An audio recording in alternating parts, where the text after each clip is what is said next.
Isn't this song about a depressed, sad, and fat Italian who streams weeb games and gets degraded by his chat? Shut up!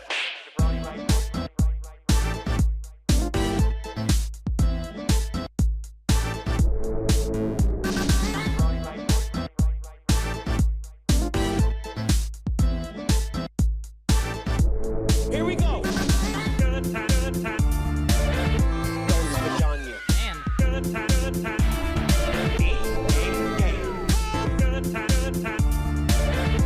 We gotta kill Bill Gates. She has no inherent worth. These days, I'm hard. I want Paimon to be dust. These days, shit, prepare now!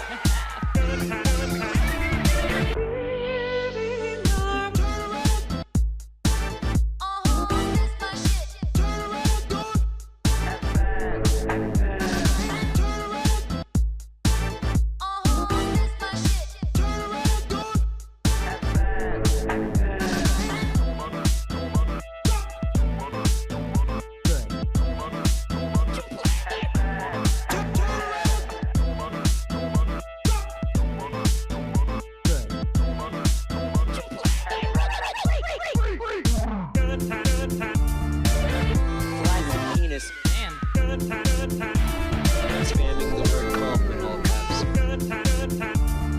Semen-based media. Popped her uterus like a grape.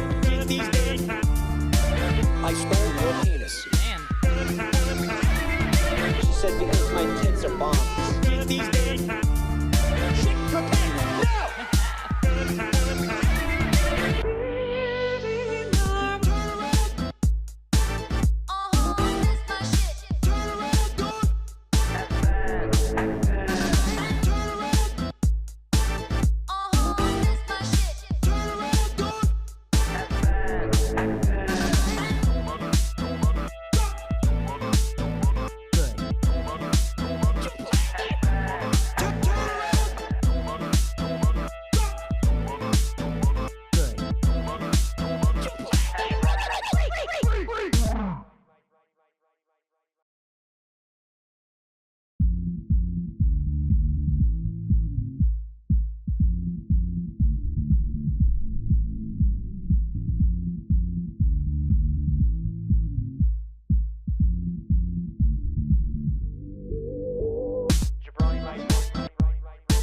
Isn't this song about a depressed, sad, and fat Italian who streams weeb games and gets degraded by his chat? Shut up!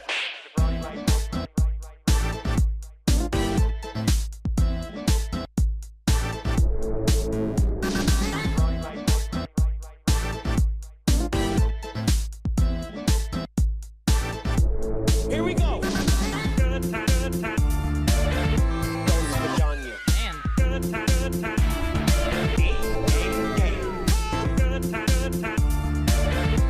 We gotta kill Bill Gates.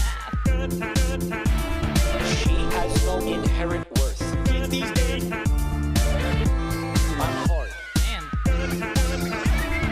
I want Paimon to be dust. These days, shit, prepare now!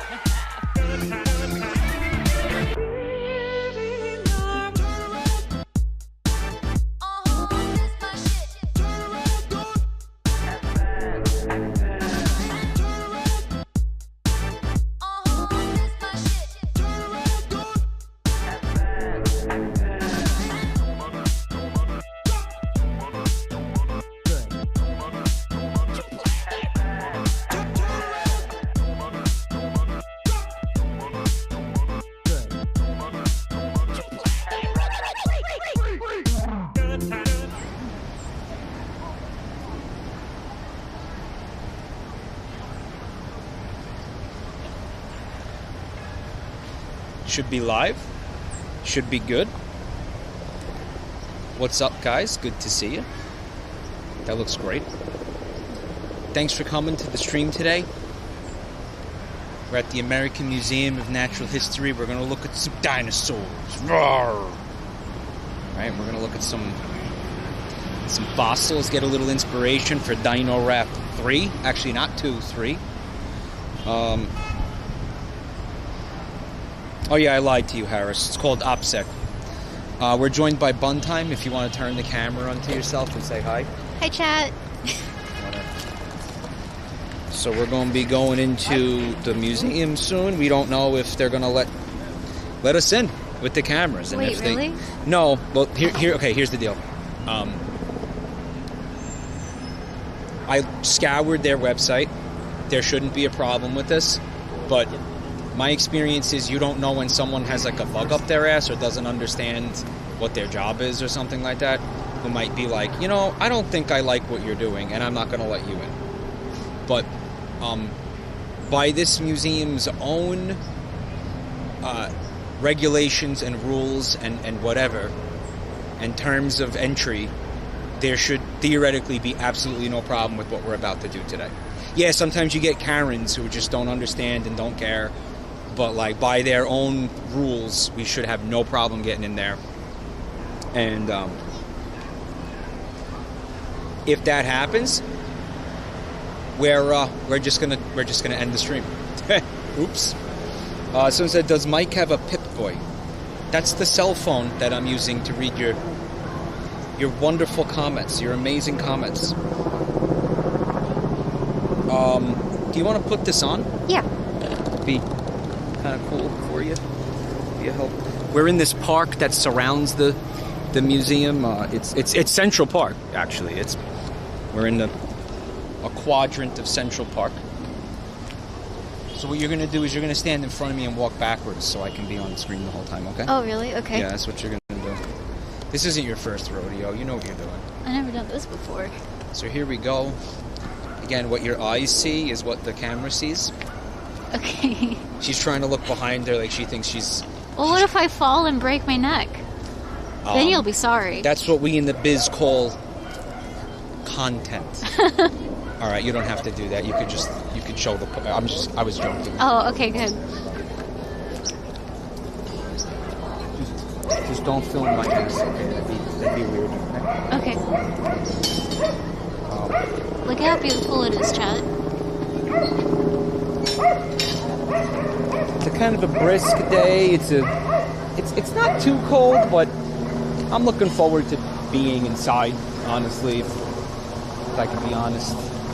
This is not a free entry museum. I believe the tickets cost $74 billion each. What, really? Yeah, it's a free museum. What do you think this is? The Met's free. What do you think's going on here? Oh, is the Met free? Yeah. Nah, some of them are free. But I'm pretty sure this one is not. Do you guys see the planets inside? That's a planetarium, guys. A planetarium? That is called the Hayden Planetarium. It was named after Hayden Christensen because his performance in the Star Wars prequels was so epic and so inspiring to astronomers that they said, you know what, we're going to name this planetarium. Which one's Hayden Christensen? I think he was Watto. Who's Watto? Well, Pshido. Oh. Yeah, Hayden's Christensen's performance was so epic that they said, you know what, it inspires space science fiction. We're going to name the entire planetarium after him. And it is a chonker of a planetarium, by the way. Pull your hood down so we can see your face. What? Pull your hood down so we can see your face. Okay. Check it out. Look in there. Looks cool. It is. You know who's one of the resident astronomers here, or one of the resident scientists here? Who? Neil deGrasse Tyson. He's here a lot. He hangs out really? here a lot. Oh, yeah. Mike is hiding the hole. Yep.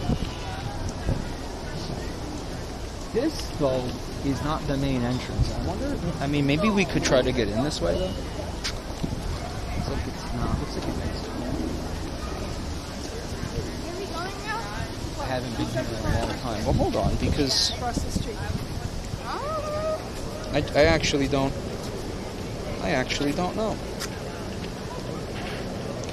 Can we just? I want to look at the. Can we look at the? All right. So they're saying.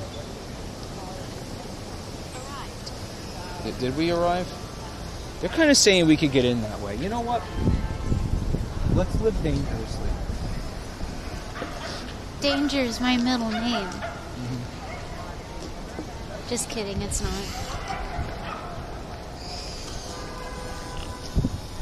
What is it then? Piss.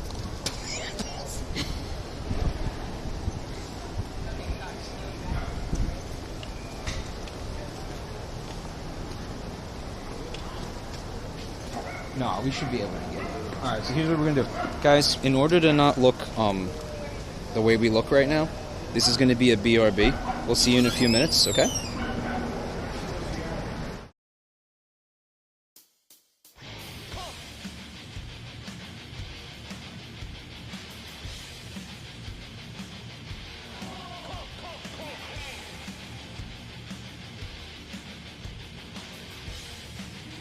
It like involuntarily goes down your throat.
Involuntarily goes down your throat.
I'm back.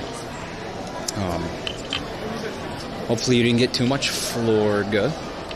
But this is, again, the Hayden Planetarium. I'm sorry in advance, maybe to some of you who are a little bit confused. I have a bone disease that prevents me from being able to pronounce the T in planetarium.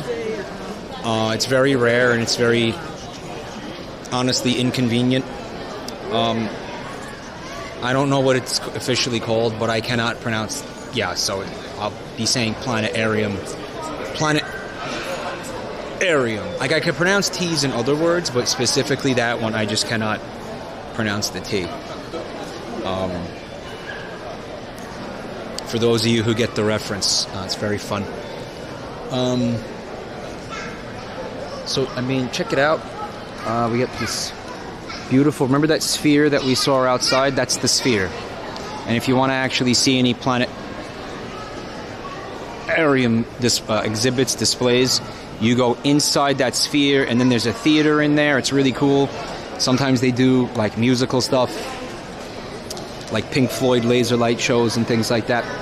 We're obviously in the space section of the museum. They got all kinds of cool stuff. I think that's a meteorite inside that orb over there.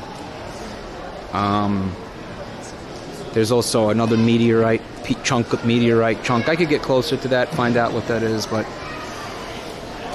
I'm not going to do that just yet. I'm kind of was going to make a beeline for the dinosaurs. We only have a couple of hours here, so I want to make them work. There's a lot of balls. Where's your anus? And oh, check this out, chat. Check this out. Check this out, guys. You see those? You see those? It's like rings orbiting the planetarium. Okay, those are walkways for how you get into it. So you walk those, and they like circle the sphere, and then there's the actual entrance to the sphere that I'm looking at right now. It's pretty damn cool, honestly. I don't think there's a cooler planetarium anywhere in the world. Here's an interesting rock.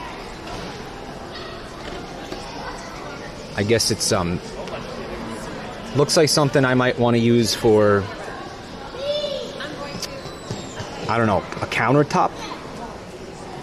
You know, like my Italian in me is like, yeah, grab that, make that a countertop, or make that even like a kitchen sink material, maybe, right? But I do think it's from space. It says, from the depths of a shattered world, the Esquel Palisite. It's a parasite. I can't get it out of my ass. It's making me gay. This slab of iron mixed with crystals of olivine was cut from the Esquel Palisite, a meteorite that fell thousands of years ago in the Andes Mountains of Argentina. This mixture of iron and olivine comes from the boundary between the core and the mantle of an asteroid. So this is a space rock. Yeah, thousands of years old. Well, it's a lot older than that. That's just when it hit Earth. And check this out.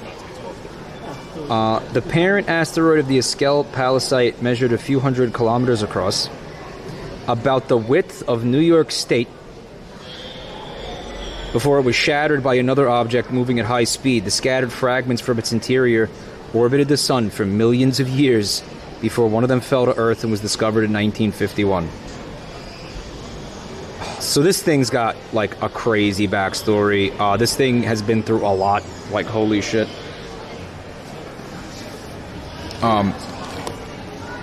This thing has a canon event. This thing has been around. He has seen some shit. Tragic backstory, right? Long, very long, tragic backstory. He doesn't like to talk about it. Lick it. What do you think it tastes like? Chat. It's been around the block. Oh, yeah.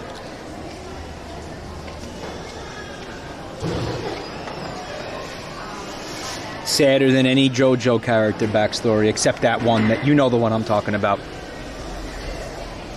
Probably Stone. He's old enough to have had a run-in with the Cum Man, which you never see those nowadays, but maybe he could have seen one, you know. Bunty is back with our tickets. Hi, Bunty. Hello. Bunty was buying the tickets. I was just killing time by looking at this rock. What is this rock? Tell me all about it. This is called it's called Greg Universe Self-Suctonite. Yeah, it's apparently, it comes from the Greg Universe. And they called it Self-Suctonite because that was what the guy was doing when he found it. Right, he said, check this out. And everybody was like, whoa, that's a really impressive rock. No, you should read that. It has a very impressive, tragic backstory. It's very... This slab of iron Your film and wall. This slab of iron mixed with crystals of olivine? Guys, I haven't been able to stop thinking about Greg Universe Self-Suck the entire morning. Like this, it's been dominant. That and the song, the Persona 5 song. Right? Guys, you really need to check this out. You know, what's interesting is it looks like there's a, like they're showing. I don't know if you could see that if you're just seeing a reflection, but it looks like there's a. It's a diagram of an asteroid, I think. Where's Saddam Hussein? He's in there. You gotta look harder. He's there. He's got his little air pipe.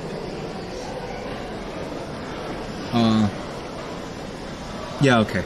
That's enough rocks. I want to go see some dinosaurs. Ready? Yes. Not cold. Almost. Oh, they're gonna scan the fucking tickets. Yep. Oh, I didn't realize they were gonna do that. Okay, guys, we're gonna be right back. Okay.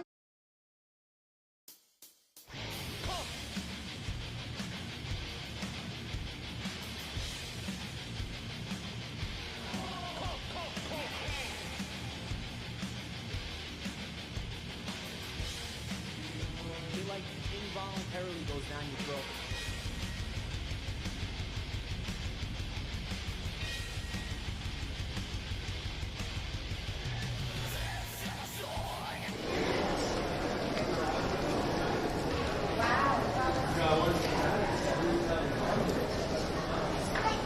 Oh, look at the floor. It's so shiny and like stars. I think that might just be what they were going for. Oh my god, hand sanitizer. I have some in my purse as well. Yeah, yours is going to be needed because that doesn't work. Are we live again? Yep. Say hi. Hi, Chad. Oh no, my foot's stuck. No! Foot We stuck. skinned it. I despise escalators.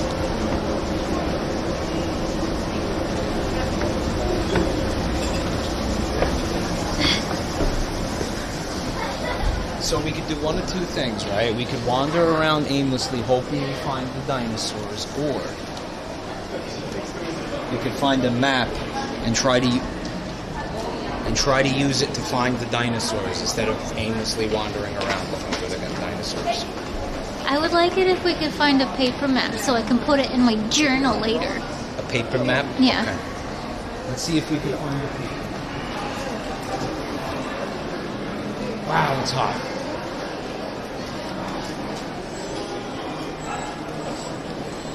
This guy has a paper map. Maybe if we go to where he came from, we'll find a paper map.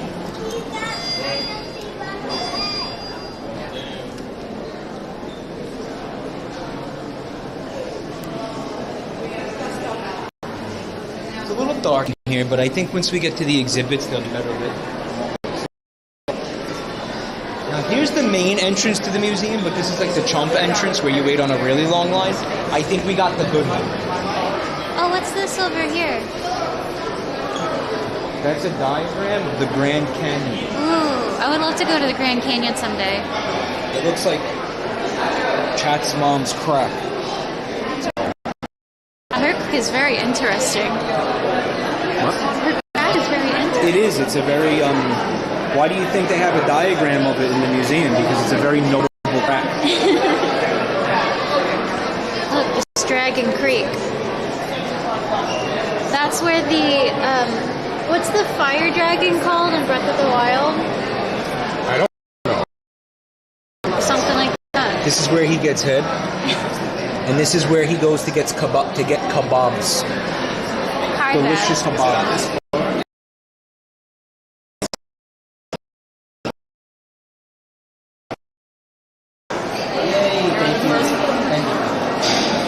Paper mat. We're on the first floor. We're trying to get to dinosaurs.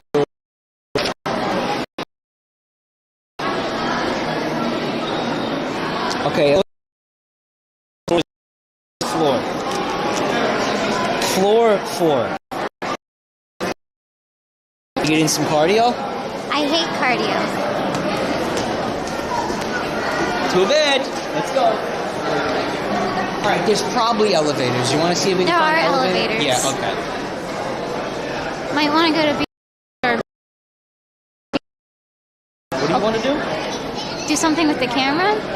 In the elevator? Yeah, so we Just don't aim have it to... right in my face. No one will have anything to say if they're not being filmed. Okay. Look, it says this way. They Although have fork and knives here. Although they might have something to say if I rip past them. Which I am planning on doing. You want to go get fork and knives? No, it's okay. We can... I'm really excited about the forks and knives. Look at the giant beehive. Is that a giant beehive? I don't think it's real. 4.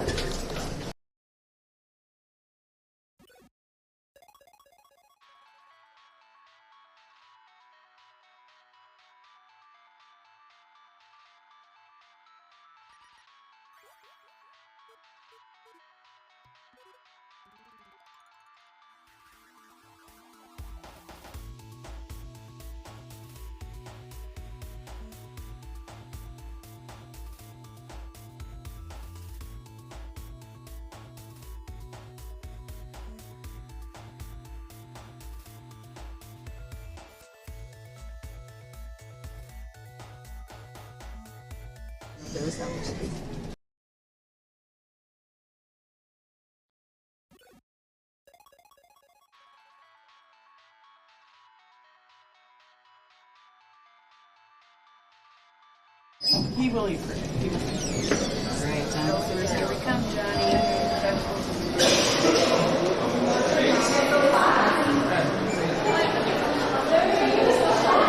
We'll just hang out a sec.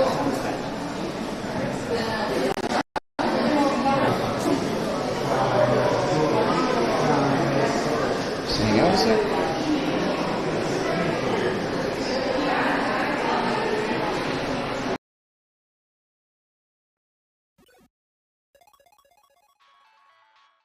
So it looks like backpack really doesn't like elephants. We're hoping this gets better, but I am noticing that we have a very, very, very poor signal. But oh no, maybe we just and we're down. Let's move.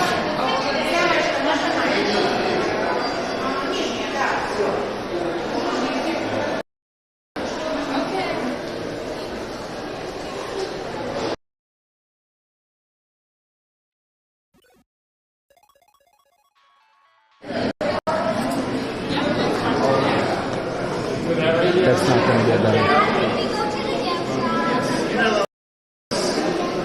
Let's try these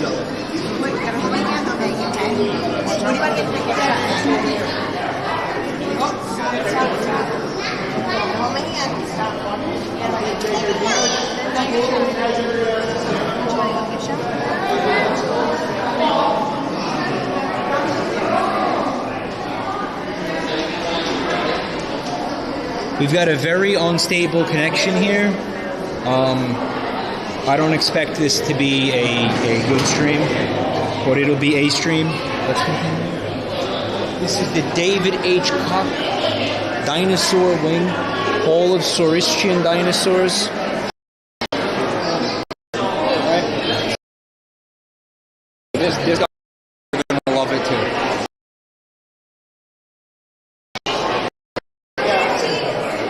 It was donated by David H. Koch for his exceptional cock and dedication to the pursuit of cock.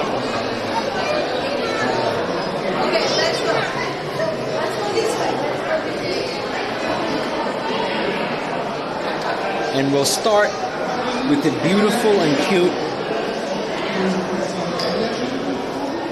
Struthiomimus. You want to try to say that? It would be really funny to try to hear you say that. Well, I just heard you say it. Struthiomimus. Oh, shit. Struthiomimus. He's an ornithomimid. You know what ornithomimid means? No, tell me. Guess. He has bad feet. Those feet look bad to you? Yep. They see what you see. Those feet look bad to you? They look awful. What's wrong with them? I hate them. That's what's wrong with them. You hate the feet. Yep. You think that's nice and cool? He's Yep. right there. He can't hear us. He's Because dead. of the glass. Yeah. Ornithomimid means bird mimic. Literally means bird mimic. Like he mimics a bird. Does it not look birdly? He's trying his best. They were fast boys, right? This is the one, like, He's got a little guy. you know, you want to tame this as a mouse. It's fast. They run fast. They think they run fast. But they were like ostriches, basically, right? Ostriches. Oh, look, here's him. There he is, walking. yeah, there he is. He's eating a little guy. He's got a little guy. Well, you looked at the little guy over here, right? He grabbed a little guy and he was snacking on it on his way to work. It's like going to the Dunkin' Donuts drive-thru. Yeah. It's really him. So, do we think that they had feathers, though? Like, look at this thing with not having feathers. Like, I'll be honest with you. Here's my problem with this, right? If he's bird-like, he's gonna have feathers. You put feathers on that thing, don't you think that's going to look stupid? Well, yeah. Like, wouldn't that look real bad if he had feathers? Like, he would not rock them. I think he'd look like a loser. Shrink-wrapped? So here's the thing, right? Paleontologists, paleo artists, they like to depict the dinosaurs as just like skin over the bones. Like they don't account for fat. We got someone behind me. They don't account for fat. They don't account for feathers. Usually, lately more they have been. Like maybe if the dinosaur had a thick skin, because guess what? We don't know all that stuff because we just have the bones. But imagine for a minute this thing, but obese. Like, could you see this thing being obese? Like neck the size of a tree trunk? Like, what do you want? Because the alternative, basically these people are saying all dinosaurs should be depicted as being obese. Why? Because the alternative is that they're shrink. I don't know. Maybe it's body positivity stuff. Frankly, I have no idea. But I don't think this thing was obese. I don't think it was not obese, but like having a lot of meat on its bones, being big boned. We have the bones. We can see they're not big.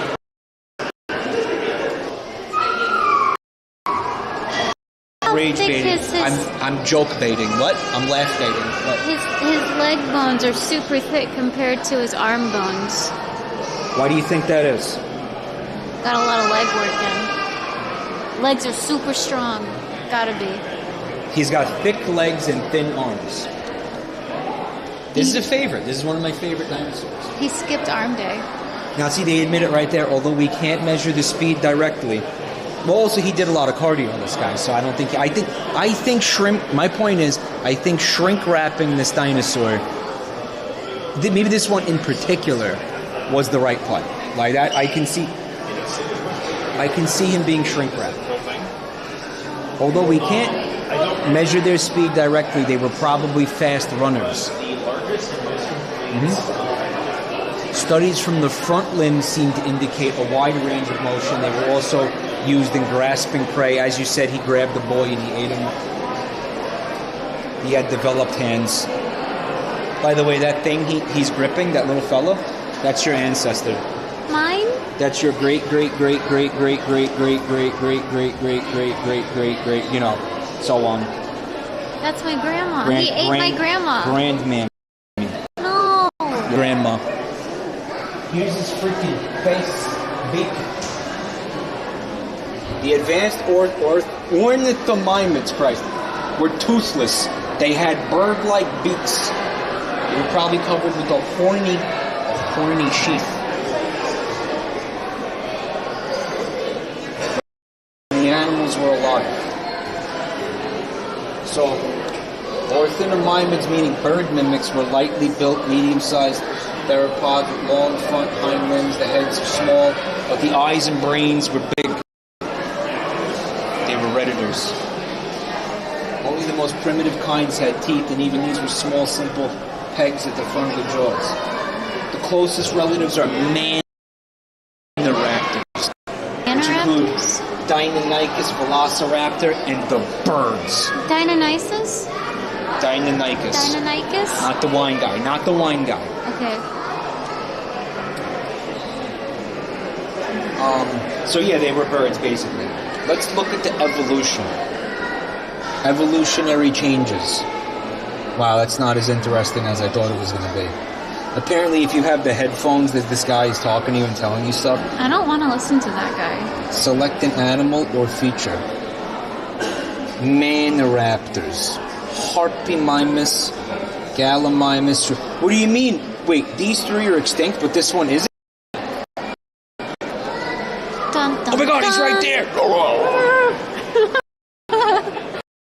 Manoraptors. Because these became birds. That's why. Manoraptors are members of the group of animals circled in blue. All of these animals evolved a common ancestor with relatively long arms. What? Okay. Happy's like, okay, whatever. Here's another one.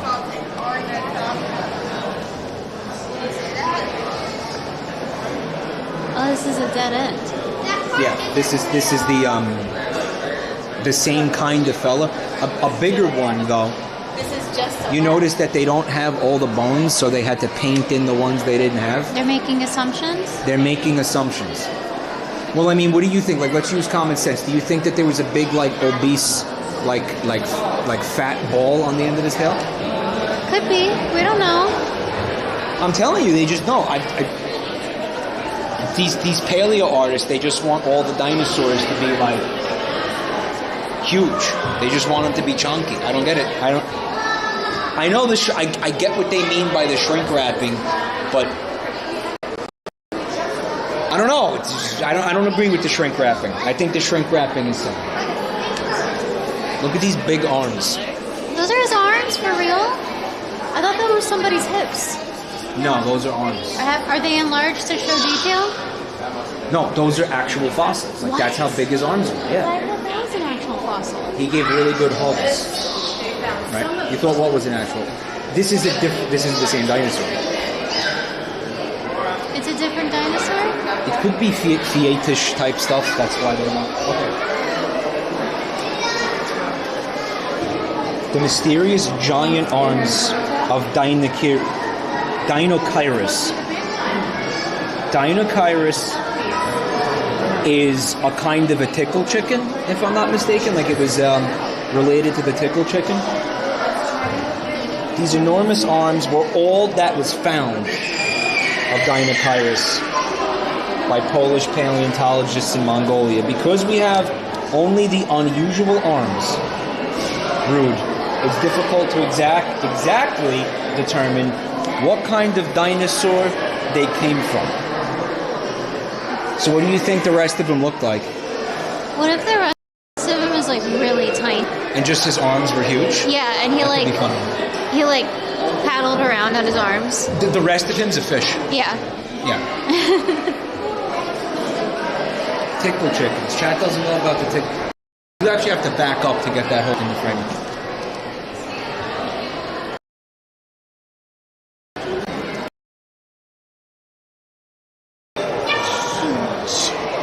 Look how big that is. Sport creature. It would give really, really good hugs.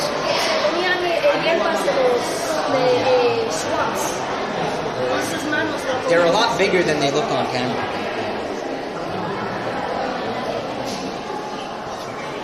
Burge. Burge. So now we're looking at different stuff. What do you got there? Manny raptors. That's not a Manny raptor. Then why does it say that right there? This isn't. Is this a Manny raptor, Chet? You know what these were called? Terror birds. Terror birds. Yeah. This is one of the terror birds. Look at the art. Looks like a shoe bill. Because it basically is. Yeah. Like, I don't know how related they are in the tree, but these were shoebill, but this size. Are shoe bills not that size? Look at his weird butt. You know what they used to sound like? Scientists were able to X-ray the skull and do MRI imaging to determine what this creature sounded like when it was alive. What did he sound like? Queh! Really? Queh! Queh! Queh! Do do do do do do do do do do do do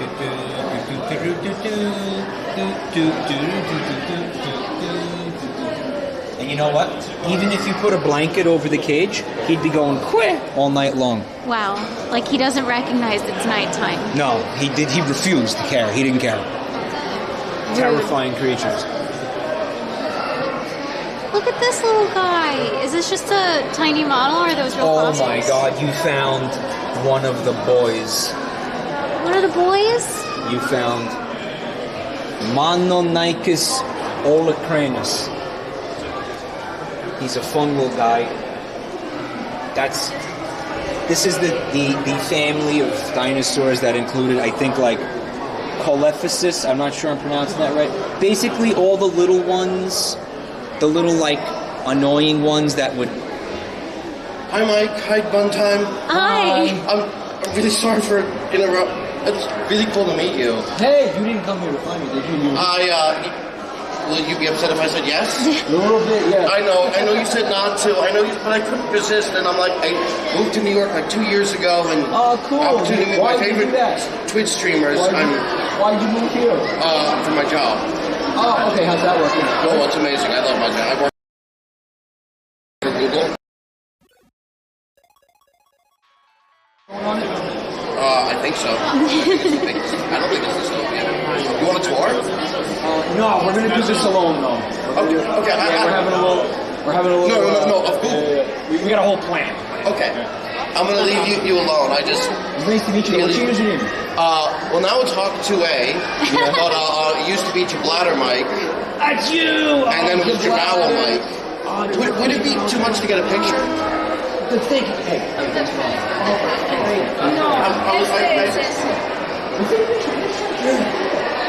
Yeah, I'll leave you alone after this. Hi. You Buntime too.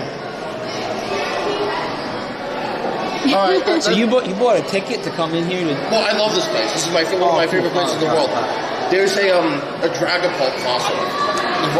We'll find it. The Pokemon? Yeah, have fun. Dude, thank you so much for coming to say hi. Man. Yeah. Again, I'm sorry. It's all good. But we got this. No. Have fun. I'm not qualified to get a tour here. He meant a tour of Google. Thanks, Chip. Right. Hey, yeah, when we need a tour of Google, I'll hit you up. Okay. Sounds good. Take care. Right. See you later. See ya. That's a wall. Yeah, you're gonna have a hard time. Yep. All right. Later, man. A boy.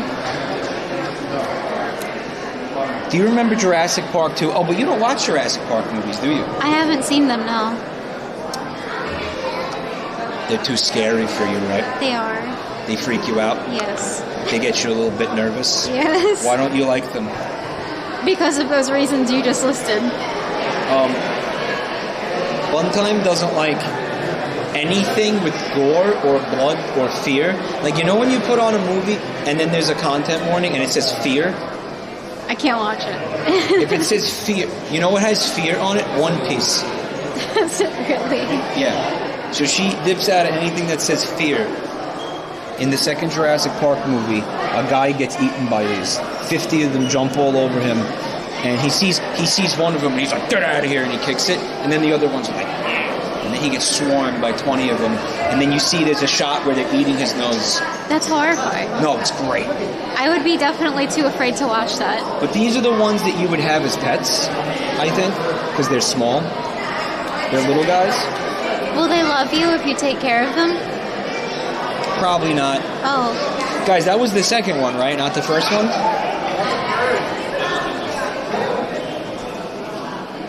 That happens to Hammond in the book. You get they weren't Colephysis. Because Colephysis is a little bigger. They were Compsognathus. It's the same. Some of these, listen, I'm going to be honest with you. These paleontologists, they take the same dinosaur and they're like, oh, that's like 5 different ones. It's all the same. No. These are jumpy little bastards. Right? So everything that looks like this is officially a jumpy little bastard. Okay. It doesn't need to get more complicated than that. That's just what they should call all of them, right? What's his friend's name? I think that's a freaking penguin. Hesperornis regalis. That's Hesperornis. Oh my god. All right. This is a classic. I'm sorry, Hesperornis. I did not recognize your game. That's a giant duck. That's awesome. Yeah. Does it have anything to do with Hespori from RuneScape? I don't know. But I also don't know if... You know, I mean, like, that's like a goose size, right? Or like a swan size? Yeah. I don't know if it's a giant duck, but... This creature was an Ark survival evolved.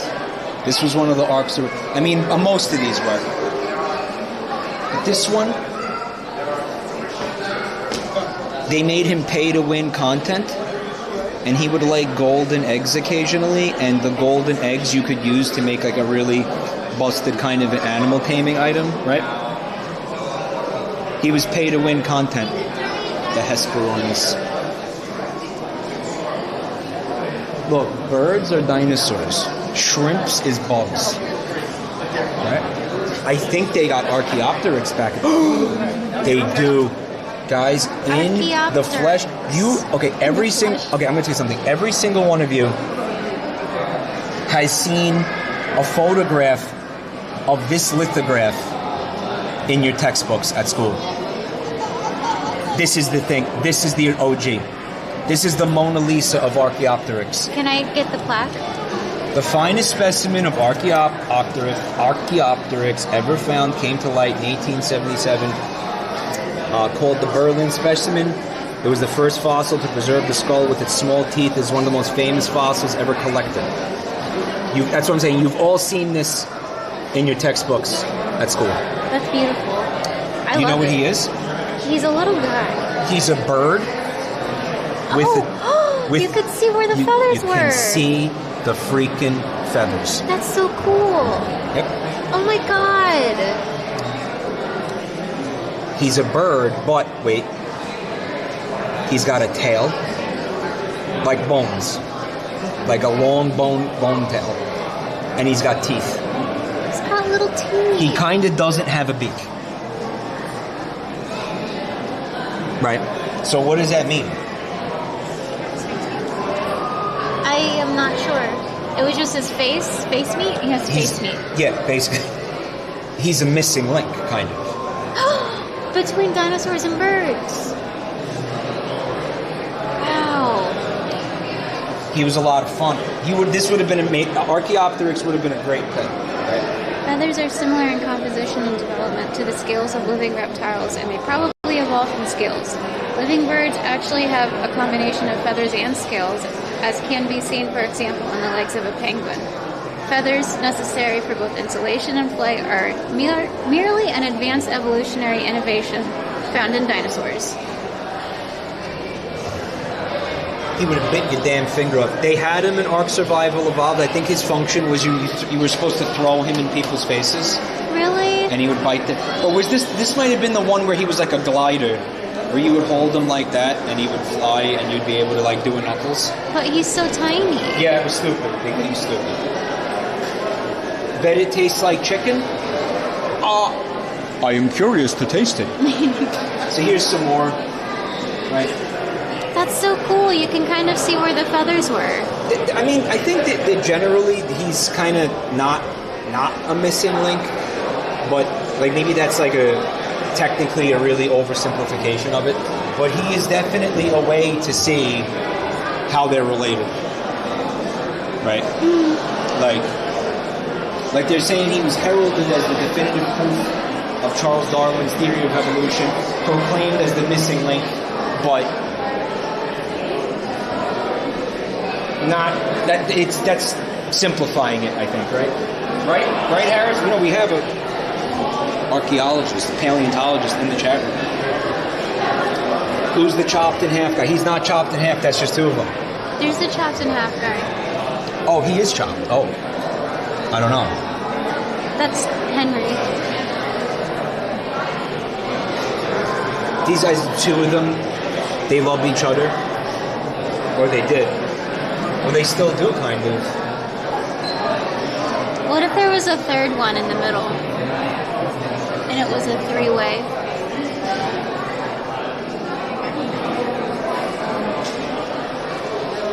He didn't like that. Hot. Could he fly? Some scientists proposed he was a good flyer, but others think he was incapable of sustained powered flight and was at best a glider, said.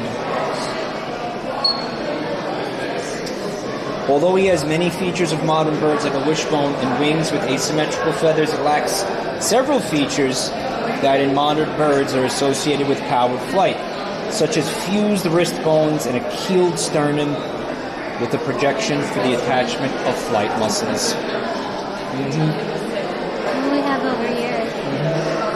These are... Look at his brain case, Chad. The closest known evolutionary relatives of birds are some of the small carnivorous dinosaurs. You're looking at velociraptor skulls. You've heard of that one, right? Yeah. That's the one from Jurassic Park. Jurassic Park messed it up. They messed it up completely. How so? Does that look big enough to be scary to you? Well, yes, to me. Oh, you're small. So, Jurassic Park made them bigger. In Jurassic Park, they were huge, but in reality, they were little turkeys that you could just kick away from you. Well, then 50 of them would come eat you. That was the idea, yeah. Similar to the other things, but those were even smaller. Dromaeosaur, look at this cute little guy. That's Agumon. That is Agumon, holy shit. The baby skull was found in a nest, I think it's this one, was found in a nest containing the oviraptorid embryo shown to your right. Oh, wait, maybe I'm messed up. I don't know, don't worry about it. This is a baby? This guy is Oviraptor. He was really into... You know what? He liked to eat eggs. From the other end, chat. This was a fun-size one. You know what he's a great candidate for? What? I want you to look at him and think about what he could... Does he remind you of somebody? A Nintendo character, maybe? Yoshi? Yeah, some losers argue that Yoshi was an Oviraptor. Joshua. Yeah. He loves it. He loves the eggs. There he is right there. You can see his disgusting nose. He's a little Yoshi-esque. That's the Yoshi from the 80s movie. Yes. Well, I think he was a raptor, actually. Was he? No, he looks like this. He looks, well, his face was kind of long, actually. See, the shrink wrap brigade wants you to think that that's wrong and that he was actually fat. In other words, Fat Yoshi. The one that stores your items. Can I tell you something about my childhood? Yeah, of course. So, No. okay, I'm gonna. Yeah, go ahead. When I was a kid, I want to say I was like 7 or 8 years old. I loved Yoshi, and I had just been given access to the internet. And I went on DeviantArt, and I was like, I want to look at art of Yoshi. You didn't know what it was? And then I found my very first inflation fetish art of Yoshi. The end. But why did you go to DeviantArt? I don't understand, like, why? Because that's where people were posting all kinds of art. How old were you? Like 7 or 8.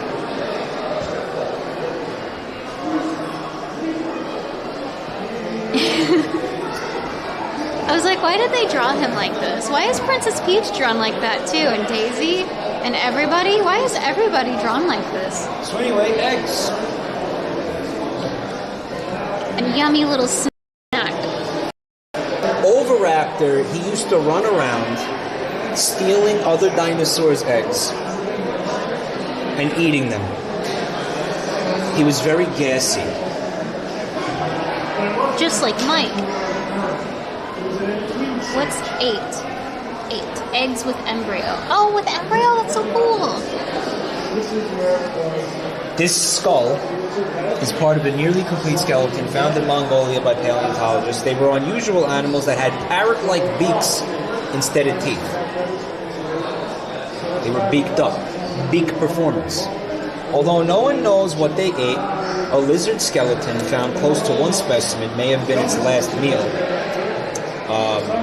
The eggs in this nest were thought to be those of Protoceratops because most of the nearby bones were of that species. But new discoveries, including an embryo and identical eggs, suggest the eggs belong to an oviraptor. Oh my god, I had it backwards. That's the oviraptor. This skull was a guy who was eating the oviraptor's eggs. So the oviraptor they used an Uno reverse card on him and ate his eggs. Right? Which is crazy. He had it, again, because he's the one who eats eggs. He steals eggs, eats them, and they were like, let's give him a taste of his own medicine. How does it feel? Right? The skeleton was found on top of the nest, and the scientists originally thought the animal had died while feeding on these eggs. Wow. Something in those eggs, man. New evidence raises the possibility it may have been brooding them. What does that mean? He was sitting on the eggs to hatch them, which is weird because they weren't his. They weren't his egg. Her, probably. They weren't her eggs. Is it like, what's that one bird that it pushes the real birds? Cuckoo. It pushes the real bird's eggs out of the nest and lays their eggs there and then bounces. That could have happened, but they're implying the opposite because they found the body on top of the nest. So they're implying that it's a reverse cuckoo, where it would be like, I'm going to go hatch other dinosaurs' eggs. Well, no, because the other dinosaur brought in their eggs. His skeleton was found on top of the eggs. Yeah, that's what I'm saying. Oh, so he stole the eggs and brought them there to sit on? Some other dinosaur. She's like, God, this is taking... She had to be like, she was like, no. Right? She had to like look away. Stop. Some other dinosaur comes along and he's like, these eggs don't have a chance, and he trashes eggs there. He does, of course, and then he bounces. Oh, that could have happened, yeah. And then the other dino broods them. It would have been really, really weird to go sit on someone else's eggs. Like, that would have been, like, I don't even know what that is. Well, maybe you can't get pregante, and you're sad, so you steal someone else's baby. Yeah, maybe. It's like, yeah, okay. You can't get pregante? Yeah. People do it all the time sometimes. I also lay on other people's eggs. You want to touch a Deinonychus claw? Yeah. You got so many germs on your finger just now. Good. I want them there. So honestly, the thing in Jurassic Park could have been Deinonychus. This is Deinonychus.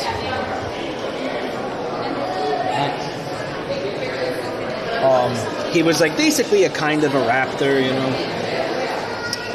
North America best known non-avian maniraptor is Deinonychus. Right? With the sickle claws and sharp teeth, he was a formidable predator. Advanced wrists and shoulders provide strong additional evidence for the hypothesis that birds are a kind of dinosaur. They're a kind of dinosaur. Okay, let's get a nice eye full of him because he's beautiful.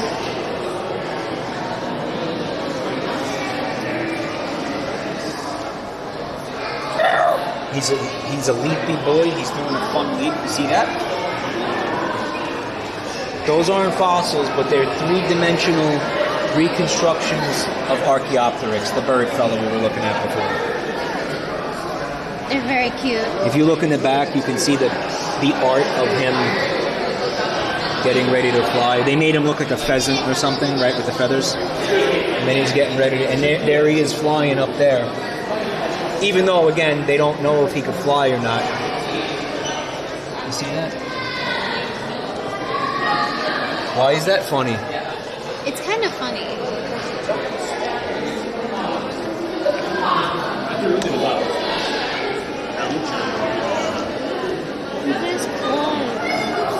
Yeah, he probably tasted good. The claw is from him. Oh, okay. Yeah, that's one of his toes.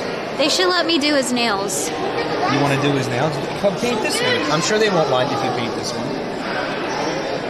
I didn't bring my nail polish with me. That's his toenail. Well, it's a cast of it. You want a petty? Remember when Pearl and Maria said, "Suck toes"? Yeah. Suck toes.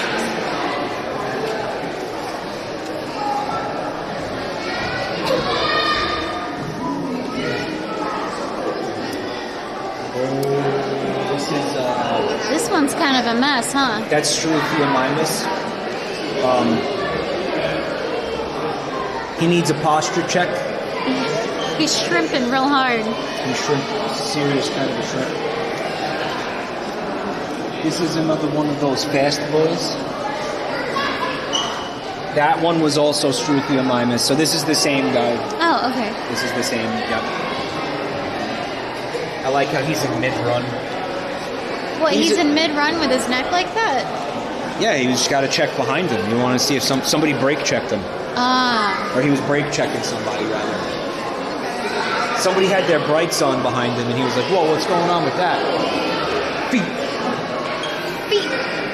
Their footprints. Well, I was trying to get a cool shot of this dino from all the way. Oh my god, that's the tip of the tail. I think that's Diplodocus? Diplo? Just like in Animal Crossing. I don't know. Most of these are in Animal Crossing. I don't know which one it is. We're going to find out when we get closer. It's one of the long neck boys. There's a T-Rex. That might be a T-Rex. Oh, it is. No, it is. That's Tyrannosaurus. So here's the skull. It's the first complete Tyrannosaurus skull ever collected. How do they know it's complete? Because there was nothing missing from it. Well, how do they know? What do you think was missing from that? The top Braces? hat. What do you think was missing from it? A top hat. A top hat? Okay. They could have been missing the top hat. Maybe he had like weird horns. Yeah, like what if he, what if he had like a ponytail? A ponytail? Yeah. I guess that wouldn't have been fossilized. A man bun. A man bun.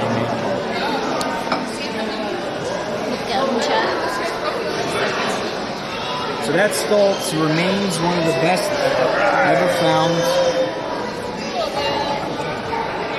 Very few of those have ever been collected in their entirety. That's really cool. Can I climb in there? Yeah. You want me to give you a boost? Yeah.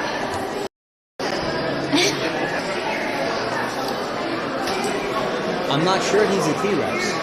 He looks like a T-Rex. Well, you know what it is again. You see one of the fossils, right? And you're like, I know what that is. And then you go over there and you look at the plaque, and it's totally not the one that you think it is. It's some. What's penis? Yeah, that's that's the penis. Kind of weird, huh? Yeah. The pee-pee.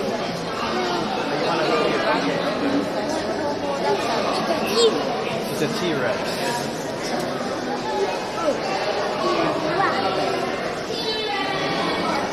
So yeah, this is a Rex, and he's got a fun thing going on. A pair of vertebrae in the neck are fused together, as are another pair in the back. Whether the spinal fusions were the effect of injury or disease, it would have influenced the behavior and physical capabilities of the animal. In this specimen, for example, some ribs were fractured but eventually healed. So they were able to find evidence that at some point he broke his ribs. He was probably going for a self-suck. He was probably like, yo, Brontosaurus, check this out. And then his ribs snapped, and then eventually over time they healed.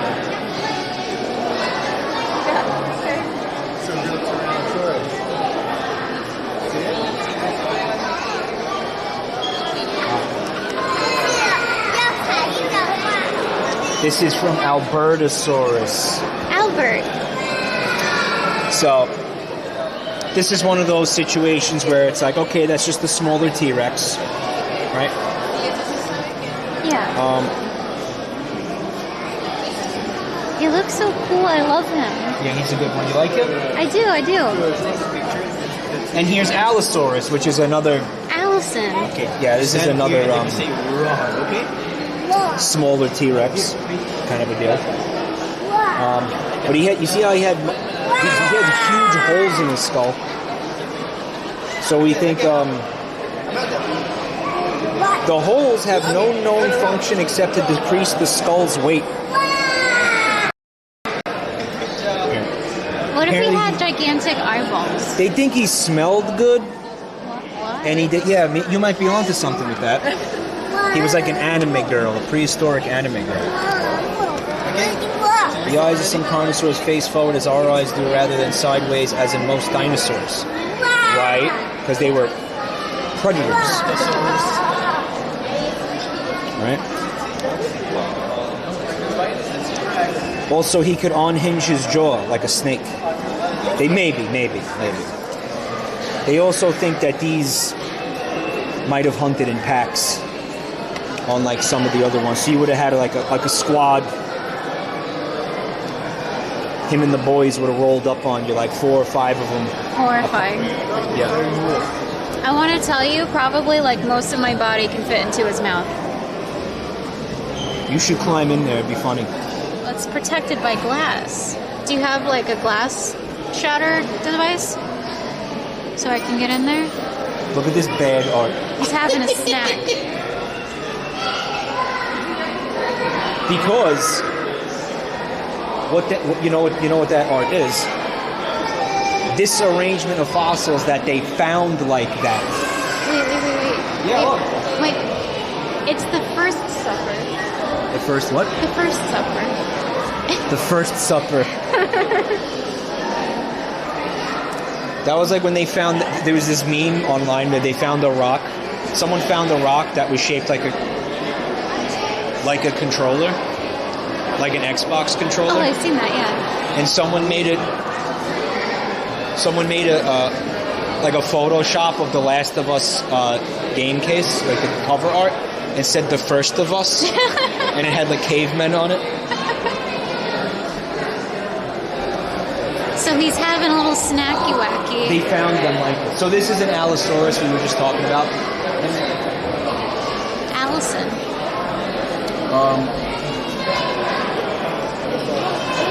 All right, well, maybe I lied. Recreating the behavior of extinct animals is difficult and can only be done by accepting certain assumptions.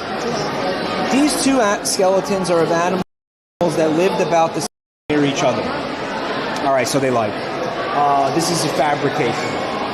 The Allosaurus may have been a meat eater as evidenced by serrated blades on the teeth and the long, sharp claws. Well, I think that's a pretty safe assumption. Scratches and grooves on the tail of the Apatosaurus may have been made by an Allosaurus. You're probably not going to see the grooves. They just decided to arrange them like this for fun, I guess. Well, imagine if they found this entire display all together. They have found things like that. Really? Yeah, they have found things like That that. must be magical to see in real life. Where, like, I think there's one here where it was like some kind of carnivore like that, and a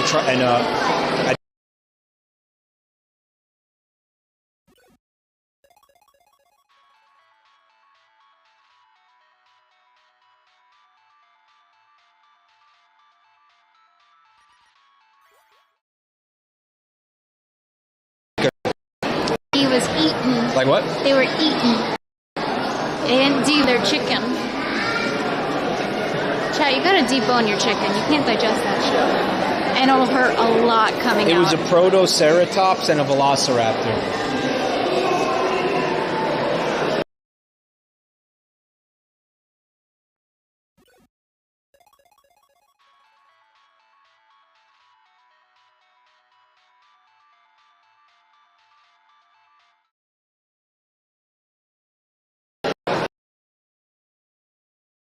Crossing. It's like a whip at the end. That's why he's 4 pieces in Animal Crossing.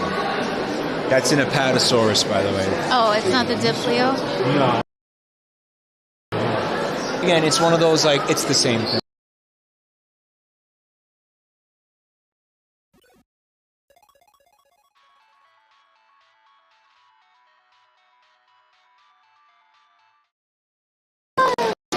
Wrong again.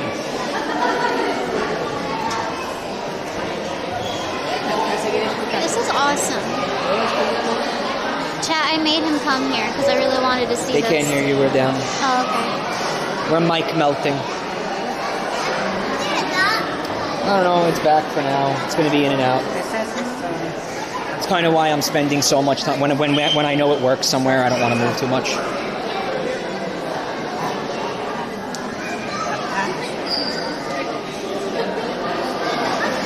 So, the first specimen of Apatosaurus.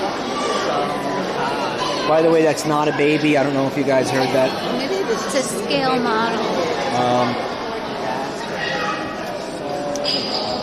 First sauropod dinosaur ever mounted. After it was collected, it was prepared and ready for display, a task that took many years. This again, like you said, that's 4 parts. In 1992, the workers began remounting the specimen to reflect sauropods since 1905. So this has been here a long time. The skull and the number of neck vertebrae, the configuration of the wrists, and the length of the tail have all been changed. So they had to do a redo. One of his like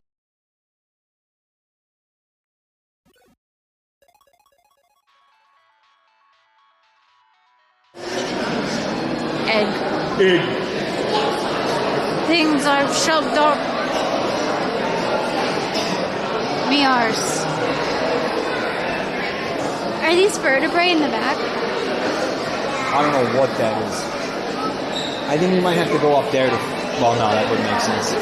Maybe there's a glass floor. The largest known dinosaur eggs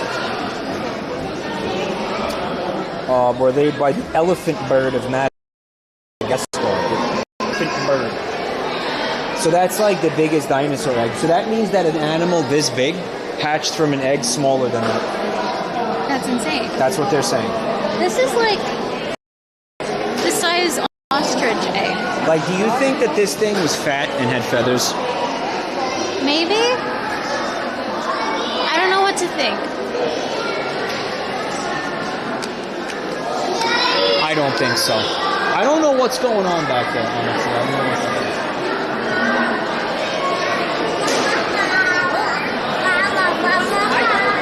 Touch an arm bone. You want to touch it? Germ City. Toys.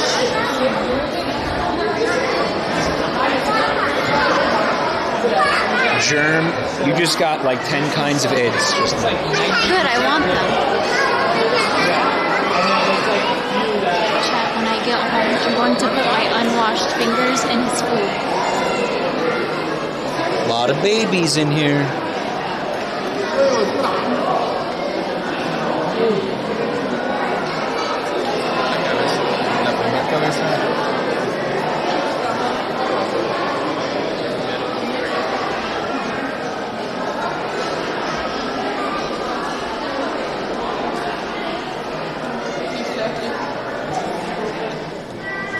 I think this thing probably ate cereal.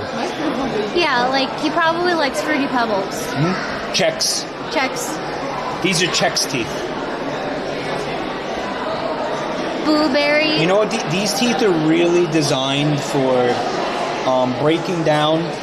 You know in Captain Crunch, those yellow ones that cut the roof of your mouth? Yeah.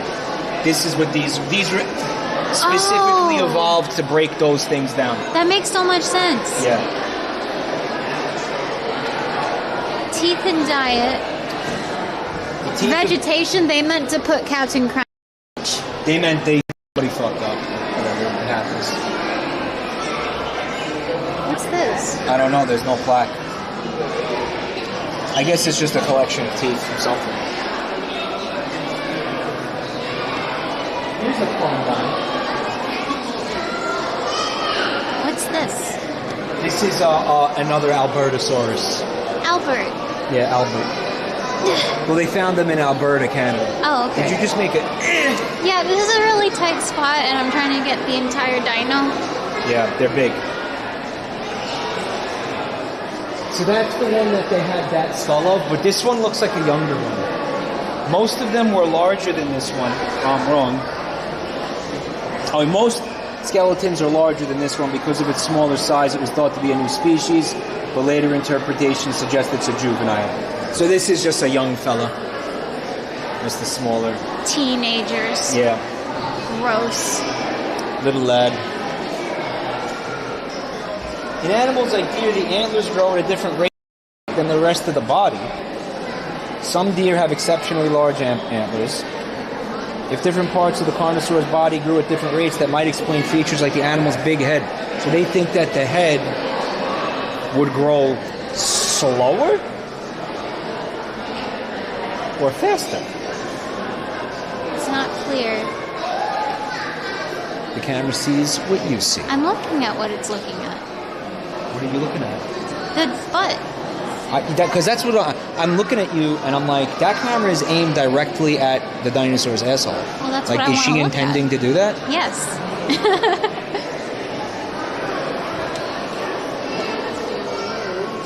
This is another Albertosaurus.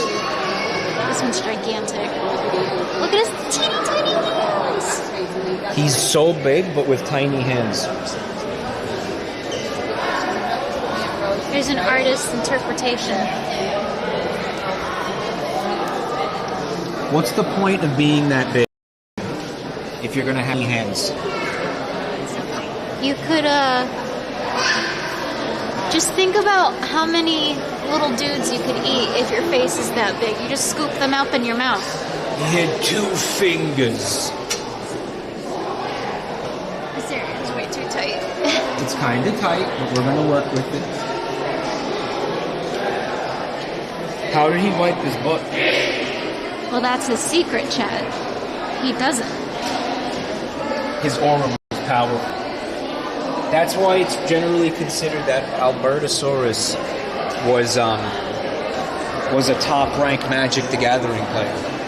Oh, that makes a lot of sense. Yeah. Right, because the fecal stench would intimidate his foes. Also, Smash Melee. Here's all the carnosaurs. Look at that one. Tyrannosaurs apparently did not include allosaurs. There was one called the Delong.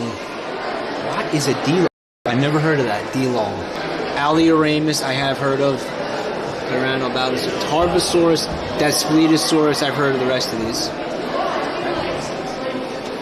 Whose skull is this? Another Albertosaurus. There's just like, they got so many Albertosaurus skulls, they don't even know what to do with them.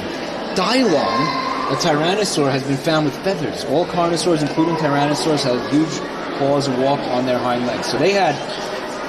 There's a good shot T-Rex had feathers, right? Yeah. Like that one's confirmed.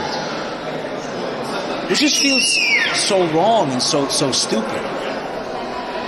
That it has feathers? Yeah, like should like.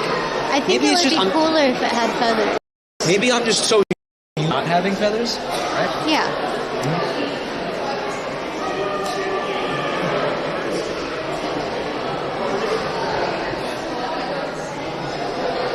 There was this one, and some of you will remember this from the streams, I think, when I was streaming Jurassic Park Evolution, but there was this one dinosaur that they had that was a really small T-Rex. Does anybody remember what that was called? He was like this big. At full adulthood. The gay Sexosaurus. Why am I bothering? I think that's what it was called. Here, chat. Here's the evolutionary tree. Fingers. Two-fingered hand is an enhanced feature that is found in these animals. Wow.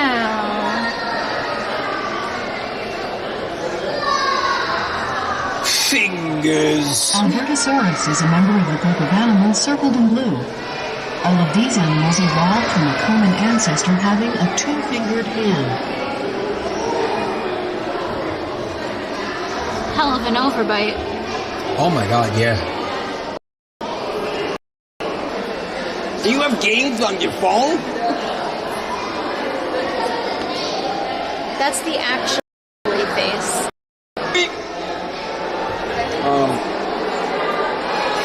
We don't know why David Hasselhoff is up there.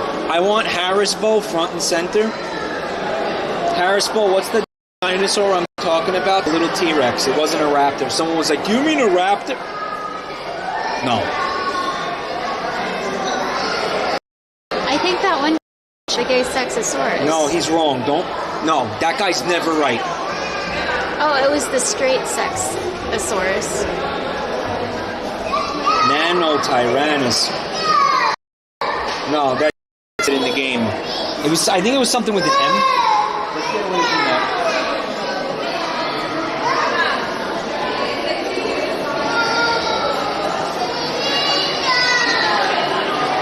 Three-fingered hand. Fingers. That's how many are going up your ass. No.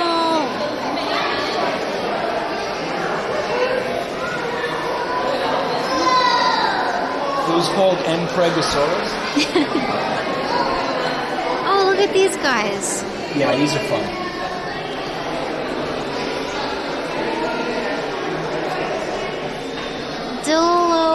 Dilophosaurus. So I didn't know that Dilophosaurus was a ceratosaurus, along with Ceratosaurus. They had the big crests on the skull. You see that? That funky dude that he's rocking? You see that? Yeah. Oh, look. That other dinosaur snacks. It's a Cheerio, chat. There's a Cheerio on the floor. Forge. Ceratosaurus nasicornis. He was a real cornball. They are primitive in that they have 4 fingers, although only 3 were clawed. So they had like one useless finger. So wait. So is having more fingers more primitive? That's what it seems like. That's what they're making it sound like. How primitive am I? You're a mammal, so you're different. Okay. Ceratosaurus is a pretty famous one. Again, it's another one where it's just like a smaller T-Rex, even though that's going to make Harrisbo angry because it definitely isn't.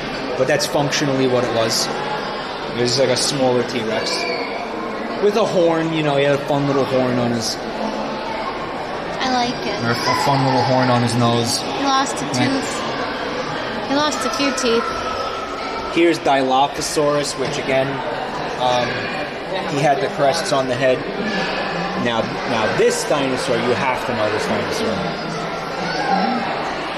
Why? You're telling me you've never seen the first Jurassic Park? No. No awareness of it, nothing that happens? I saw one scene of a Jurassic Park movie, Okay. where they were hiding from the raptors, and it was scary, so I turned it off. In the kitchen. Yeah. Do you not remember the scene where Newman from Seinfeld gets spit on? No. Like they spit green goo on him, and he goes, and he dies eventually. The thing eats him. No, that was this dinosaur. Oh, poor Newman. So Steven Spielberg made up that they shoot goo. There's no goo. Do you see goo here? Well, no, because it's a fossil. Yeah, but like, where would he get goo from? Is there anything to even suggest goo in here? You have goo. Why are you defending the goo? You just enjoy goo. We all have goo, Michael. Maybe he had goo, but he definitely did frills that came out, chat. That was again a total Spielberg fabrication. There were no neck frills. Jurassic Park lied to us all about so many things. There would have been some evidence of the neck frills. I don't know. Complete, total. He was like, you know what? This thing's boring. Let's do something to make it a little bit more unique, and he added the frills. What if it was all cartilage? They were like these big things that shot out of his neck when he got angry. Like, I don't know how to explain it. Meat flaps? Yeah, like it could be cartilage and therefore not fossilized. Yeah, but there's no evidence for it. Because it is cartilage, and could it be? The Jurassic Park copers and simpers will say that those things were features of the other animal DNA that they canonically introduced in order to clone the dinosaurs effectively, since they didn't have full genomes for the dinosaurs, so they added like a basilisk lizard or something, and that's why you can do that. Yeah, why not? That's true, but still. Fuck Steven Spielberg. He doesn't like fun. Nerd alert! Nerd alert! Got a skull in there. Oh my god, they got a Majongo skull. In the jungle? I want to film it with this. Do you guys remember when I was playing Jurassic Park Evolution and we were cloning Majongos? They were called Majongosaurus, but I was calling it that for short because I didn't want to say the whole word. This is another, like, functionally, it's a little T-Rex. Majongosaurus. He was that translates to Majonga lizard. Oh, really? Collected in Madagascar. Right. He was a fun one. Majongos. That's Colephysis. Colephysis. Colephysis? Okay, David Hasselhoff is going to pronounce it. Physis. Oh my god, not even close. The pronunciation is right underneath it. But this is one of the little fun ones you would have had as a pet. Me? Yeah. There he is. Yeah, he's a good. Yeah, these are. Oh, I like him. Yeah, he's a little fun one. He was a good, like, pet dinosaur candidate. He's also a good Yoshi candidate, some think. Would he love me? Yeah, he would love you. Look. He would, yeah. I think I love him. That's Yoshi. Or is the other one better for Yoshi? The other one's better. This one's too small. He's like thinner, yeah. Do you remember that one dinosaur game, Paleo Pines? Yeah. Where it's like, oh, it's all cute. Yeah. That was one of the first. That was like the entry level dino. Oh, can I tell them? You can tell them whatever you want. So I was playing Paleo Pines on stream once, and I can't read, and I was having trouble pronouncing the dinosaur names. And afterwards, Mike was like, "So when you see a big word, do you just give up?" That was because that's what you were doing.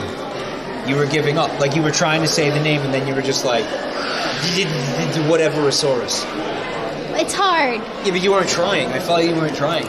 Well, Parasaurolophus, it's so easy. It's not easy. Parasaurolophus. It was embarrassing. Shut up. What's this guy? Oh, those are that's the fossil that was on the screen. Soelacyphus. There's no shot. I'm here criticizing her for not being able to pronounce these things. I can't pronounce that. It's so easy. I want to hear it again.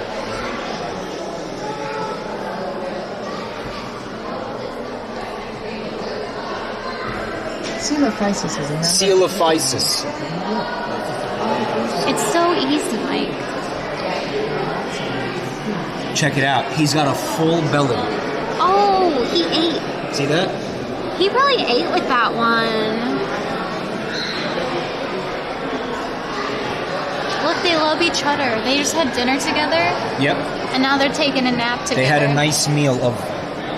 I wonder if they're going to explain what's in the stomach. Look at this is sad. Listen, hundreds of specimens of Coelophysis have been found, more than any other ceratosaur. Although it is one of the oldest known, it is surprisingly one of the most advanced. These fossils from New Mexico were found with hundreds of other skeletons. This may indicate they were victims of a sudden cataclysmic event, such as a flash flood. That's so sad. It was like their Titanic. This is Jack and Rose right here. Aww, that's so romantic. That's Jack and Rose, never let go.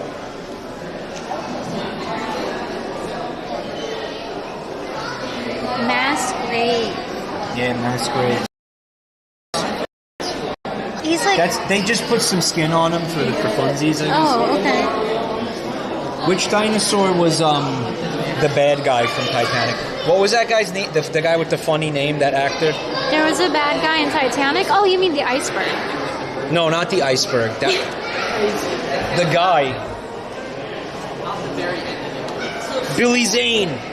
Maybe he was Billy Zane. Billy Zane is a fun Billy name. Zane.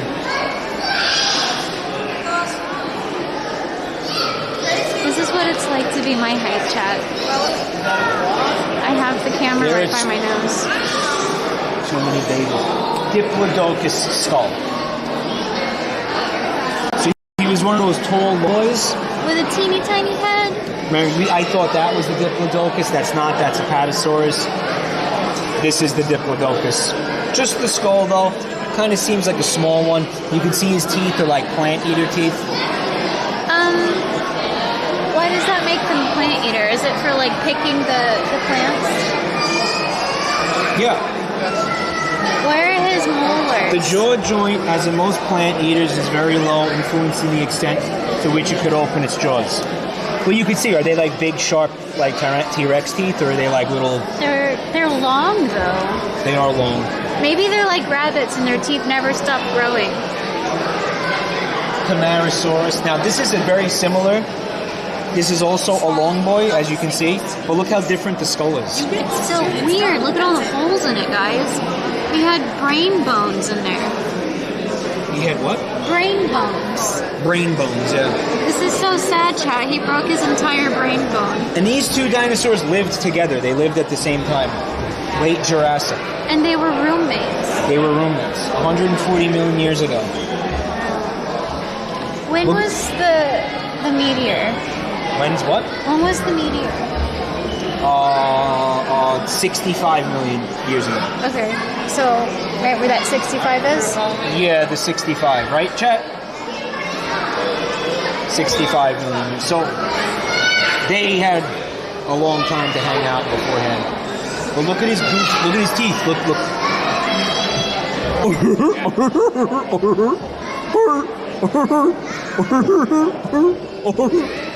My parents would be so sad if my teeth looked like that because I'd have to get braces. Yeah, this dude needed braces. Hi, friends.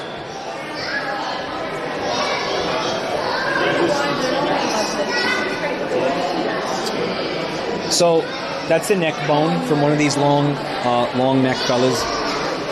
With their gigantic bodies, long neck bones, and small heads, the sauropods are the most familiar and easily recognizable.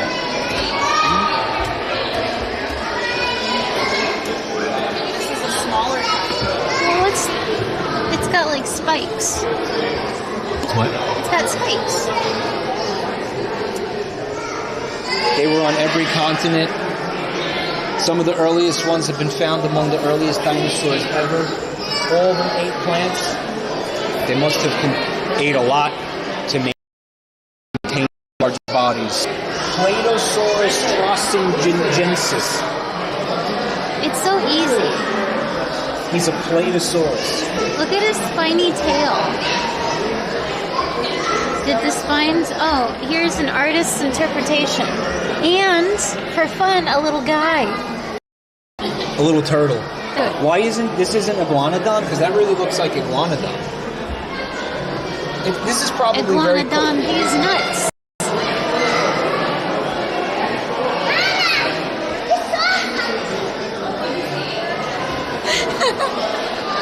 This is probably very closely related to iguanodon.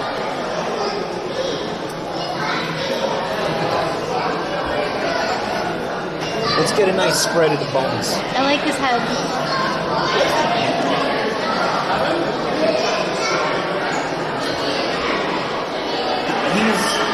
He's a friend. I think he's like a friendship, kind of a friend, kind of a friendly, the kind that you'd want to pal around with, right? Nothing scary about him. Maybe he's a little stupid, but I think he'd be a good friend. He's got so many teeth. I bet he has more teeth than me. How many teeth do you have? I don't know, like 50? The average person has about 412 teeth. 412? So I'm missing a few then, huh? Are you sure? When was the last time you counted your teeth? It's been a while. Here's the family tree. We're being funneled into a gift shop. I want to buy stuff. I love spending money. Come on. But I'm not done looking at bones. That was all the bones. No, there's more. Maybe in a different section.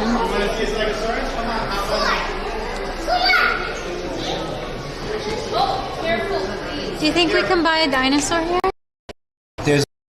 You want to buy a dinosaur? No. Guess not. Egg with the embryo cast. The first So the eggs were about to hatch and something bad happened. Talking about that egg right there. Yeah, I see him.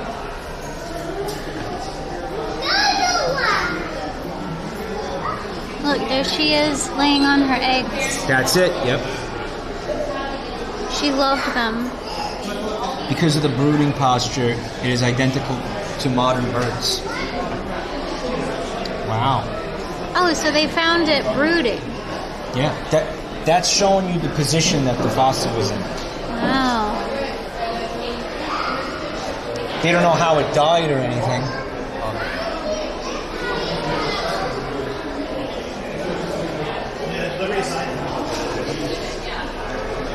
So it's just showing you how the process of preparing the fossil.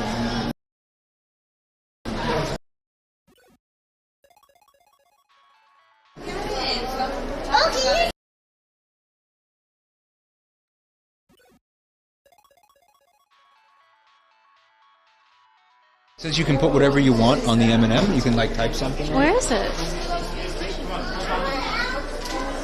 We're down.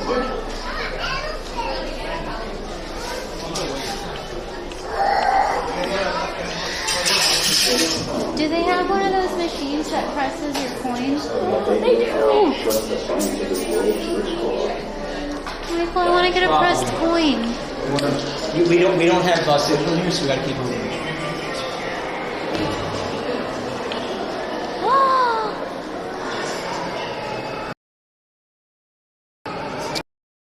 And they let you put whatever you want, like text on the M&Ms. Smells like burnt ramen in here. Smells like what? Burnt ramen. Burnt ramen. That's what dinosaur bones smell like. What do they taste like? What kind of M&M do you want to make? Let's make one that says my initials. Chat's mad at me because I didn't let you do the coin. Oh, Chat, I don't care. I'm going to throw it away as soon as I get home. It's going to be more trash for the ocean. Wait a minute. Alligators. Look, who did his nails? I don't care about alligators. What do you mean? I can see that in Florida. I can see that at the museum. Alligators. Well, maybe they have cool ancestors. Crocodilians, one of the oldest life forms known to man. Right? They've been around, coexisted with the dinosaurs virtually unchanged to this day. Wait, hang on. You have to look at this diagram. Did you know that? I didn't. They decided, you know what, we're good like this. We're not going to evolve anymore. If So- it's not broken, don't fix it. They lived 15 million years ago. Wait. The Mississippi penis is extinct. So that one doesn't exist anymore. This one does. That's number 13. I think that's that one. You can see there's a number next to it. Yeah, this one's still alive. What's weird is it looks like it had a break where it didn't exist and then came back. That is weird. Oh, it's a different species of it. Oh, it's a different. Okay.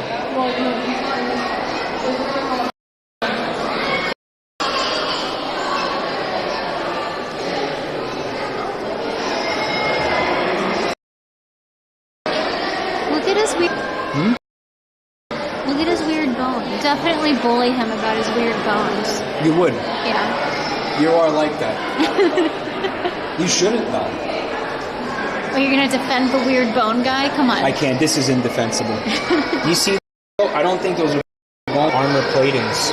Oh, okay. I take it back. What number? I kind of want to know what that is. What number is that? And I don't see a number. Crocodilomorphs. They had a crocodile with a dolphin tail. Look, they had that. They. Hey.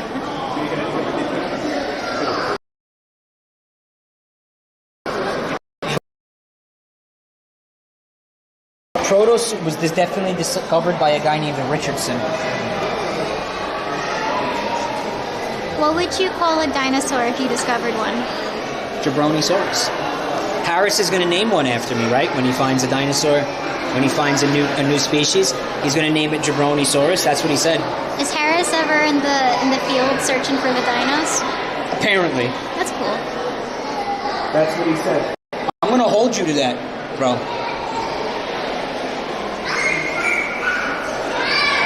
No, there were a lot of really interesting, now extinct dinosaurs. Are you seeing it?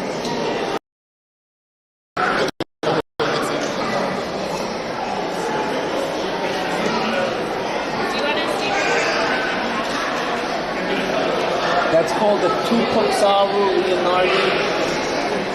He had a giant crest on the back of his skull that might have helped during flight. He's kind of amazing, isn't he beautiful? He's very cute. I love how his head is twice the size of his entire body. How did that work, right? According to all the laws of aviation.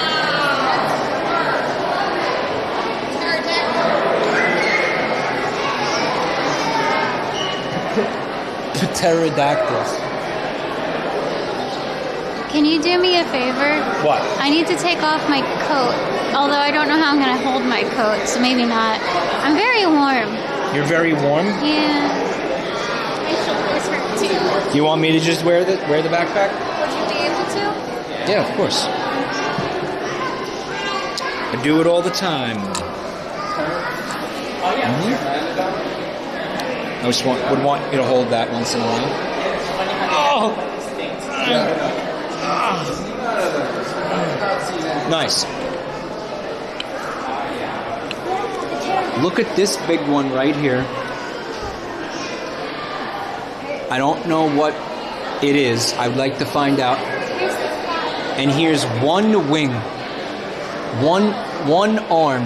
That is really big.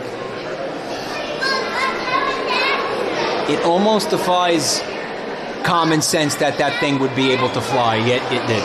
Yeah. We know that it did. Yeah. Pronounce it correctly though. Pterosaurs. Pterosaurs. We have, of course, number 9.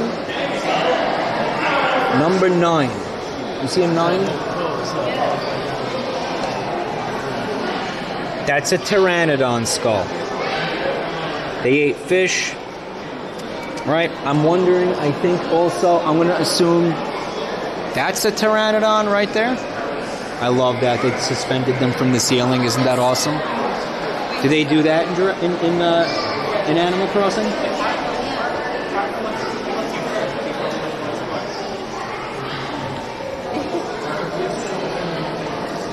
Pteranodon SP, and then we had Pteranodon longiceps.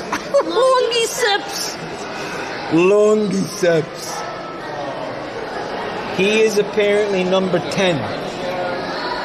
Number 10 is the one up there, yeah. That's longiceps. He's a long boy. Man, they were running out of ideas after a while, huh? We got Nyctosaurus gracilis, number 8. Number 8's right here. One of the kind of on the smaller side. He's so cute. Yep, that could have been a fun pet. Anghanguera santanae. Oh, he had a stupid beak. This one? Yeah, he had like a big, weird like schnoz apparently. No, that's number 7. Yeah, that's number. No, I'm getting confused. I'm senile. Look at these two. They loved each other. That was the pterosaur relationship. They love each other. Love each other. That's actually the same one, mirrored. So that's just like self-cessed. Oh. Okay, so it's like two. It looks like weird halves. modern art of some kind. No, look at this one. Is this really a fossil? It looks like someone's like. Art? Yeah, someone's like photography art where they just take a picture. No, of that's woman. a freaking baby. That's Pterodactys elegans, one of the smallest pterosaurs. He was like the hummingbird of the pterosaurs. That's him.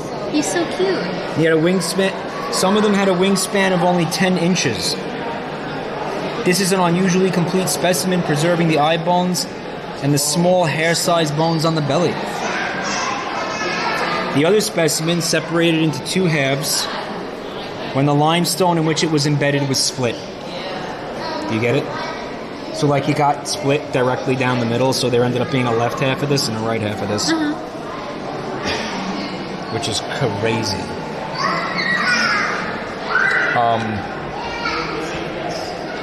And oh my god, hold on. Number 5. Yeah, okay. Number 11. The massive wing. Okay, so I might have been wrong because that's Quetzalcoatlus. That's the Quetzalcoatlus wing. Some of you guys know about the Quetzal. Quetzal's pretzels, they sell them in the mall. Okay, this thing there is debate about whether or not it flew. The wingspan of the largest known individual is 39 feet. Specimens have not been found in marine rocks occurring. Instead, it was what was a large floodplain with many stream beds and lush vegetation. There isn't it flew. There is debate. There is debate about whether or not Quetzalcoatlus flew because it was so large. It was so large. They don't believe, like maybe it glided, but it glid. Maybe it glid, but it was so freaking big that flight was silly. It's silly conceptualizing this thing to fly. Like people have done the math. Some people's math argues that it didn't fly. It wasn't capable of it. It wasn't aerodynamic enough. It was too big.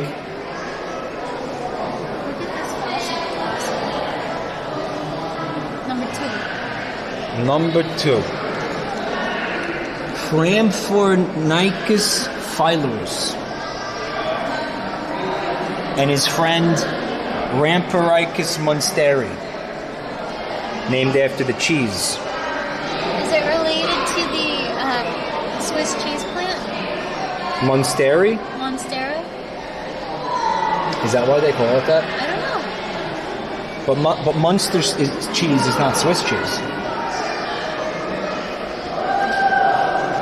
Man, I'm gonna be real. This fossil's kind of bad. I can't really tell what I'm looking at. It's kind of shit. Do better next time. But this one's legit. Like this one, you can see the wing flaps. It's like art. Yeah.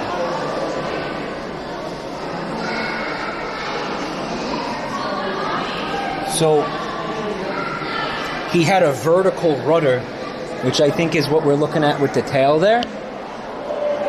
So at the end of his tail, he had a little, like, skin diamond that he could use to navigate in flight. Here's a good illustration. Campy lognathoids, that's this guy. He's a little campy looking, isn't he? I would say so. He's a little campy. Some of these boys had tails, some of them didn't. I think the defining factor was where they were in the evolutionary tree. It looks like the later ones lost the tails. The earlier ones had the tails, the later ones lost it. This one is Rhamphorhynchus gemingi. And again, it's cool when you can see the wing meat, right? The wing skin. I like the wing skin. I think that's really cool. Do you think they colored it to show the detail? They must have. Yeah, I think so.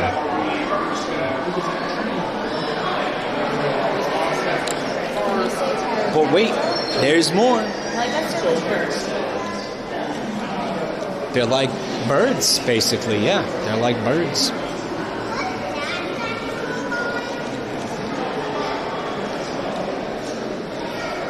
Big old snake, but wait, he's got legs.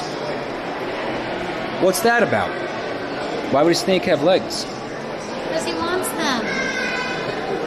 God It has forbid been a woman have hobbies. It has been suggested that many of the specializations seen in snakes, such as the lack of legs, reflect a primitive burrowing habitat. They lost the legs because they didn't need them. They were getting in the way. They were basically lizards who were like, you know what, we're done with legs. They had legs, now they don't have legs. Seems like a downgrade to me. Right. Not to them. There was an upgrade for them. But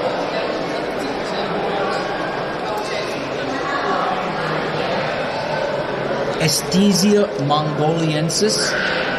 It's a very regal looking lizard guy. These animals are all descended from a common ancestor. I think these dudes eventually became snakes. Oh, that's a monitor lizard. That just straight up exists right now. Marine lizards. Oh, these were the fun ones. During the Mesozoic, lizards returned to the sea. They were like, we're back, baby. Liodontus. Leopluridon's later. Tylosaurus, skin impression. Tyler. Number 24. You see 24? Oh. Tylosaurus skin impression. Pretty weak. Scliodastes leodontus is the big one. You can see he's got flippers. It was just basically a big lizard with flippers. Then we got some snakes over there. I'm wanting to see. This little guy, he's so cute. That's a chameleon. I love him. Why are they putting things in here that still exist? That's a We chameleon. can go see these alive somewhere. That's what I'm saying. Temporarily. I guess they're trying to show you how they're related to the extinct things. Okay. That's great. Maybe I don't Oh, know. this one's funny small. It's like texture. They preserved the scales on that, yeah, Oh. somehow. What do you suppose this funny fella's all about? I think he loves eating little guys.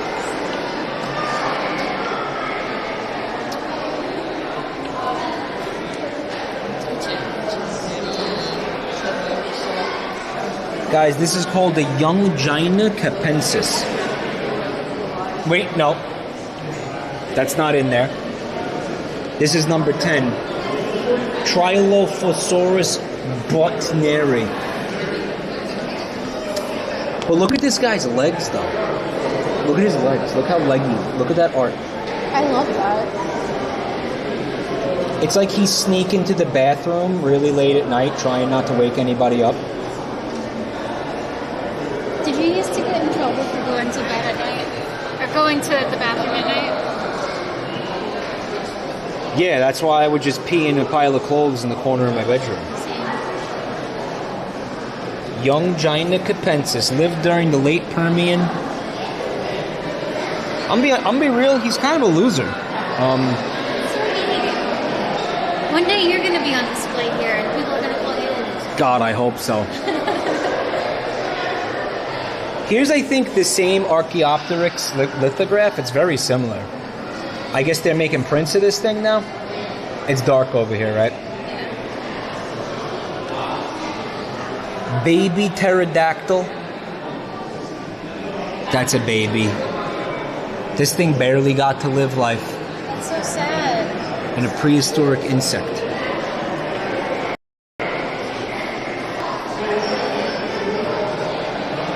Yeah, they had bugs back then. Look, it's like a horseshoe crab. Oh, it is a horseshoe crab. It says it there. Yeah, but we have these things. Look at ammonite. Yep, all this fun stuff. Ammonites. They even have a cringoid. A cringoid? A floating cringoid. That's me. That's my ancestor. We're all related to the cringoids.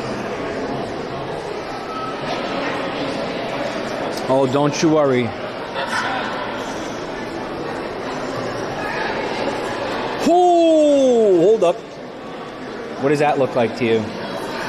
It looks like the armadillo from Donkey Kong 64.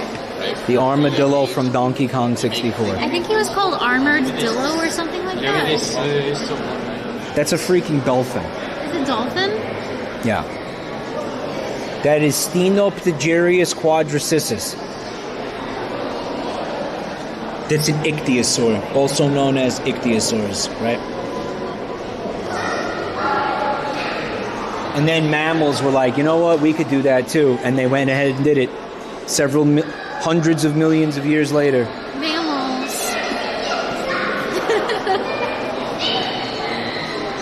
It's another little dolphin. But basically this whole wall is going to be Ichthyosaurus.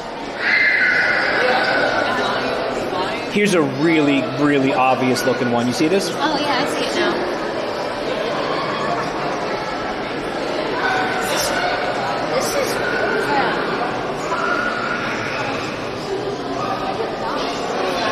There's people who think all of this is faked. My dad says that God put the dinosaur bones into the earth to confuse us. Like he did this. He was like, let's put like a fucked up dolphin lizard in the ground to make Buntime's dad question his faith in Jesus. Exactly. That's what my dad told me. I was like, Dad, what about dinosaurs? He said we're gonna do a little trolling, right? Here's a fun one. Really? Ichthyosaurus?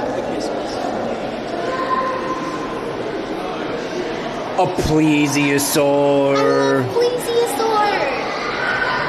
Guys, this is Plessy from Mario. Yep. You know, despite the name, I heard they were actually pretty rude. They would never say please, or thank you, or you're welcome. How they swam is in dispute because their locomotion is not similar to any living animal. They don't know. They don't know how they did it.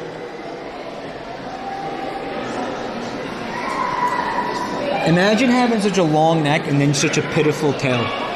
What a stupid animal. I wonder if it would have eventually lost the tail. Because again, it wouldn't have been able to use the tail for swim. Oh, what do we got here? Look at him, he's so cute. What's number 3? 4 is a Placodos gigas. Gigas? He's a placodont, an aquatic group of animals whose adaptations to the environment are probably similar to seals or sea lions. This is just a sea lion lizard. Look at his little hands. I love him. I want this to be my friend. He looks very friend-shaped, right? He kind of does. I'm gonna He would have been cry. fun. I love him. He would have been fun. You were looking at the turtle thing? Yeah. That's called a Hinodus cheliops. Look at his silly head. Oh my Oh, god. what an freaking idiot. I'm in love with everything in this exhibit. Look at this. You want to hear the fun part of that thing? Yes. Correct me if I'm wrong, Harris. That thing is not remotely related to turtles in any way. What? That's not a turtle. That is actually, despite looking exactly like a turtle, is not a turtle. You want to know what it is? You know how crabs have evolved multiple times? You know, like the arc of evolution bends the crab? Called? Divergent evolution? Or, no, not divergent. No, not that. Convergent. Convergent. Or, So he's related to crabs? no, it's just that turtles are apparently a peak form, and things keep evolving into turtles. Oh. One day I want to evolve into a turtle. Do you think I could do it? If you try really, really hard. Do you really want to evolve into a turtle? Do you know what a turtle is? Do you know what the shell is? I know that it doesn't have to go to work. That's a good point. But the turtle, the shell is its rib cage. Uh-huh. So it has a massive external rib cage. Worm is another convergent evolution thing. Things like to evolve into worms. Relatable. Worms. And for anybody asking, no, I would not still love you if you were a worm.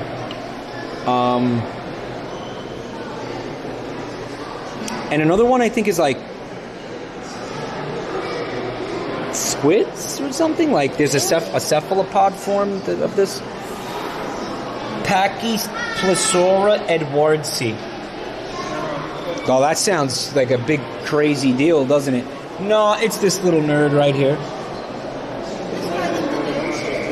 A very, very tiny marine reptile. What a nerd. Swimming around, doing his thing, probably getting eaten like instantly, right?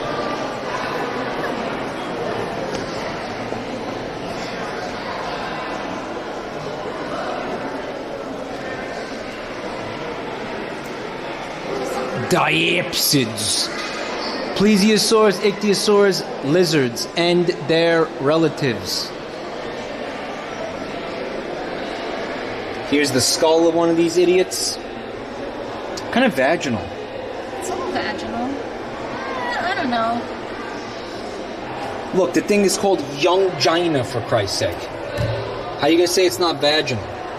What if it's not pronounced like that? Let's find out. Youngina is a member of the group of animals circled in blue. All Don't of care, these animals pronouncing it how I want. evolved from ancestors. Don't care. I don't care. I'm gonna pronounce it how I feel like. I don't care. Sorry, don't care.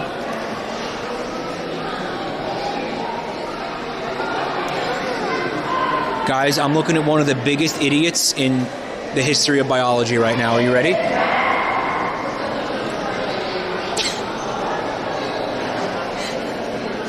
Look at this absolute goofball. He sucks. He's so bad at being alive, his teeth go through his freaking nose. There's holes for his teeth to go. Oh my God, just give up, dude. Well, he did what he did. And you know what? I don't blame him. I don't blame him. What is he? I have to know what he is right now. Mastodonsaurus giganteus. An extinct relative of frogs and salamanders, but was probably more like the crocodiles in its life habits. The large flat skull with tusk-like teeth, some of which protruded through the skull, seems to be adapted for seizing large prey. He was basically a cross between a crocodile and a frog. I see it. He looks like he should be in RuneScape. Pelorocephalus tunuyanensis. Look at his face. I love him.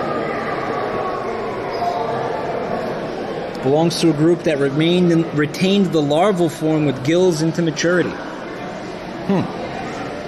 And we have his skull, number 24. I'm assuming we're going to see, what is it, Diplocaulus in here? Diplocaulus was the one that was like the giant salamander with the shovel-shaped head. Been extinct for quite some time. This would be the area where we'd find him. Look at this goofball. Number 14, Eriops megacephalus. Another absolute goofball. Found in Oklahoma.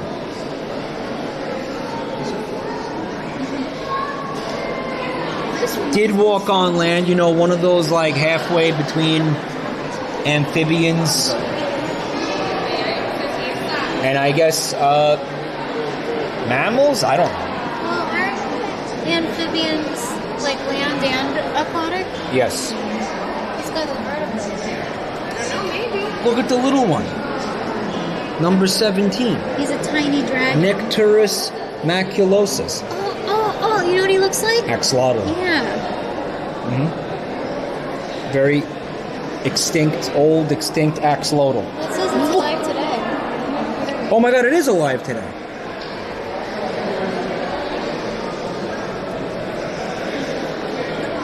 Why are they showing me things alive today? We know axolotls, bro.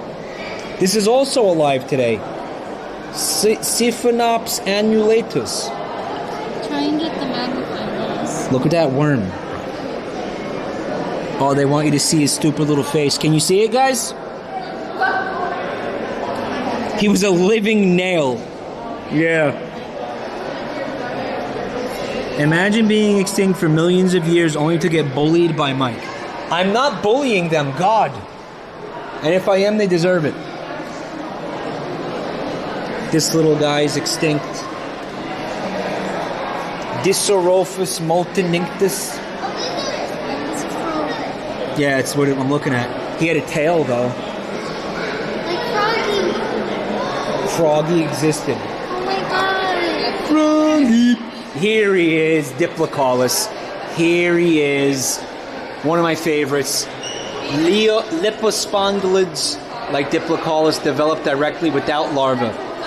In direct development, the juvenile looks like a small adult, differing mostly in its proportions. A larva looks substantially different from the adult, right? So this guy, they're saying,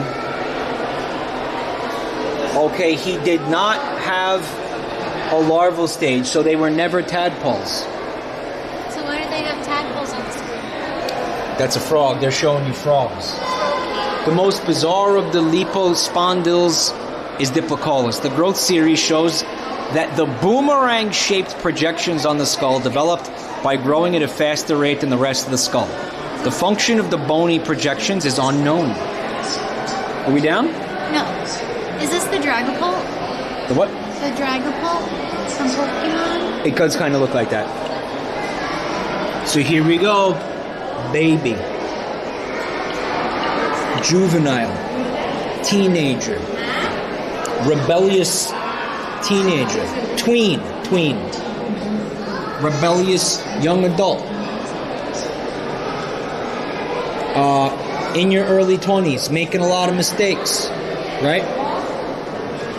32, college. You're in college, experimenting. You know? Sex. Making out with guys, seeing if you like it, right? You know? Now you're getting there. Now you're like 30. You finally starting to get your shit together, right? And then at 32, you die. And then 34, you're like, oh, yeah, I finally got this figured out. Awesome. You know, it took 38 years, but here we are. We finally did it. You know, I know who I am, what I'm about, and I got my shit together. Finally, and asteroid. And that's when the asteroid hits. He's a fucking idiot, right?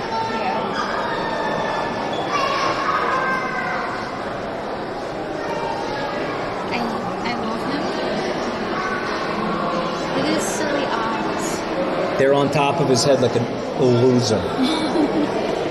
Okay, so, you want to hear a fun story? Yes. This creature was in Ark Survival Evolved. And you could tame it and have it as a pet.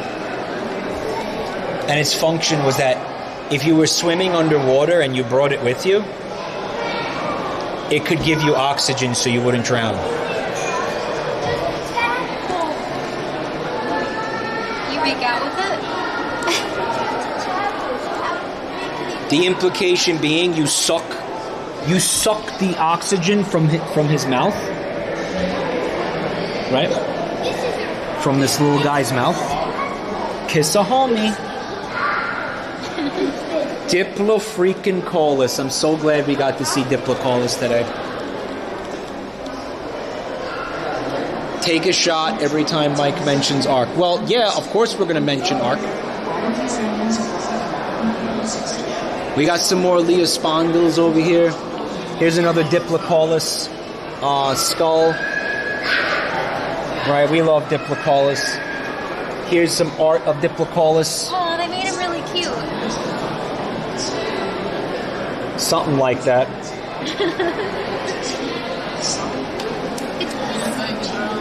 Yeah, there's a whole mess of these idiots in here. Look, oh my god. So cool. Just found a big old... Alright, get back in the pile.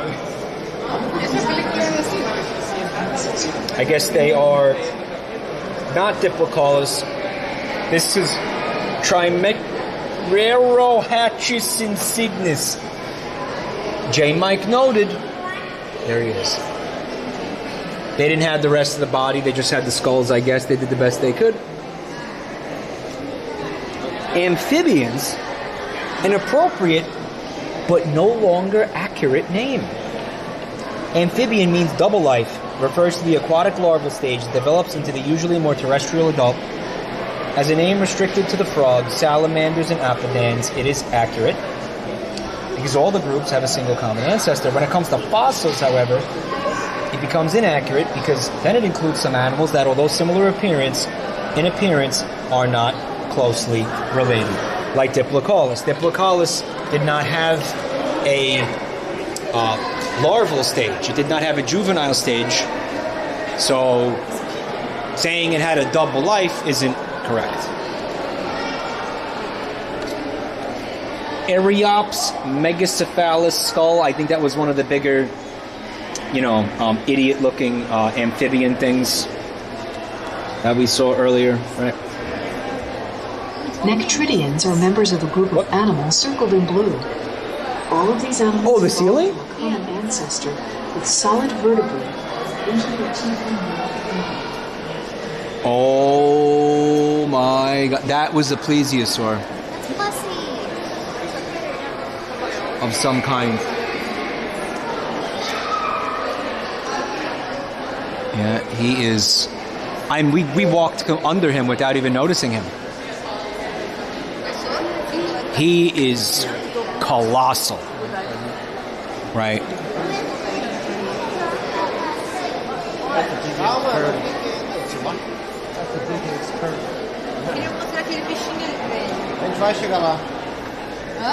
One, right. So this wasn't the plesiosaur. This was Cryptocleidius oxoriensis, a short-necked plesiosaur. Related to the long-necked... these are kinds of plesiosaurs, excuse me. This is a subspecies of plesiosaur. The one hanging from the ceiling is elasmosaur,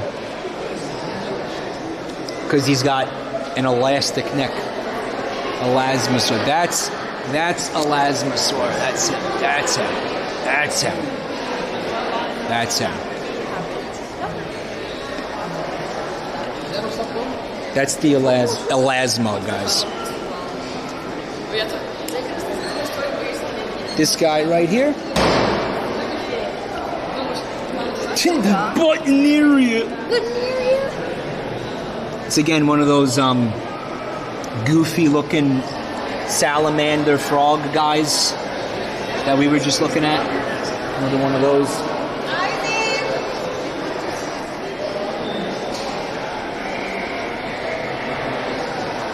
Guys, they got a coelacanth up here. I want you to do me a favor. I want you to go to YouTube and type in, I can't do this right now, but you can. Type in music you hear when you encounter a coelacanth and listen to it. Okay?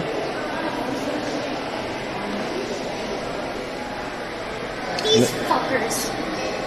Oh, what are they? They're the reason we have to pay taxes. Are they? That's not Tig Talik. That's just some kind of cringy salamander thing. Look at his stupid eyeballs. I love them.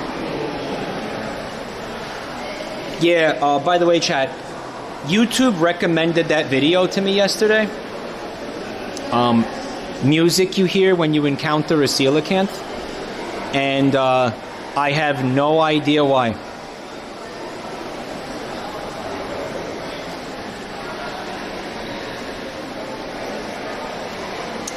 The evolution of limbs is one of the greatest features of vertebrate history.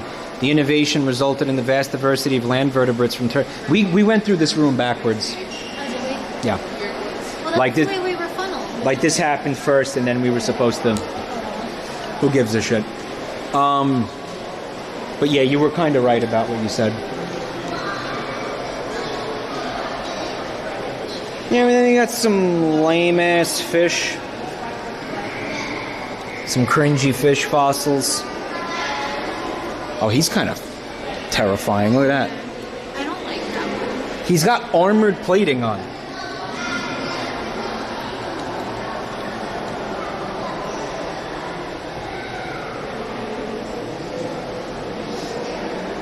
Trying to find info on what that art is, but it is not forthcoming.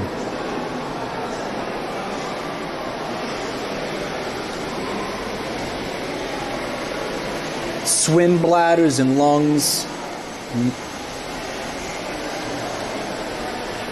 Holotyptus quebecensis. There are a lot of fish fossils here that look really, really similar to coelacanths.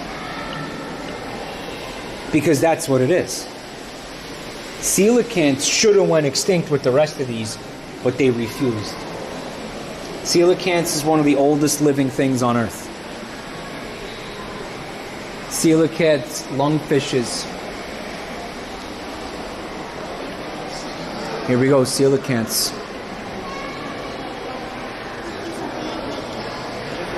I want you to think of, oh, that's the hornbill of the dongfish. Oh! Not to be confused with the newt sack, right? They forgot to go extinct. Coelacanths forgot to go extinct. They have changed very little in almost 380 million years. 380 million years. The dinosaurs that we were looking at in that other room were from like 140 million years ago. The coelacanth was swimming around 250 million years before those idiots. And is still here. He knows what's up. Isn't that mind-blowing? It is. He got it right the first time. There are profound differences in the rates of evolutionary change between coelacanths and tetrapods. We coined the term living fossils to describe extant species that have slow rates of change. In the same interval of time, 380 million years, all tetrapods have evolved from a single common ancestor.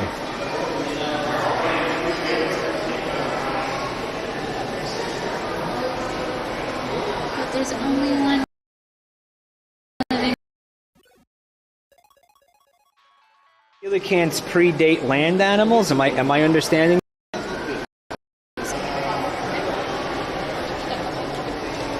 Some of these things are pretty old, but still exist. Lungfish.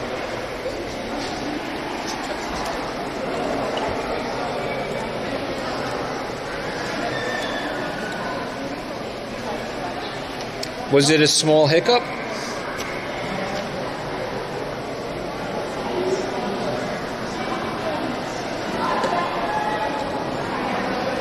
I think it was just that the coelacanths were kind of doing their own thing. They were really busy, really deep in the ocean, and they never got the memo that they were supposed to go extinct. Like nobody told them they were supposed to go extinct. Do you want me to hold that? No. Okay. Oh my God. Xiphactinus. Commonly known as the X-fish. Seriously, they call it that. Go stand next to that bad boy.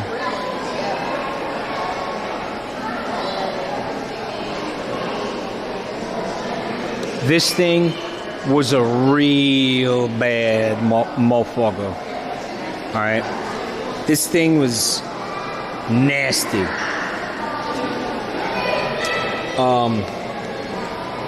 They were large predators with strong jaws and many teeth.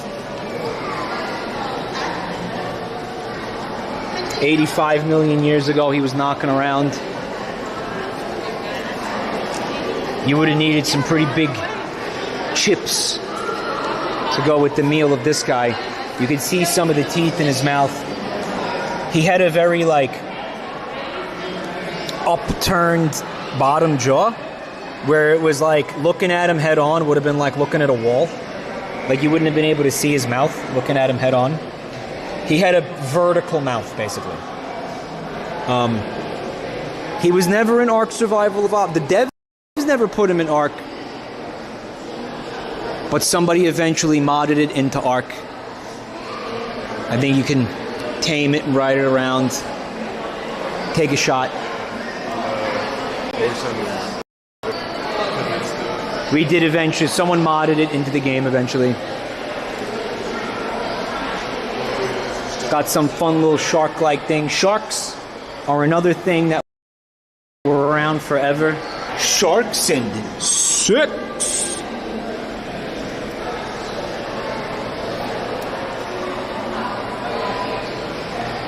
What do you think of that art? Do you like that? What's with his weird throat? I don't know. It kind of sucks, doesn't it? Yeah. Excuse me? Said it'd be really hard to eat with that throat.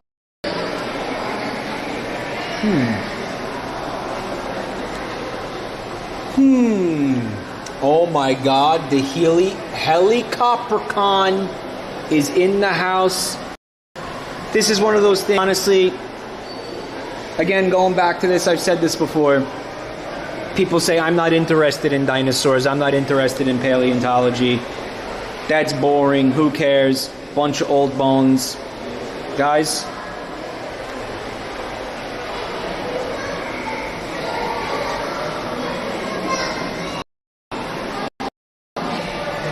I want you to go Google Helicoprion. You know, what do you think that is? It's an ammonite. You think that's an ammonite? Yeah. Is it? That's the bottom jaw of a shark. What? Why is it swirly? It's a saw blade. He had a saw blade jaw. I don't know if it was possible for him to uncurl it. We don't know. We got these fun things here. Chimeras, they called them chimeras. I don't know why. I think they were ancestors of stingrays.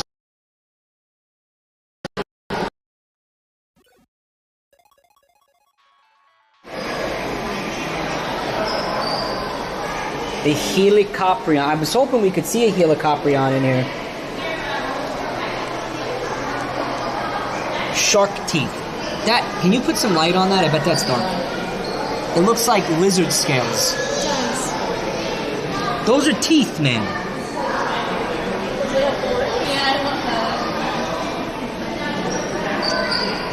Looks like it's like from a cartoon.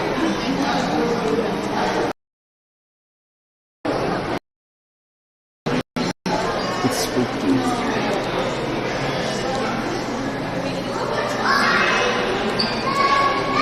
I like his horns. Yeah, that's Bro, no, they said he looks like he's from a cartoon.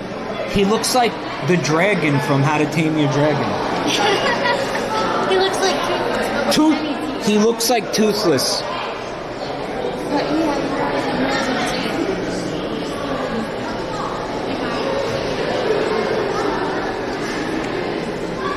Toothful, if you will.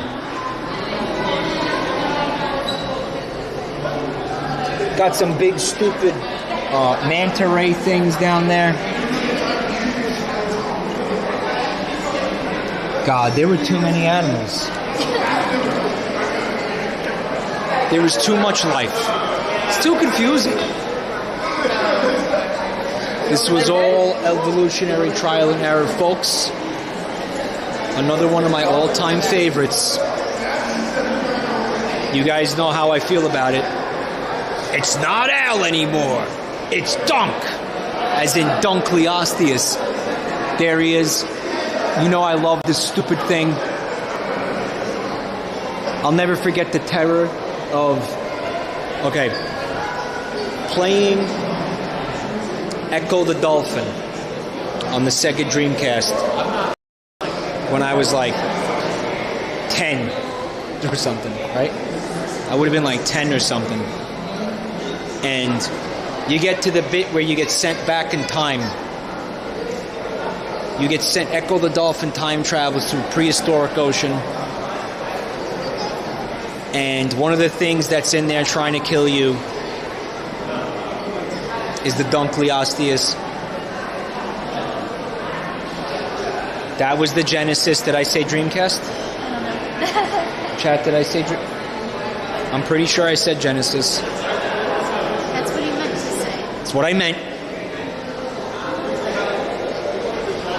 There was one on Dreamcast, but that's not the one I'm talking about. I would have been older for that. Okay. I said Dreamcast. Jesus Christ. Genesis. Okay. So I was playing the Genesis, and you go to the prehistoric waters, and these things are everywhere, and they're terrifying. And I'm like, what the fuck is that? And that memory stayed with me. It stayed with me for so long. Apparently, it's not how you put it, though. I'm not pronouncing it right. Dunkleosteus. Dunkleosteus. Yeah, but why'd they put the L and E out of order? They did. They did. Just to piss us And then off. there's an arrow that says look up, and you go, oh my god, it's too late. But by the time they tell you to look up, it's too late. Really horrifying looking thing.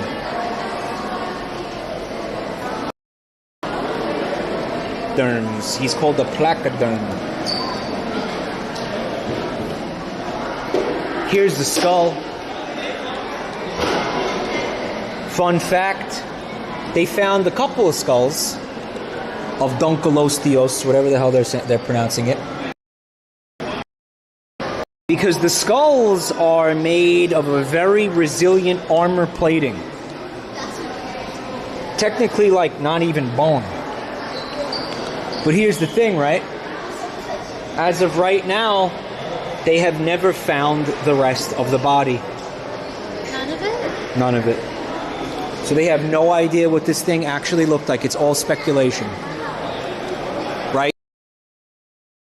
So this right here, they have no idea what that looked like. None. All they have is the skulls. Right?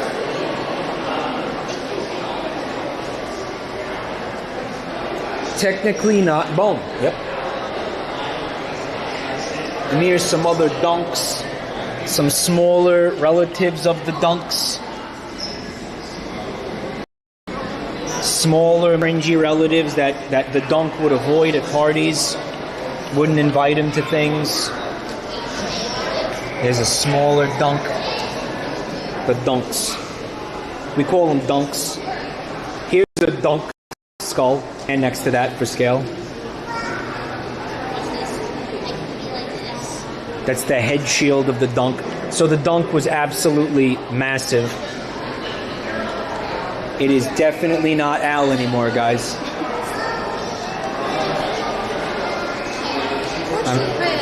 Some weird little worm, guys.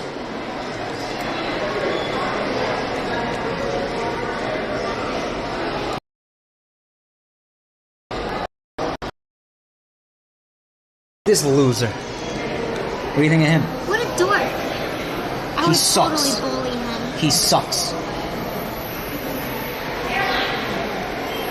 Bitch.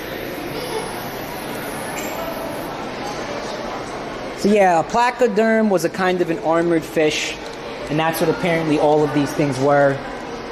The dunk was the ultimate top of the food chain. Look at those massive. I don't know what that is.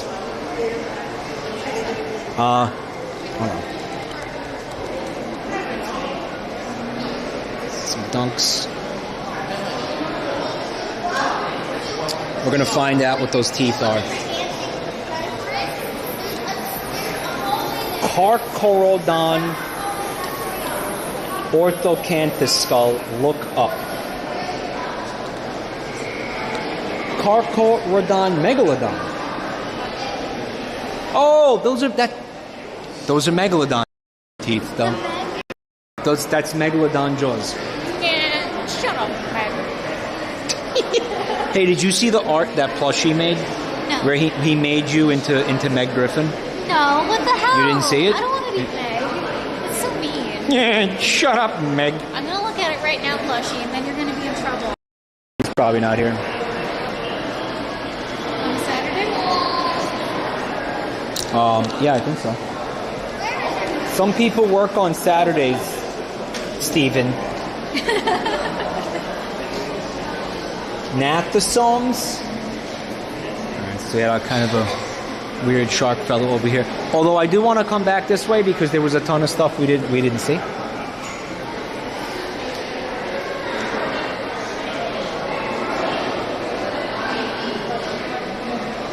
Not sure how exciting some of it is. Oh my God.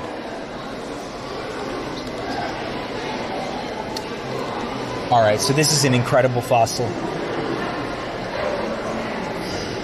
This Calamaplurus, which was some kind of loser fish, right? With big teeth. This Calamaplurus swallowed a large vinctifer headfirst and then died after the prey became lodged in its pharynx. He choked. You can literally see what he choked on. That's insane. Folks, this is why you gotta chew your food. What an idiot. Here we are. All these teeth and he's not using them. Right. Where how many, 250 million years later, laughing at his ass for being a loser. I love how you can see his scales preserved in the stone. That's really cool. Mm-hmm.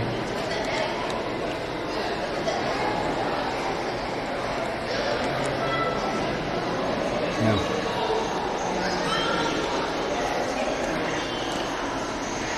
What's this big guy? Whoa. Look at that. It's rainbow fish.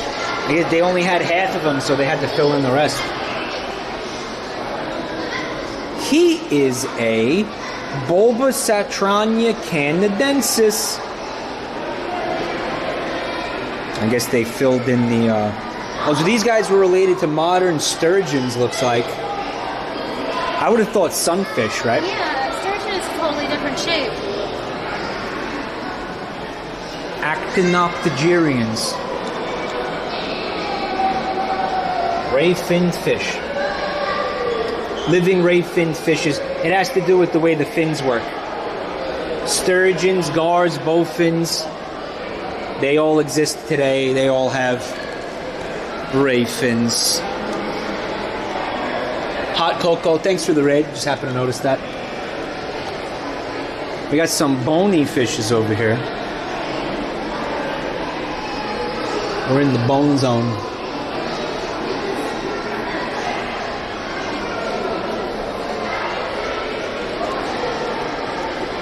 Oh my god, they're tiny. Yeah, look at the magnifying glass.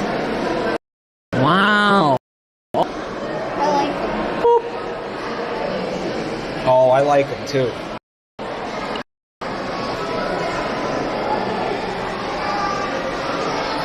It's a mass grave again.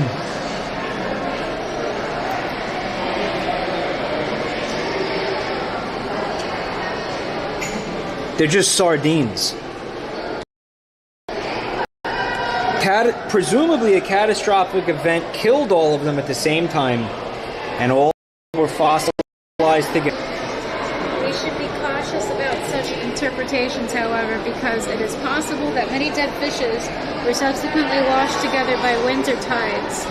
This would be especially likely if several species or different sized individuals were found together. No, fuck that. I'm gonna tell you what happened. They were having an orgy. One of them farted, and it stinked so bad that it killed all of them on the spot.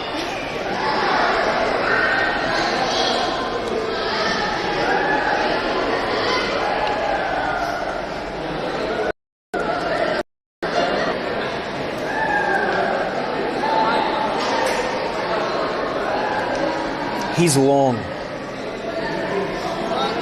Yeah, we got some long boys.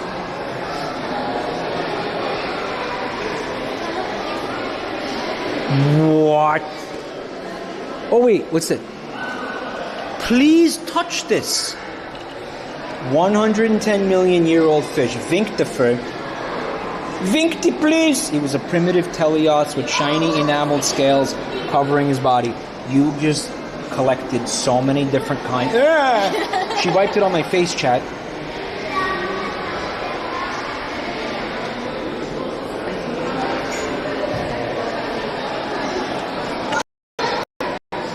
Guys, neopterygians and seminoids. Seminoids? Look, seminoids. That's you.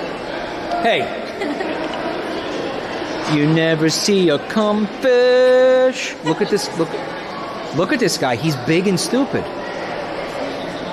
I like them. He's like pooping. He's pooping? Yeah, isn't that poop? Where?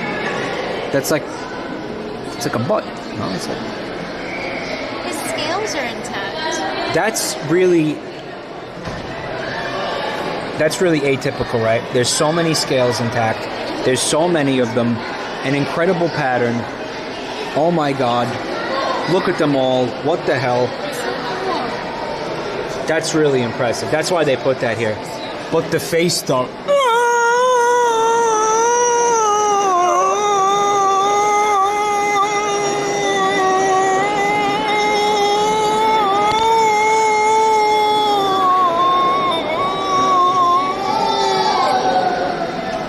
Some lady on Thailand doing that.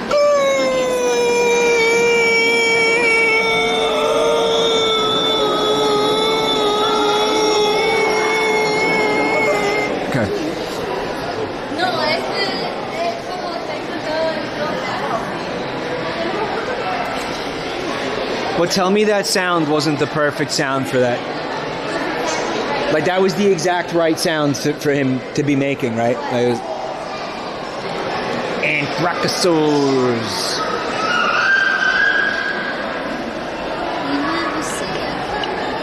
You never see it. Diadectes facialinus. It's phasilides. Oh, so this guy was sort of related to the very famous Dimetrodons. The ones with the... Huh? He had like a sail back there. Like a sail? Like a swordfish? Like a sailfish? And he's very extinct. But he didn't have one, right? He didn't have a sail. He's cute. Look at this guy. Oh, he's all fucked up. Oh!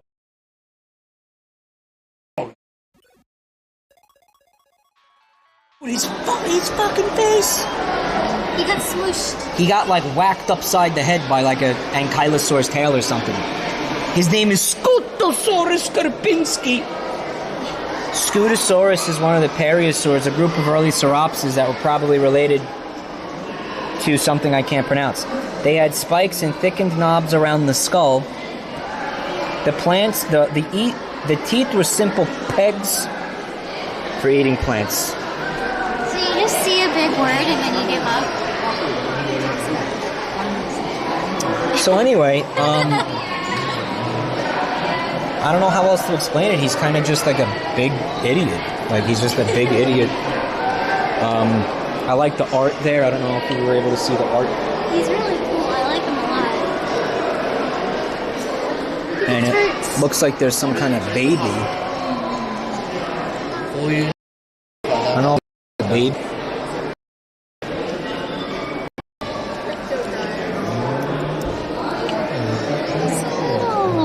Number 2. He's a Hypsognathus feneri,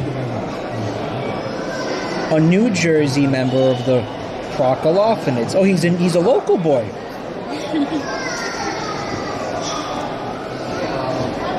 Well, that was number 1. What's number 2? It's the small. Oh, it's the same thing. Oh, it's just the. Oh, no, that's the fossil, and then that's the recreation, the cast. We got some turds back here. Oh my God! Look at his face. So, I had heard that the guy who discovered this turtle, he found a massive turtle. But then someone found an even bigger turtle. And then he went and found a bigger one? And this upset him, and he went out, tried to find an even bigger turtle because he couldn't deal with it. It was very difficult for him to accept that. And then he spent several decades trying to find an even turtle than the guy that upstaged him, basically. And he started drinking a lot in order to deal with it. He started getting into alcoholism. He apparently had a serious problem with alcohol because he just couldn't come to terms with the fact that he would never be able to find the biggest turtle. And it was really sad. His downfall is very well documented. Of course, I'm talking about Edward Drinker Culp. And this was the way that, his life went down.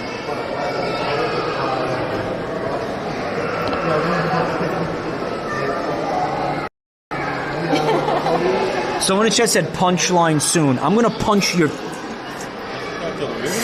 I'm in public. I'm going to punch your mom in the grunt. You can't ever say that on... You just demonetized it. You can't ever do... Oh, no, sorry. Smith Boston, save us. I didn't say that part. Oh, boy. It just felt appropriate. It was. Punchline soon? Yeah, I'm going to punch your line. What does that mean? By the way, this thing is called Geochelone Atlas because that's how big it is. It's globe-sized.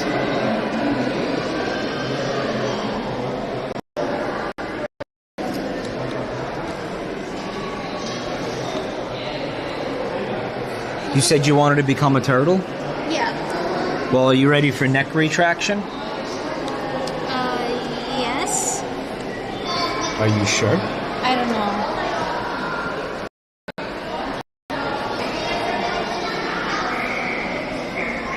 I guess these still exist. Look at this one, though. Look at his neck things. How is he going to retract that? He's not going to retract that. It would be quite painful, brother. For you. Yeah, this was a very odd turtle. Progonochelys quenstedti. He was a lot of fun, though. Look at his tail. Holy. Oh, this thing was not fucking around. Wow. Oh my God.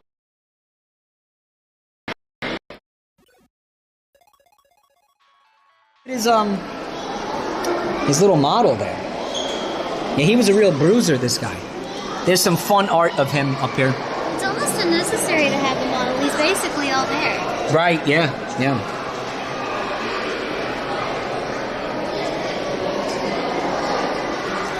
Of course, a contemporary of the dinosaurs. These things, I think, yes, are related to turtles, crocodiles. This guy, on the other hand, was just a fun, cuddly friend. Although his tail is pretty scary, actually. Look at that. Meolania platyceps. Looks like a fun guy to take for a ride. He kind of does. You know, take him for a ride. You're going for a ride, kid. See a sea turtle? A sea turtle? Yeah, see a sea turtle? Well, he doesn't have flippers, so I think usually sea turtles have flippers, right? Yeah, that makes sense. Although they do have them. He's related to them, though, I think. Okay. I was going to say because the shell's so small. Guys, it is stupid how big this turtle is. It's actually insane. Guys, I think we have a mosasaur over here. Yep, mosasaurs. Stand next to mosasaur for scale. The dino bird. And this was just a big aquatic lizard. This was a Tylosaurus, which was a kind of a mosasaur. Right? Living with him, the X-fish, the Xiphictinus we saw earlier, and pteranodons, actually.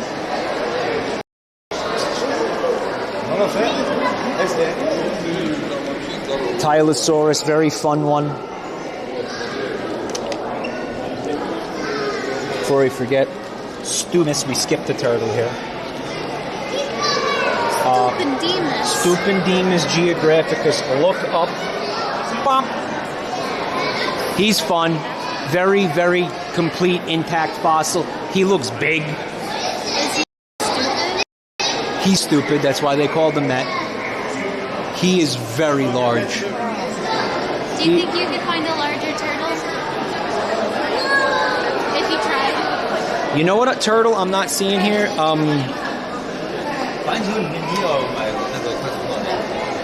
There is a prehistoric turtle I haven't seen. Starts with an A. Harris, you want to help out? The really big one? I think it was a kind of a sea turtle. Back over by the crocodilian fellas. Number 3, Clepisaurus matahenensis, found in Edgewater, New Jersey, near where the George Washington Bridge stands today. Wow. Just a couple of miles away. So is this how they find the bones when they're doing an expedition? Sometimes, if you're really unlucky. And then you have to put it all together? Something like that. Just a whole mess of bones. Sometimes you get lucky and you just find them sitting there, but I think usually it's like that. There's a lot of people here. There sure is. Macropsary is the skull and jaws. That is a very big skull. I could fit inside of that skull. It's also thin. Look how thin it is. So what does he eat at that point?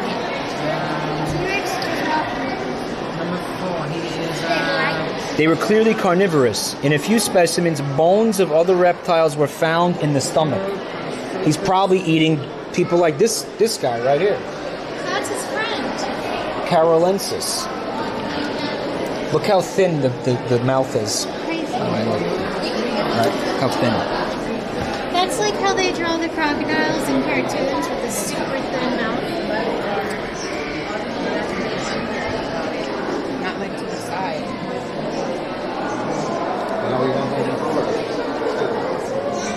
Now we got one of the really fun ones over here. A Suki, and some of the the crocodiles and alligator type fellas, they started getting very much more like dinosaurs. Prestosuchus chiniquensis.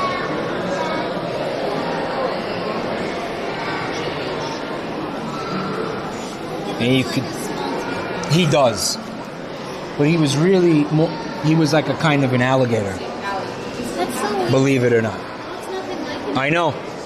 But that's what they're saying. That's really cool. Even with this skull, right? You would think there's no way this is a kind of a alligator thing. But it is. It is.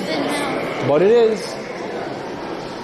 And that was the whole room. You ready to move to the next area?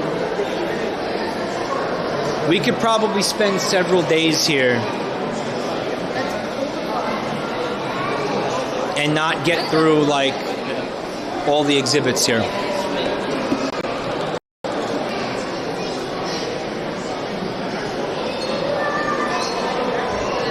Right. Mike, I learned that in 1993, 65% of Staten Island voted to secede from New York City. Yet, they didn't. Isn't that interesting that they didn't, despite the majority of the population wanting to do it? Isn't that interesting? The whole of vertebrate origins features a great vertebrae. Okay, wait, we just walked through that, and we walked through that backwards. Such a classic museum feel, right? We looked through the whole exhibit, but we did it backwards.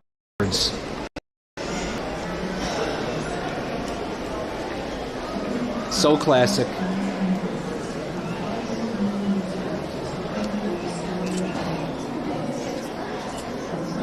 This guy cannot fit in the room. He cannot fit in the room. The dinosaur lid won't fit. Ain't gonna fit.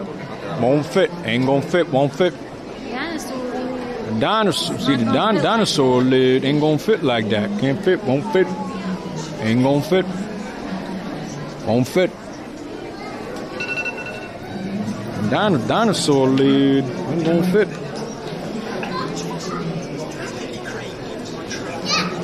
You think we can take some vertebrae home? Sure, grab one real quick. Who's gonna stop you? This is a titanosaur. This is a titanosaur. This is one of the biggest animals that ever lived on Earth. And I think that this is like a juvenile. What? This isn't even one of the fully grown ones, apparently. That's insane. How big could they get? Yeah, it's basically can't fit in the room.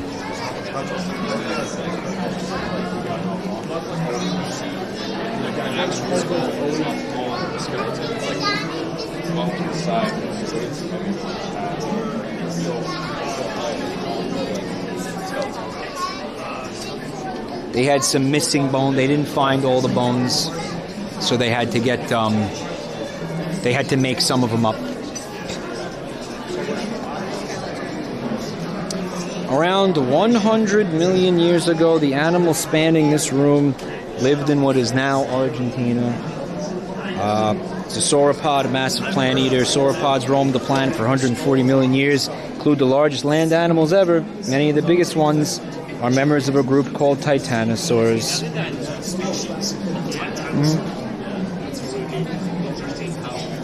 I think this is Patagona Titan or something?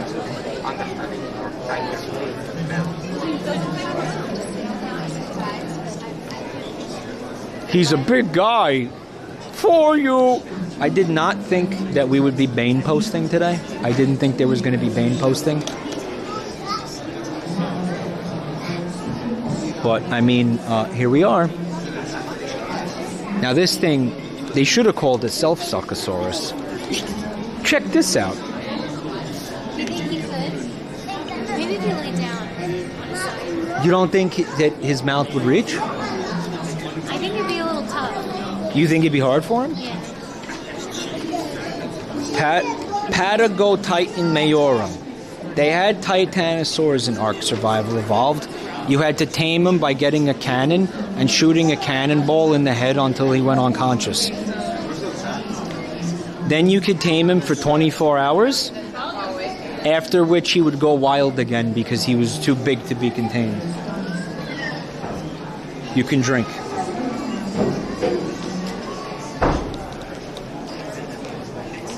Self-succosaurus, they call them. You want to grab one of these real quick? This is the gift shop right here. The enormous skeleton behind you doesn't include any real fossils. What? They would be too heavy to mount for display. But the specimens in front of you are a different story. Most are from the museum's legendary Big Bone Room. The Bonus Bone Room, where fossils of sauropods and other large dinosaurs are stored on open shelving, monitored by security cameras, and moved very carefully with a forklift. So these are actual fossils. Here. That is all replica. That's all replica, basically, right? But these are actual fossils. How do we know these aren't replicas too? They could be lying, like, to stop you from stealing them. They have them on, dude, it's no joke. It's like they have them in vaults under constant security monitoring. No, all of these dinosaur bones are fake. It's a ruse. They're just there to confuse us.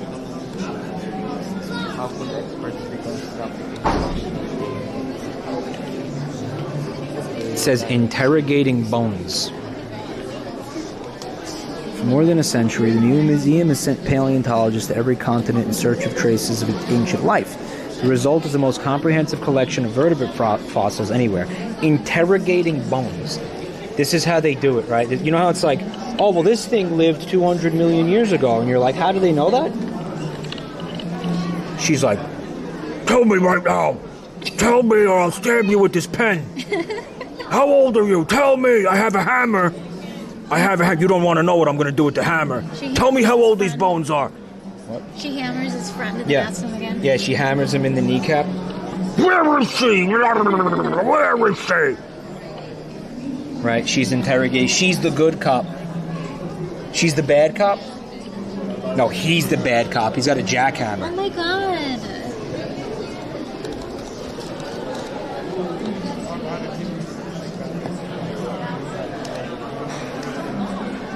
Did we see the woolly mammoth yet? No. No. Nopers. Although this part's cringe because these are mammals. And kind of like, who cares? This museum had a Triceratops. And a Stegosaurus. I'm wondering where those boys are at. Because we haven't seen those boys. But yeah. There's even I think that's a replica. Oh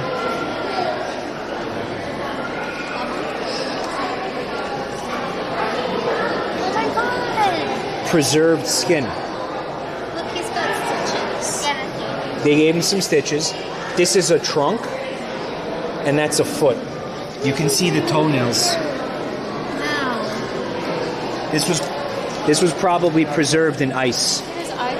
Yeah, that's his eye socket with his eyelids. That's so. It's a little creepy. It's upsetting. Yeah, it's actually upsetting. I don't want to look at that anymore.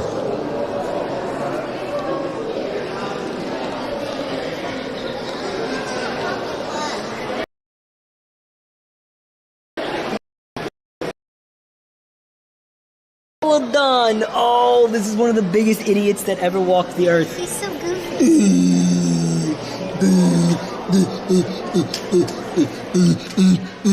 He had a shovel mouth. He had shovel teeth. Look at his bottom jaw. That's crazy. Look at this absolute moron. Oh my god, I hate him. He was an elephant relative, right? Look at he was like suffering. Look at him. He's suffering. Stupid thing. Look at the two giant teeth. Look at them. That's really cool. I like it. You like them? Yeah. Early relatives of elephants. Look at these morons. He's a long elephant. Whoa. A long boy. He needs like a second set of legs. Or a third. Oh, number 5 is a Phiomia skull with the tusks right here. This is a Phiomia. He was like an elephant pig type of a deal. He was like more like a pig. Right? He's crazy drunk.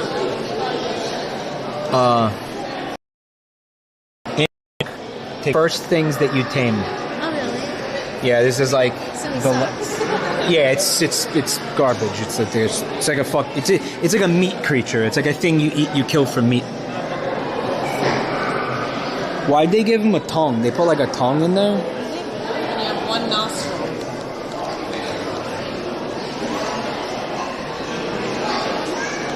Here's a Gomphotherium.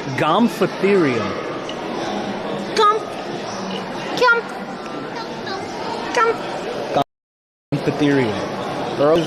Elephants lived in Texas. He used the tusks to scoop up food. He's got a really bad mouth.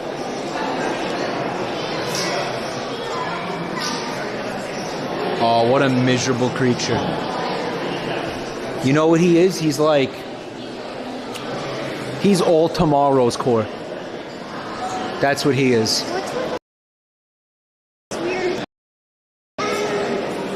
Eyeball. Giant eyeball. He's Cyclops like Sonic the Hedgehog? He was a Sonic character. This is not, I shit you not, this is a mammoth. Or a mastodon, I guess.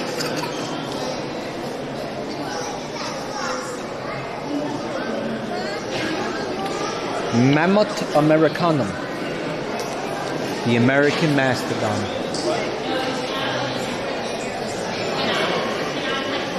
I just want him back.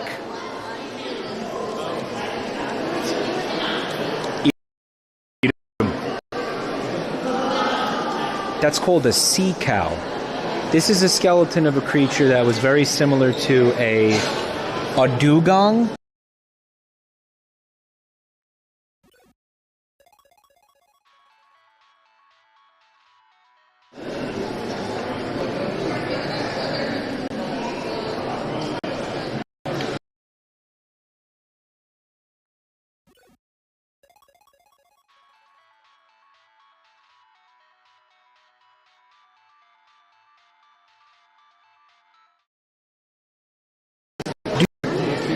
They called it the Stellar Sea Cow.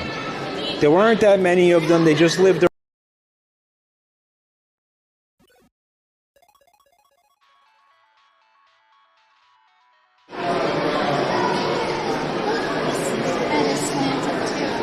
We went down. Would you hold this?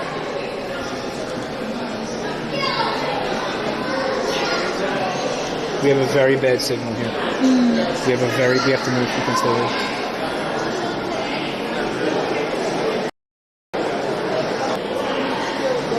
Look at these old guys. We might be back.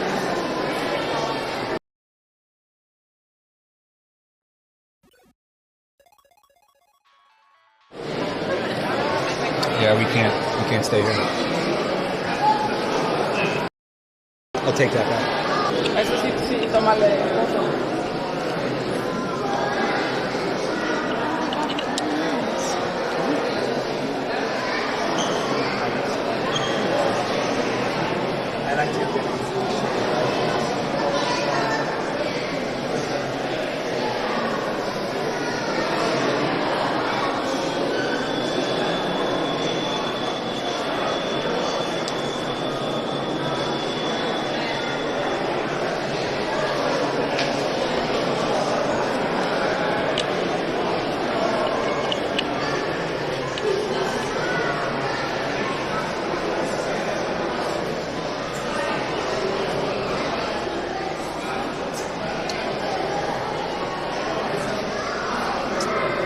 Okay, so I think we might be back for now.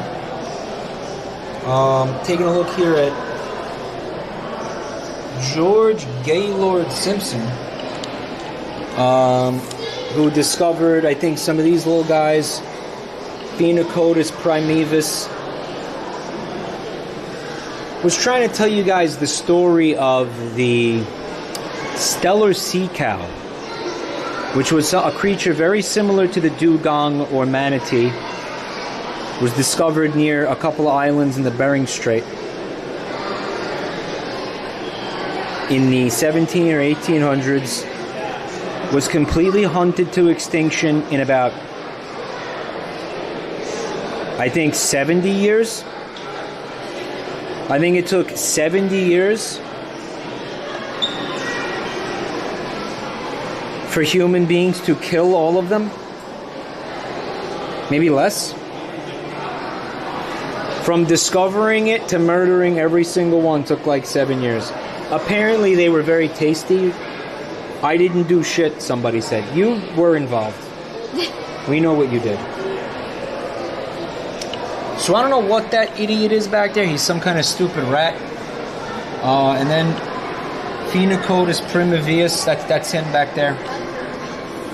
These are the megafauna, of course. These are much, much, much, much later. Closer to. I think we may have even coexisted with some of these. Not all of these. I think a lot of the megafauna was extinct by the time we came around.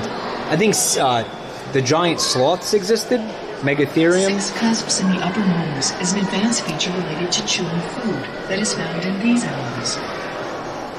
Macrochenia patachonia is the big. Again, it looks like an elephant and a tapir, which apparently the elephants and the tapirs are some. We've also got a really, really, really small guy, a little Propopacreus amegahorium. There is no shot of me pronouncing that. Do you like them? I do. It's very cute. Well, they're all dead. Oh. Sorry. Why would you do that to me? Because I'm a piece of shit. Brontotheres, also known as thunderbeast, became extinct 30 million years ago. They called them thunderbeasts because they were electric type.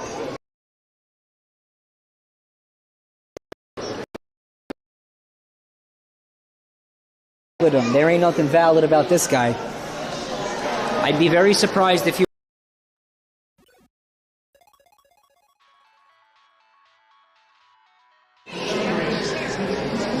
It's got a bizarre. He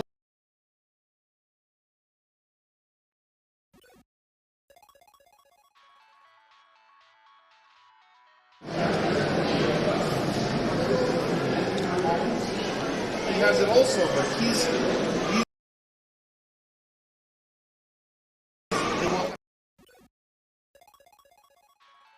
We're down.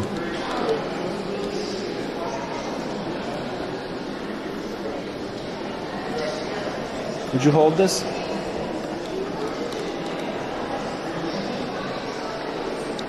Yeah, we just. I don't think we can stay here.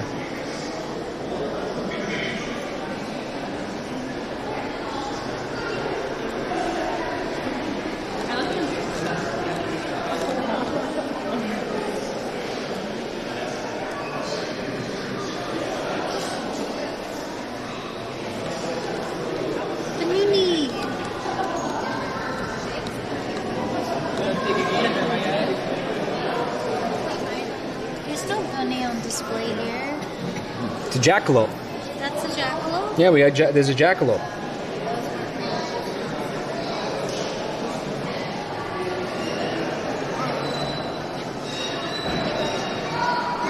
Jackalope on display. This chase took place in North America 14.5 million years ago. Amphision, a meat-eating relative of bears, pursues a small antelope-like plant eater, Rhinoceros. I guess they found them this way. So one of the things we're running into here, guys, is the connection in this room. It's very poor. I'm not sure we're going to stay here much longer because of it. But I do see this moose right here, Megaloceros. It's one of my favorites. I just want to take a look at it real quick before we dip. It's a colossal prehistoric moose. Elk? Deer?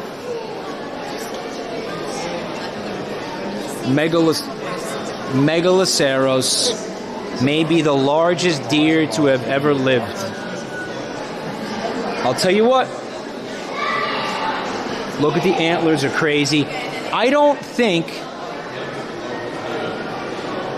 honestly, that it's that much bigger than a modern elk or a modern moose. Sometimes elks and moose can get to almost this big, it feels like.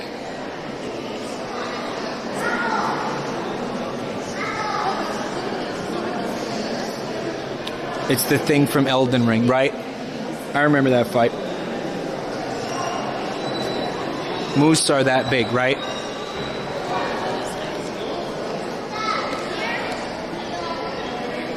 Alright, we're moving into a kind of a dead end here.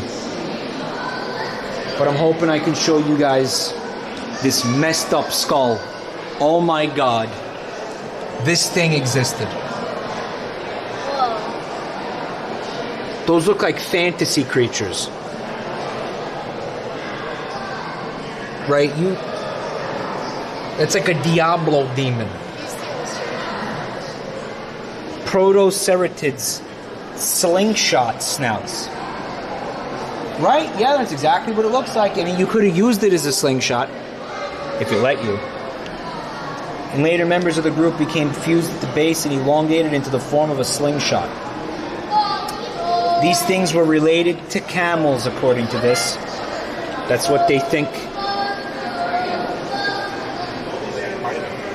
Personalities in paleontology. Child's frick!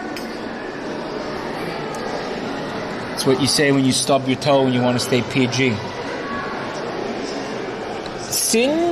Sarah's cookie? No, cookie. He wants a cookie. Why didn't anybody give him a cookie? Because cookies didn't exist yet. Chat, do you accept cookies? Do you? Do you accept cookies?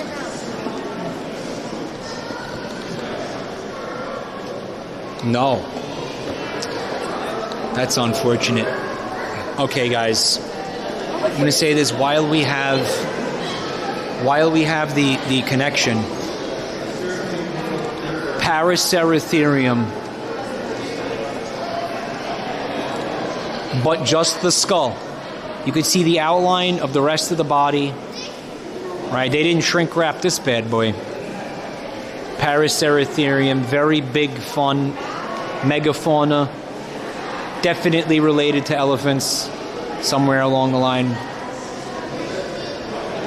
Very, very quintessential ark survival evolved tame, because you use them as bullet soaks to drain the bullets out of enemy turrets so that you can then raid their base while they're at work, offline, or sleeping. Very, very pogged creature. Cryptic carnivores. Yes. They shop at Hot Topic. I don't know what that means. Got some cats. Here's your saber-toothed tiger. Or, hold on, maybe it's is it a pseudo saber-tooth? Who would they do that? Would they lie about being saber-tooths? Seems like it. Hyenas. Are they allowed to do that? Can you do that?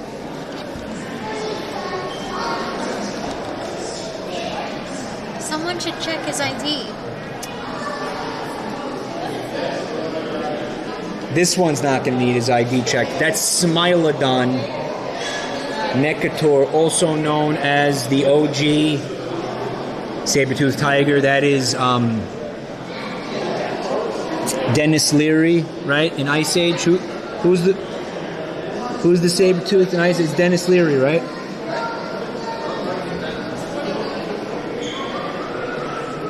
Ranged from Canada to Argentina during the last ice age.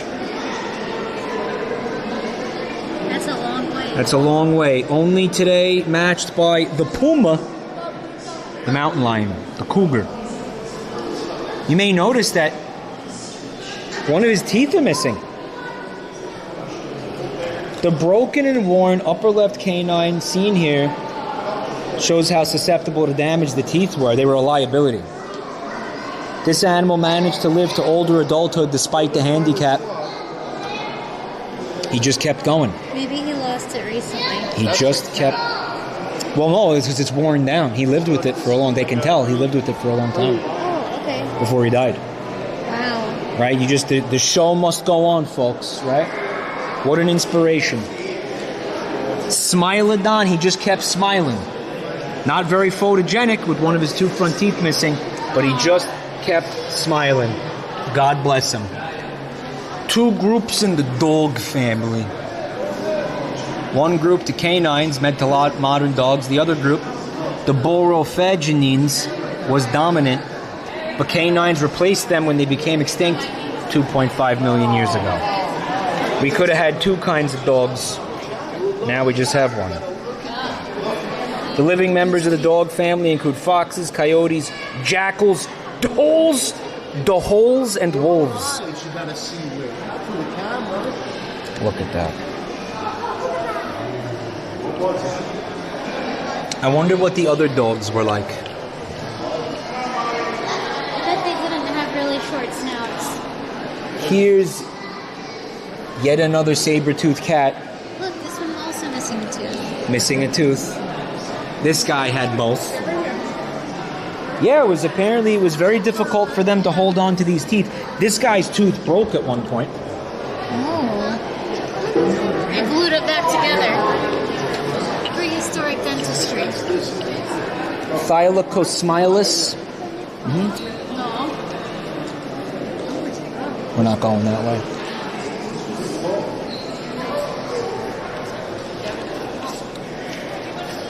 Brush your damn teeth. Whoop. Are these little monkey fellas? Oh my god, extinct primates. Wait, really? Yeah. These guys did not make it. Fun little fossils. Fun little guys. Our ancestors. No, because they didn't make it. Look at the tiny skulls. They're so little.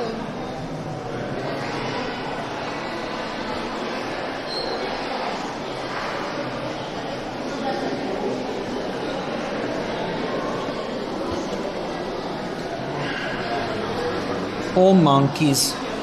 Humans. Actually apes. Just as birds are descendants of dinosaurs because they descended from the common just as birds are dinosaurs because they descended from the common ancestor of dinosaurs. Humans are apes because we descended from the common ancestor of apes. You're an ape. That's not very nice. You're an ape. Stop saying that. But it's the truth. It's true, but you shouldn't say it. Look at this mood right here. He's silly. There's also a bat. It's so cute. Look at the teeny tiny skull. In the magnifying glass. Oh! I wonder if that shows up on camera. Oh, ow, that hurts my back.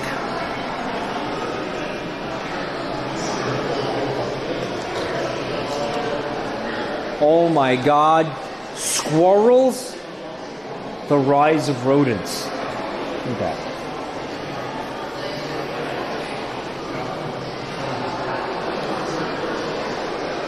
That looks like a giant squirrel. Also an ice age. That's Scrat! Oh my god, it's my favorite animated film character, Scat. Oh yeah, that's called Paramus. It's an extinct giant squirrel. Scat. We found scat at the museum. It's so cute. He did not make it. No. A squirrel mummy. Whoa. A squummy. A squummy. They should have just called it a squummy. I love it. Someone wrote something on it. Look. Yeah, some of these fossils have stuff written on them. I guess it's just like for identification. This was frozen into the permafrost 20,000 years ago.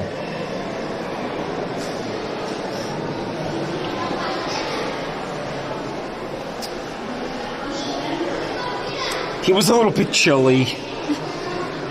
What made this devil's corkscrew? What the fuck is a devil's corkscrew? Fossil collectors prospecting in Nebraska were often puzzled by large vertical corkscrew-shaped structures that they found at the banks of gullies. Suggested causes range from plant roots to lightning strikes.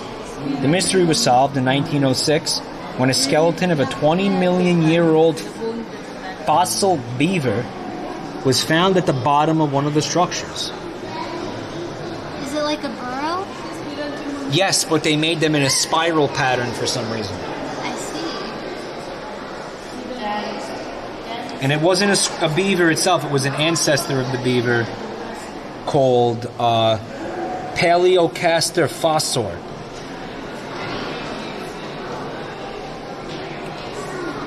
And he was pretty small. They did have giant beavers, though. I haven't seen the giant beavers here. They did exist, though. Bobber curva. Bobber. See the corkscrew going all the way down? Why? Why did they do that? Why did they do that? The walls of some of the burrows are scored by tooth and claw marks, telling us that the beavers probably dug the burrows with their incisors and cleared away the loose dirt with their feet.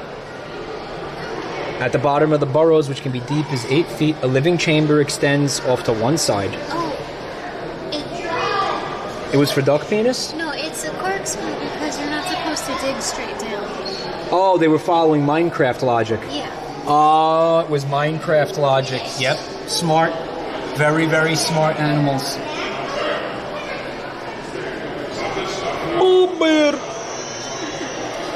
Castor, the giant beaver was Castoriades or something? Harris? Wait, we have to get this for static. Are rodents and rabbits closely related? Oh my god, it says it right here. Rabbits are rats with better PR. End of story. That's the science. That's the entire science. Castorides. Are rodents and rabbits closely related? Basically, no. Actually, no. Abby. I told static. I don't know. Skeletal and genetic clues to investigate. Interestingly, the two studies point to different answers. Researchers studying the skulls, teeth, and skeletons of rodents and rabbits have concluded a close evolutionary kinship exists, but others studying the molecular structure of the genes and proteins find important differences and disagree. So they're fighting over it right now. They're really fighting over it. I guess they're Are rabbits rats? very similar to rats. I'll give them that. You know, sometimes I've heard that rabbits are apes. Ape! Ape! Ape! Ape! Hey, Ape! you're an Ape! Ape! ape. Look at this hog. Oh! Hey! Oh my god! Oh, Sonic, how you doing? It's so good to see you. Oh, Sonic? What happened? Sonic? Sonic, no! He's been freaking bisected. Hog swapped, if you will. That is a hedgehog. That is, I love it when they have the tiny skulls with the magnifying glass. I think it's fun. You like that? Yeah. I don't know if that reads on camera. I have no I idea. think I saw it read once on one of the other displays. Got any echidnas? Nah. But I think we're ready to head into the megafauna room here with the big boys. Paraceratherium, again, just the skull. Oh my god. How did I know what the paraceratherium looked like by just the skull? I actually don't know. I think they have more, they just don't have them here. Lestodon, Armatus. This is one of the giant sloths. The giant sloths were a very, very successful group of animals. You know what? I could take this thing in a fight. Yeah, you think you could? Yeah, if I went insano mode. Oh, you know what? If you went insano mode, I think you could. Oh yeah. Oh, I could take this thing down, no problem. This would be easy. I would go for a full Nelson, and then I would give him a German suplex. He'd be done. Give him Finished. the Swiss cheese too. He'd be absolutely finished. The Swiss cheese. Yeah, give him the Swiss cheese. What's that? This is when you shoot him a lot? Yes. Glossitherium robustus. Yeah, they know I could easily beat the shit out of him. Easily take him in a fight. That's why they're behind glass. That's why the glass is here. Correct. That's why they had to put the glass. Sid from Ice Age. Sid was a normal sloth. Megalonyx Wheatley.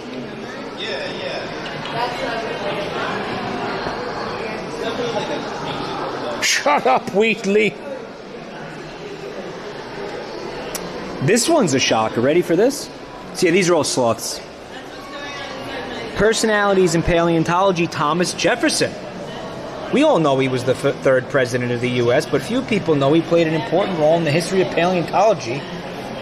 Gave a talk to the American Philosophical Society in which he described fossils from a cave in West Virginia. Many historians believe this lecture represents the start of vertebrate paleontology in North America. A rare Thomas Jefferson dub. All right.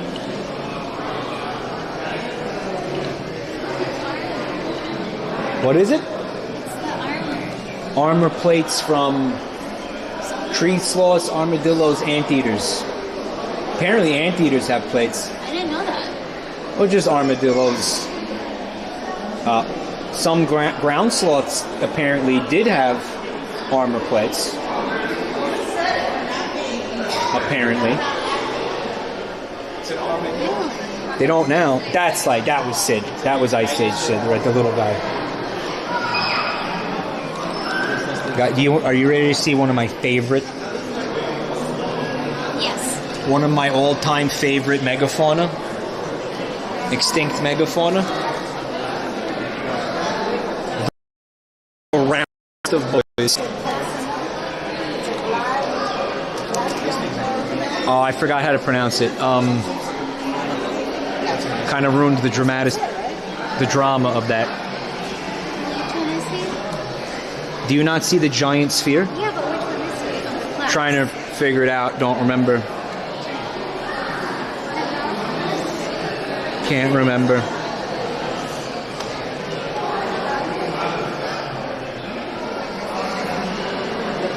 Mike Melt.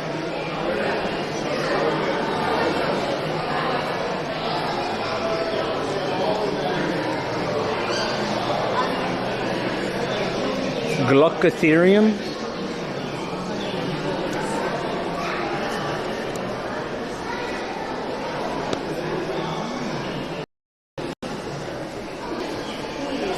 It is apparently not the one I thought it was. Oh. Still really cool.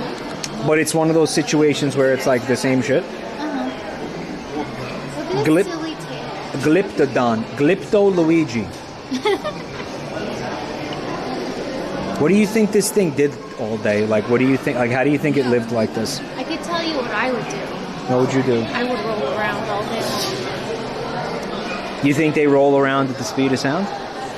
Maybe. Wishbone says, what was the point of this thing? Number 5, a living armadillo, currently extant. Well, that one's not alive. Okay, that one's not alive. But he's alive. Ephractus sexcinctus. Now this thing had a lot of sex and a lot. So, I mean, he still does. Don't forget he's alive. Propolephalophophorus minor.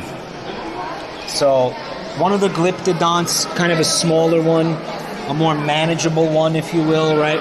Again, all related to the modern armadillo. Number 4, right, that one. Number 3, not here. You see number 3? 3.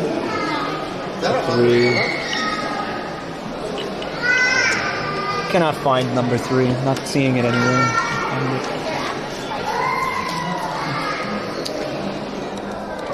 We've got Glyptotherium texanum. That's going to be the big boy. I feel like you didn't get a good look at the face. He is a freaking moron. He's great.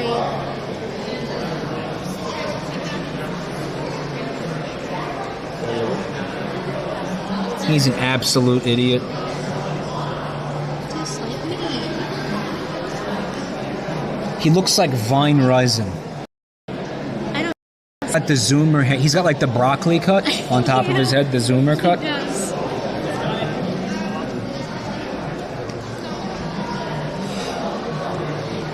In Ark, there was a species of these. They called it Doedicarus. Doedicarus, there's the name of it. A relative of these things. Very, extremely similar creature. Probably a little bit smaller than that. That's a very big one. Like, that is crazy. Doedicarus. Come on, look at that face. Come on, look at this thing. This thing is stupid. Come on.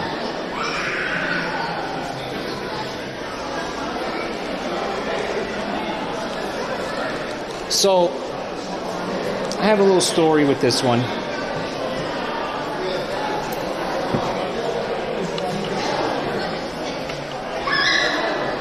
The way that the creature worked in Ark was that once it rolled up into a defensive ball position, it was completely impervious to damage. So one day, me and Static and everybody, we broke into a base. We spent hours and hours, days grinding up explosives so we could break into the people's bases when we were playing on an official server. And we want their stuff. We want to steal all of their stuff. We want to steal all of it. That's why we did it. That's why we broke in. We get to the center of the compound.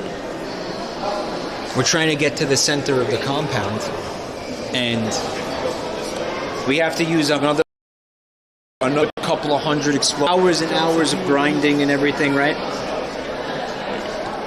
And we finally get to the center of the base. We find a vault and we blow it open. And by the way, these people weren't offline. This wasn't an offline raid. We were actively fighting them, right? They kept dying, logging on, and just they were not going down without a fight. But we get to the center, and one of those things is sitting in the vault. There's no materials. There's nothing of value. Just one of those dinosaurs, and it goes into the defensive position, impervious to damage. Now we knew that anything of value would have been on the inventory of the creature. It was also wearing a not totally impervious to damage, but taking like a vastly reduced amount of damage. So like, if you punched something, for example, maybe you'd 50 HP or something. Depending on if you punch this thing, you'd do like 0.5. And on top of that, it had a saddle on it, which increased the armor rating of the creature. 15 guys to sit there and stab the animal for like 0.6 damage over and over and over again for like 12 hours to try to see if there was anything of value in its inventory. Because don't forget, the creatures had inventories in that game. If I remember correctly, there was absolutely nothing in there when it died.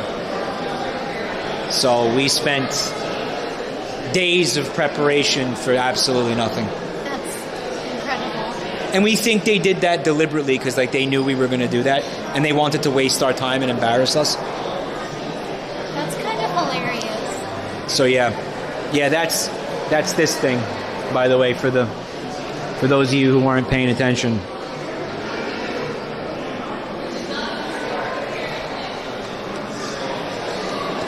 Yeah, we think that they knew what they were doing. That was all deliberate. Like that wasn't, very based of them. Very, very based of them, honestly.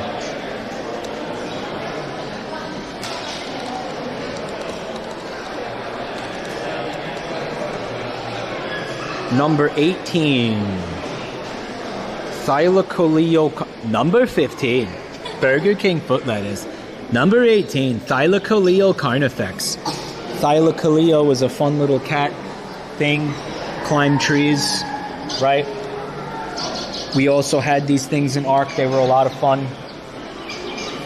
Actually very annoying creature. That's not the Thylacoleo. I don't know. That's Diprotodon australis, the world's largest known marsupial. So it keeps its baby in a pouch.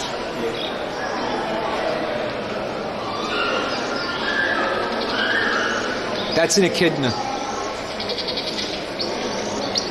It's a baby echidna.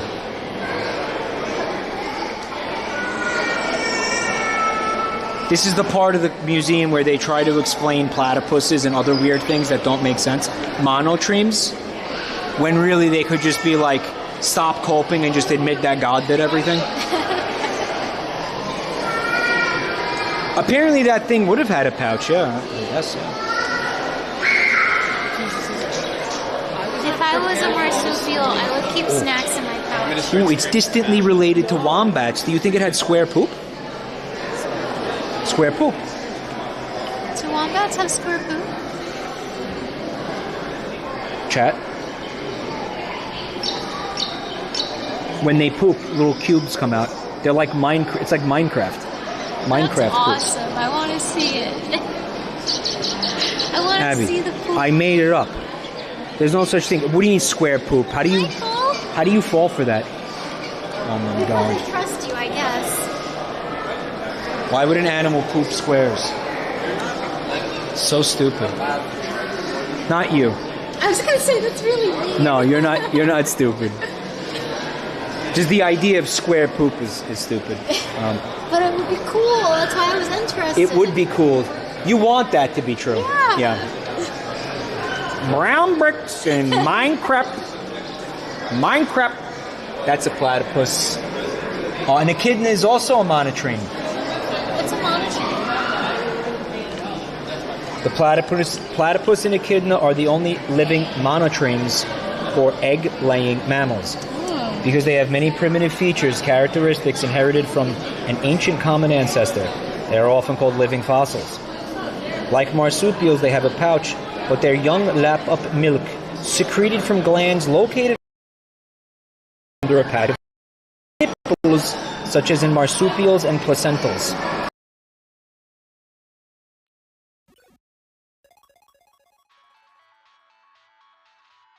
Times have I said that the tips of his head tentacles lactate milk. Remember me saying that? That's real. Yeah. That's Because he's a monotreme. It makes perfect sense. well. I think Knuckles probably doesn't lactate You sure about that? because he's with the male lactate. Got some more cats and other kinds of prehistoric cats and such. Thylaco this, Thylaco that, right?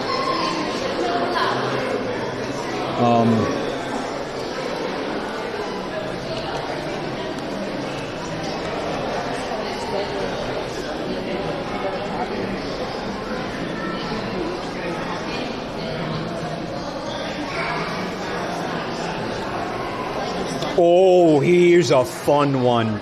Okay. Number 11, only a partial skeleton, unfortunately. Lystrosaurus. These guys were fun and cute. They're very old. The three specimens in front of you belong to an extinct group of early mammal relatives called Dicynodonts. They lived between 260 million and 200 million years ago. The two tusks which gave them their name are their only teeth, and presumably used for feeding and defense. In some of them, the tusks were made of bone. Despite the fearsome appearance, they were probably plant eaters. Here's another one. Esoterodon. He's very esoteric. He's really cute. Yes, so these things were like... They looked like dinosaurs. But these are actually... the beginnings of mammals. Very, very early relatives of mammals. I wouldn't say that they didn't become mammals. Dimetrodon is kind of related to this thing.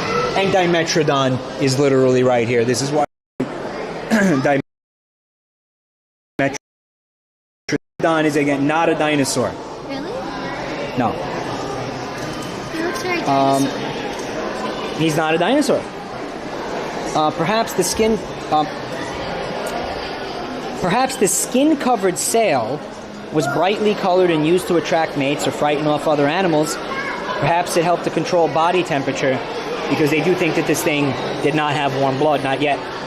By letting sunlight strike the sail, the animal might have raised the temperature. By moving into the shade, it might have cooled off. We cannot solve this mystery because we cannot determine the exact function of many structures in fossils. Look at the art. They're like bros. They're what? They're bros. An advanced feature found at the back of the lower jaw links it with mammals, including you. Me? You. Whoa. This feature, it says that. A bony plate thought to have supported the eardrum is related to changes in hearing that eventually led to the evolution of the mammalian ear. We were related to this thing. We were not related to dinosaurs, we were related to that thing. That's cool. I like being related to them. Close relatives of mammals. Paleontologists have discovered a sequence of fossil animals between 250 and 200 million years ago that document the evolutionary changes leading up to the origin of mammals. They paved the way for all mammals.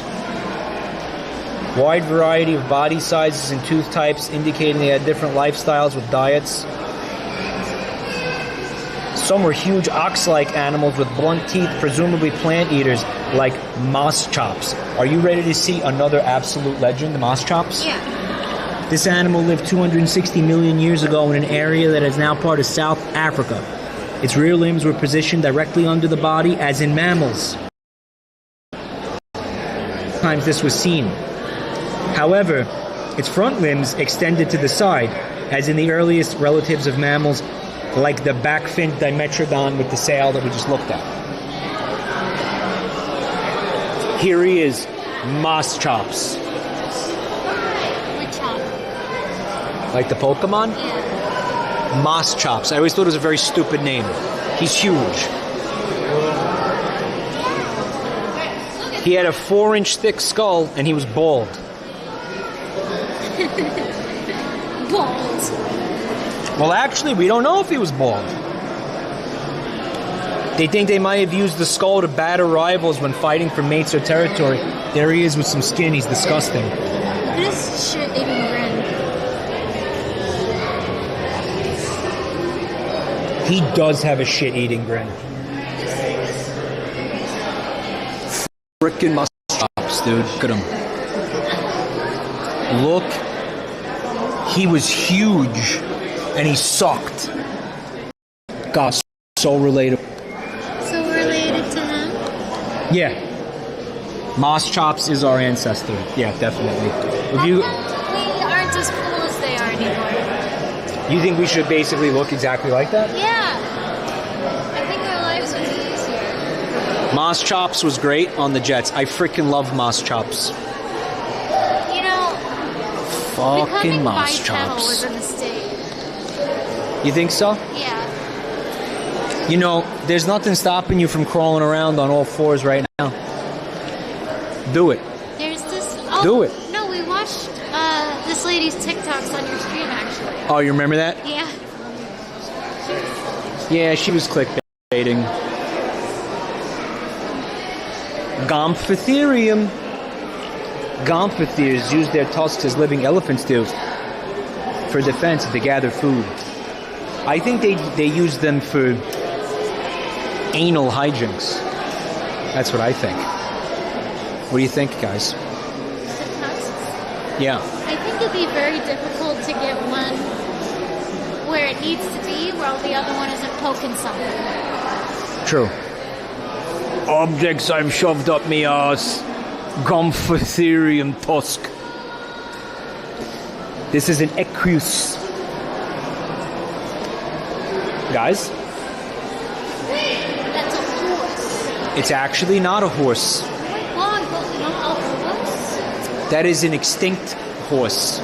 That's obviously very closely related to horse.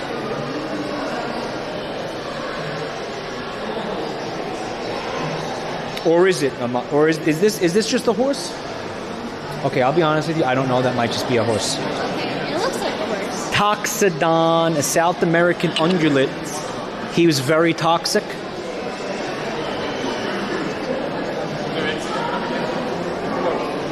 We don't like him.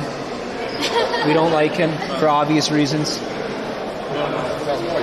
Oh, you just know he's a Redditor. Monodon, talking about a narwhal There he is. hanging from the ceiling. I always thought they were fake. I was like, there's no way that can really exist. Of course it's fake. Then why is it here? To In the gaslight Natural you. History Museum. To gaslight you. Blastoceros. It's cute. Look at how small it is. It is cute. Well, listen, it ain't no dick, Oh man. but it is very cute. Megalodapus. Primates like the giant lemur probably originated as tree-dwelling animals. Most of them still spend at least part-time there. Wait, this thing's not dead? He looks a little silly to still be around today. Here's another saber-toothed cat. Smilodon. Man, they were really on the nose with that name, or should I say on the mouth. He did have an award-winning smile. Why does it say that? Glossitherium. I have no idea why it says. Oh, because by the way, we're looking at an actual evolutionary line. Like it go. You see what it's doing? Oh, it went the wrong way. Yeah. We I think did it backwards. Because we do. That's just the museum move. Like you do everything backwards. You do everything backwards. Dimorphodon. Oh, sorry, that's an Adaphosaurus. Oh, look at this lady. Very similar to a Dimetrodon, excuse me, not Dimorphodon. This was the thing we basically just walked past, by the way.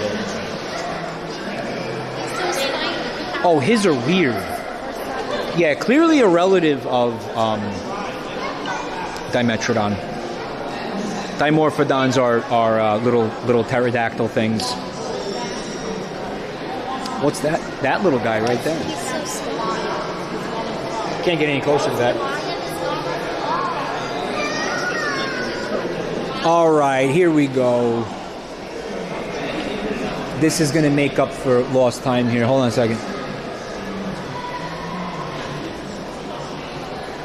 I just want to take a quick peek at these idiots. Again, distant relatives of mammals. You can see a couple of other similar to Dimetrodon type guys, right? Like more or less. Here's one with like a half sail and a big stupid face. That's similar to the thing that you were looking at over there. He's cute. Again, not dinosaurs. Not dinosaurs.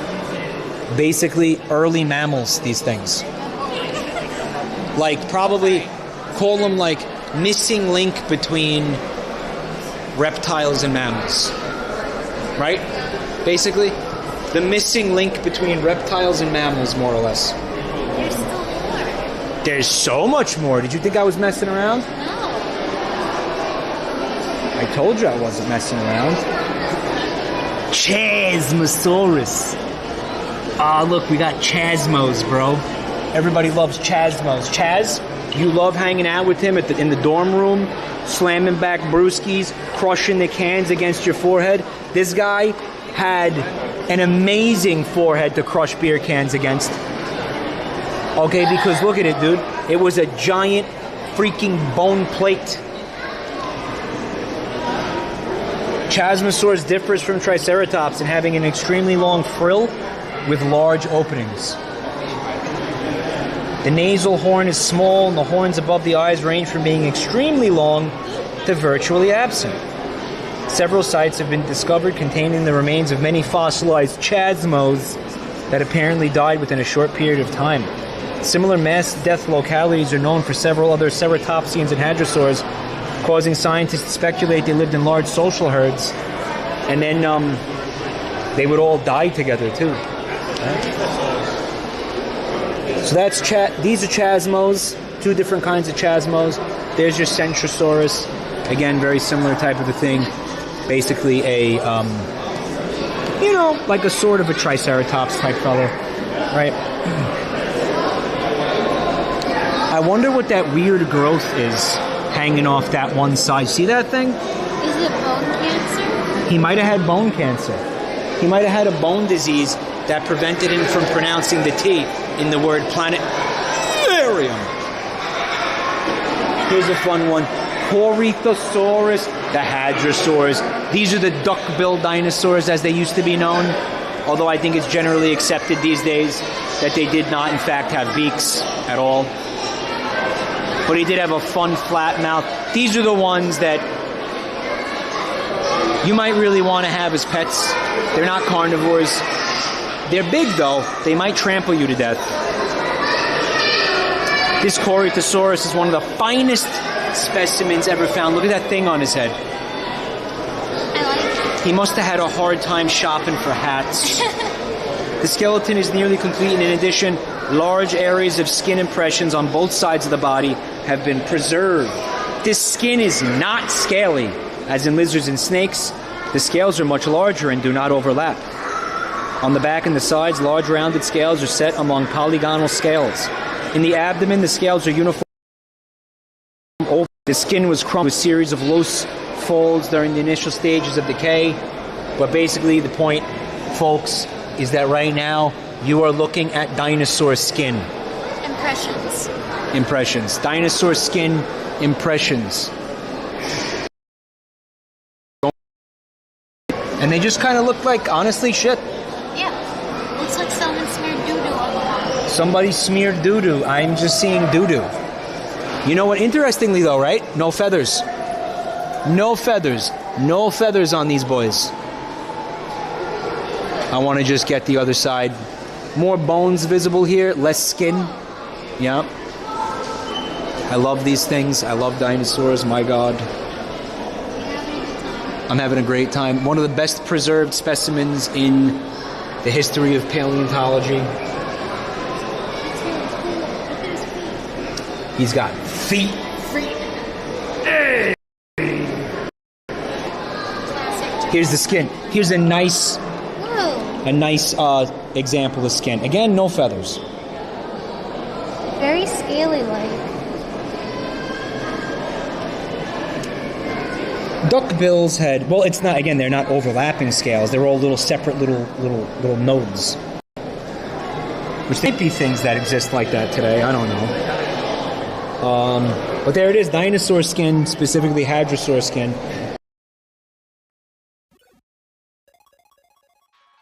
Primarily on their back legs. Earlier studies proposed that they stood and walked upright, but in actuality, they probably kept the body more horizontal, with the massive tail acting as a counterbalance for the trunk and head. Most trackways indicate that they walked on 4 feet because they found footprints, although a few impressions show made only with the hind feet. In other words, they swapped. They had two modes. They had back feet mode, and then they had four leg mode. 2-leg mode, 4-leg mode. They would probably walk on 2 legs when they were trying to like reach branches and stuff because they ate plants.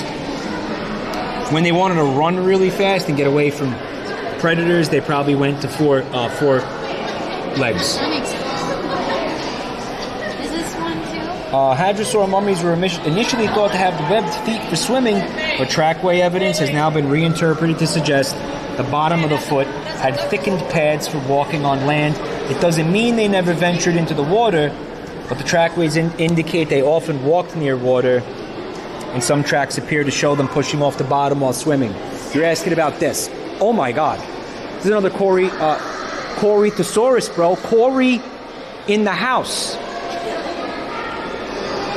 We'll get to him in a second. Now that's basically the same thing without the skin, right? They think this one is very similar to Corythosaurus. Lambeosaurus. They think it's like a smaller version of it, basically.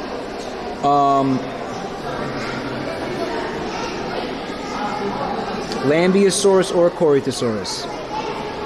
This illustrates a common problem. We rarely find fossils representing all the growth stages of a particular dinosaur. 2 specimens that look different might only be different growth stages of the same species. Right? So, they say the only way to solve it is to find more fossils. Could be just an adolescent Corythosaurus, or it could be an adolescent Lambeosaurus, which is a very similar thing. They don't know. They don't know. Lambeosaurus. Corythosaurus in the house.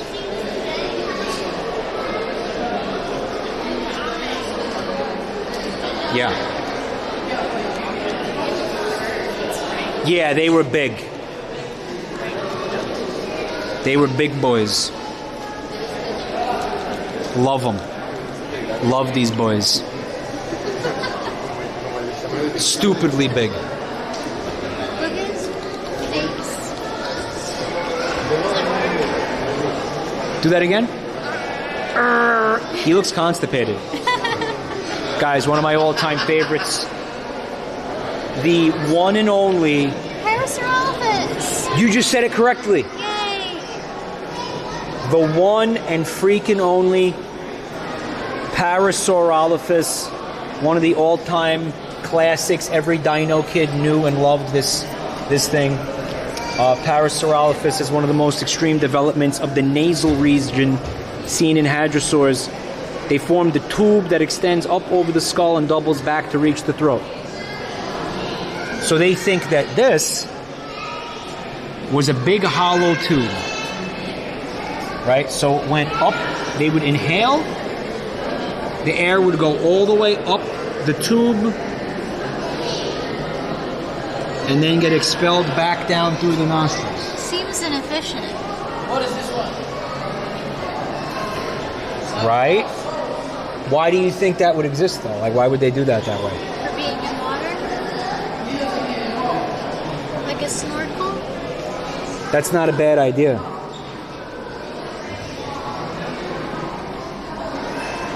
Someone in chat said, yeah, that's why he's dead. No. Sounds. Making sounds with it. Some kind of sound. Like a vuvuzela. Yeah, like a vuvuzela? Vuvuzela. There's a nice little recreation. Here's a cross section of the nasal passage. Oh. Right? So you would go and breathe. It's like a big flute or something. Wait. So it comes out on like the back of his head, or? No, it comes out, I think, back in the front. Okay, so the sound generates from in here. Maybe. I don't know. One early suggestion was that the crest functioned as an air reserve, enabling duckbills to stay underwater while feeding. But it is unlikely. Alternatively, it might have functioned as a resonating chamber to produce low-frequency calls for long-distance communication. This was late Cretaceous grinder. It would have depended on soft tissues in the... If it was for sound, it would have depended on soft tissues in the crest which aren't preserved in the fossils, we will never know. There is no way we can ever know what the deal is with this and why it had that, because we would have needed the meat. The meat would have showed us the answer. Until we build a time machine and dissect or whatever. Right, which is not happening, so there's not going to be a time machine. I'm working on it. Interestingly, here's Lambeosaurus. We were talking about this guy before. He had a very fun thing on top of his head. It's his Bluetooth dongle. His Bluetooth dongle! It's a weird kind of a 4G antenna. He had an extremely similar thing going on up in there. Oh. Look at that. Had to be for making sounds. What else was it? What if they kept ant farms in there? That does kind of look like an ant farm. Maybe perhaps an alien ant farm.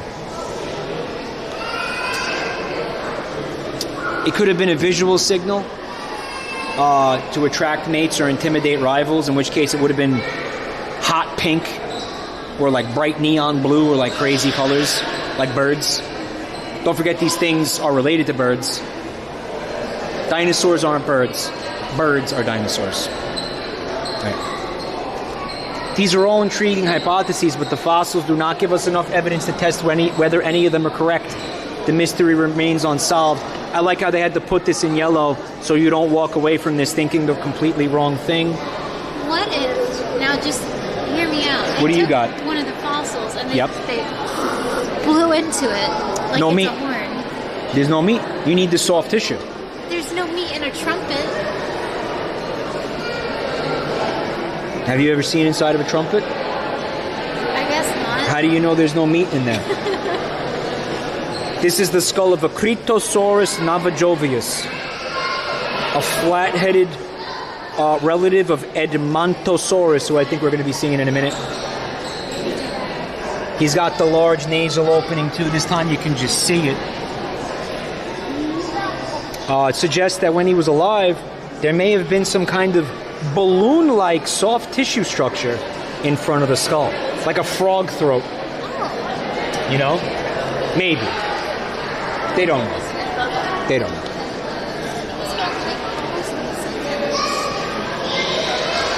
All of these creatures had these nasal things. All of these, this hadrosaurs, right? Here is another. This is Prosorolophus.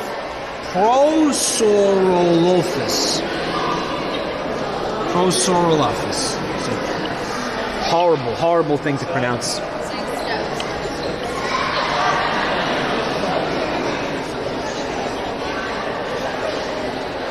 Oh, here's the Corythosaurus skull. That big thing on top, they also had that going on inside.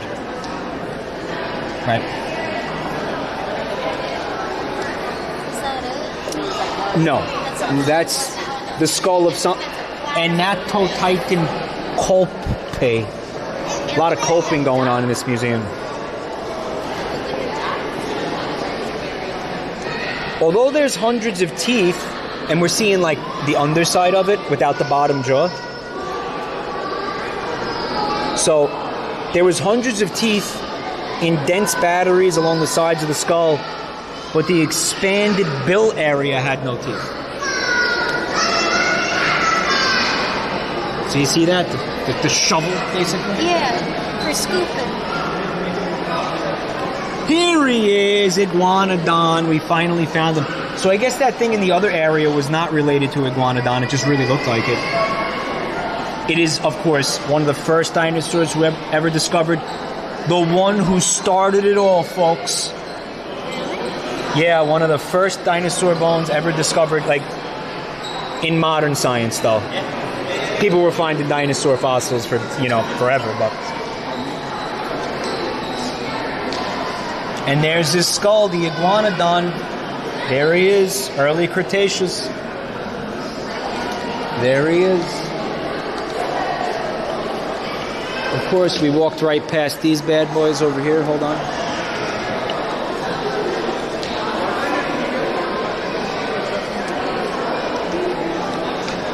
Duckbill Lifestyles.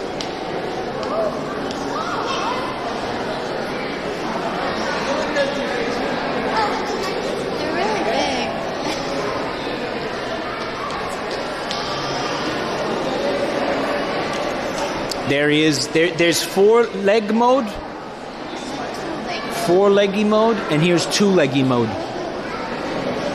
Yeah, he basically reaches the ceiling. He's colossal. These are Anatotitan Cope. Oh my God, he's named after Edward Drinker Cope. Really? There you go. That's why he's coping. The upright skeleton was discovered by cowboys in 1904. Its location was eventually disclosed to Barnum Brown after a series of negotiations involving a six-shooter and $250. The excavation in 1906 took 3 weeks and necessitated blowing up a hill.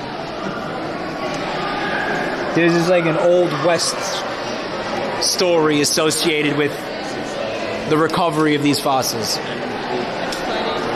You want the bones? You meet me at high noon outside the saloon. It's high noon. I did this mission and oh my God, there's a Red Dead mission? No, really?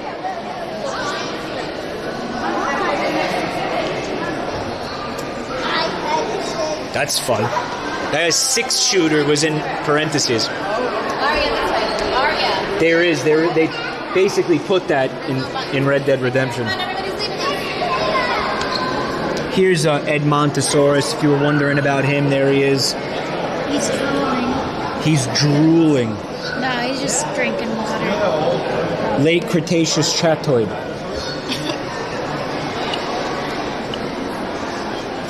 So yeah, here he is laying down. And this is considered a mummy because it left skin impressions and other soft tissues in the surrounding rock. It is mounted as it was found, lying on its back with the knees drawn up. Wow. We gotta get to the other side. Why was he doing that? The head and neck are twisted backwards as the tendons dried out. Areas that look like the skin are imprints, no actual skin is preserved. You can see there's some of the wrinkled, folded up skin tissue. Again, impressions, not the actual skin, just the impressions. Yeah, he needs, a posture check. We can't get to the other side. We have an indication of what the skin's texture was like.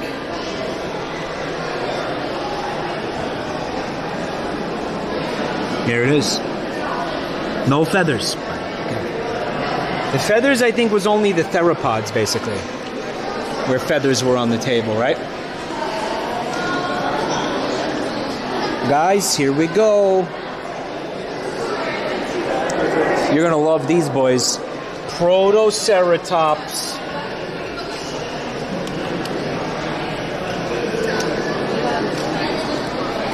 The proto-freaking ceratops, dude. Oh my God. Look at these cute boys. Protoceratops andrewsi. Look at them go. Oh my God, they're beautiful. Anyway, I was like... Small, cute little guys.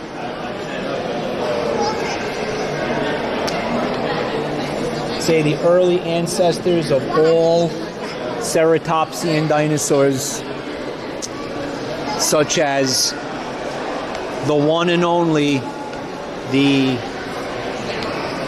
world famous, here he is, Triceratops horridus is the full name. I didn't know that. This robotic skull is a cast made from the large mounted skeleton behind you. Robotic? It's robotic.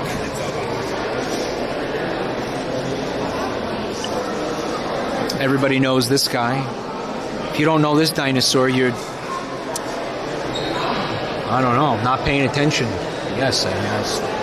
Really, you'd have to go out of your way to not have any knowledge of Triceratops. So you basically have to live under a very large rock. Also, Anatotitan Cope right here. The Coper is back. Imagine having not heard it. Imagine saying Triceratops to somebody and they're like, what? What Ceratops?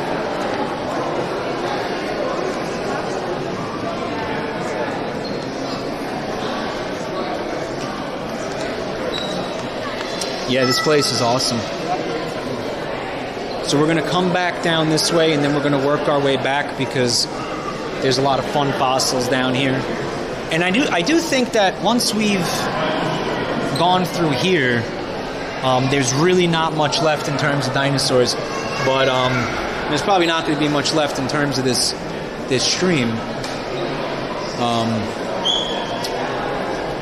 Here is a different species of Triceratops serratus. Because the museum closes at 5:30. I forgot that part. That is a... Can you stand next to that? That's the underside of the skull. So that's the top half of the skull without the jaw, as seen from the bottom.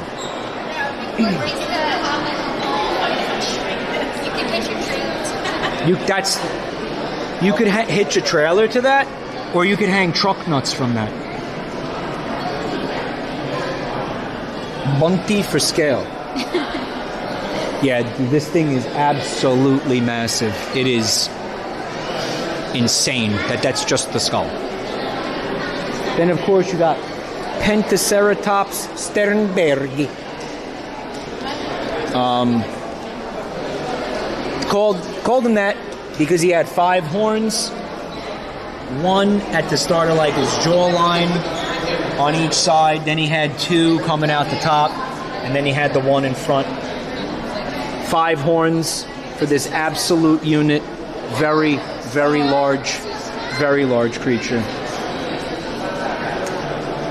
Here's a really good boy, Styracosaurus. Take a look at that artist's rendition. He had a lot going on. Very satanic looking, honestly. Him and, I guess, Pentaceratops, right? With those horns. Here he is. Here's a little model. The Styraco. But here he is. You do not want to mess with this thing, man. Look, Dad, it's right here. You finally found something hornier than Chet. Just kidding. Styracosaurus was one of the most unusual horned dinosaurs, with a large number of large spikes around the edge of the frill, a long nose horn. The ornate frill may have served as an area for the attachment of larger jaw muscles. Although the horn may have been used in defense against predators, other possible functions include display during courtship, intimidation of rivals for mating, and combat with other Styracosaurus, or drying their clothes. They're very useful for that. Yeah.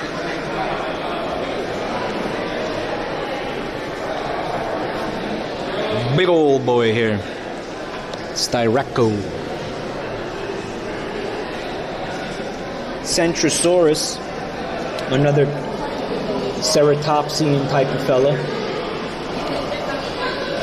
With some skin preserved this time, according to that. A little bit of skin impressions.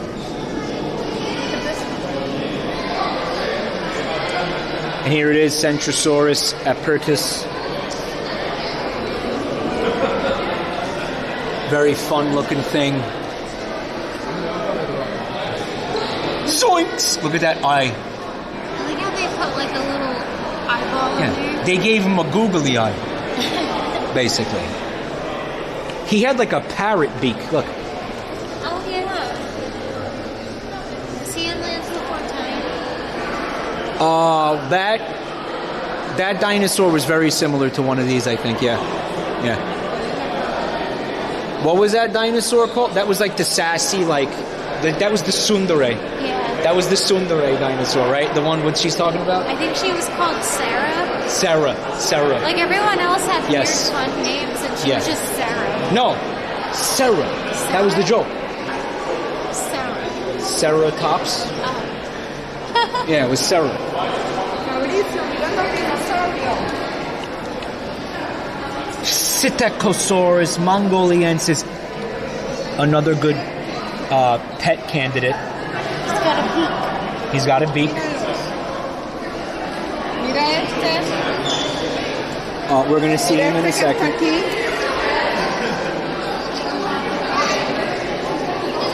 Check him out. That's him. Yeah, that's him. Look at the babies. The babies.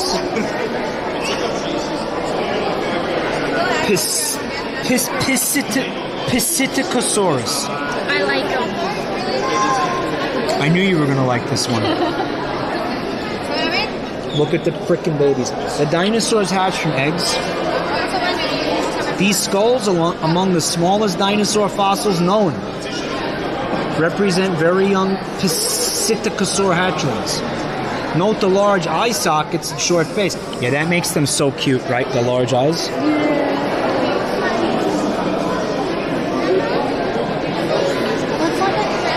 Well, here's his body. Here's the dead one. Here's the fossil. Yeah, they're all dead, she says.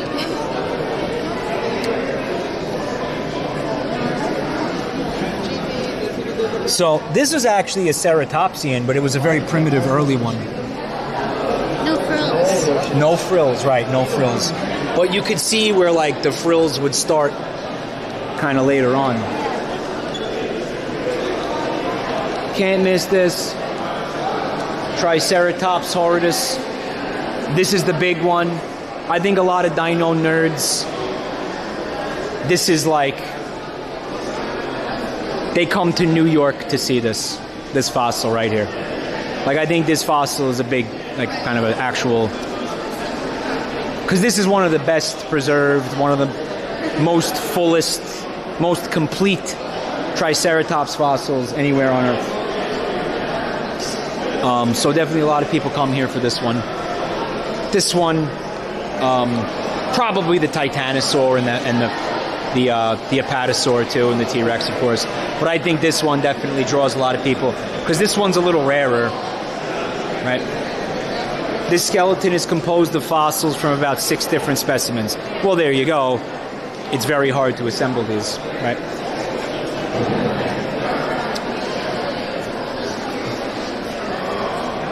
Triceratops differs from the other ceratopsians in having a more solid frill.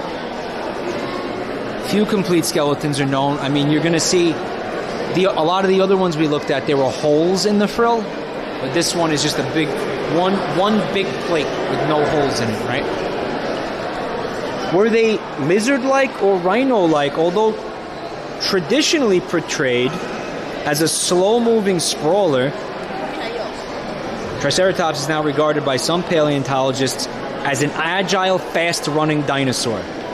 Researchers assume if they were warm-blooded, they could have been rapid runners because most warm-blooded animals can move quickly. The fossils, however, do not provide clear-cut evidence about warm-bloodedness.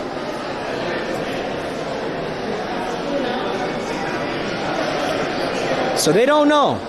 So it could have been like a rhino skin instead of more reptilian. Well, I think they're just more talking about its behavior and the way it moved around and the way that it looked. Yeah, that too. Right. By the way, were the legs coming out on the sides like that? Were his elbows like doing this, like he's doing a push-up? Or were they like that, where they were just straight down in front of him? They actually don't know. If you're doing a push-up like that, you're doing it wrong. Okay, I think you're missing the point.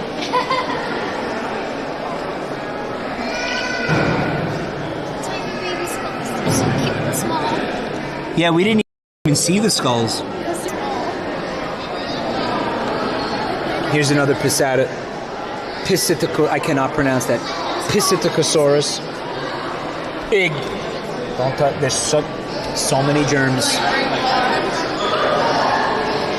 Which dinosaur laid the eggs? How did paleontologists know that the fossil eggs of plain cliffs were laid by Protoceratops?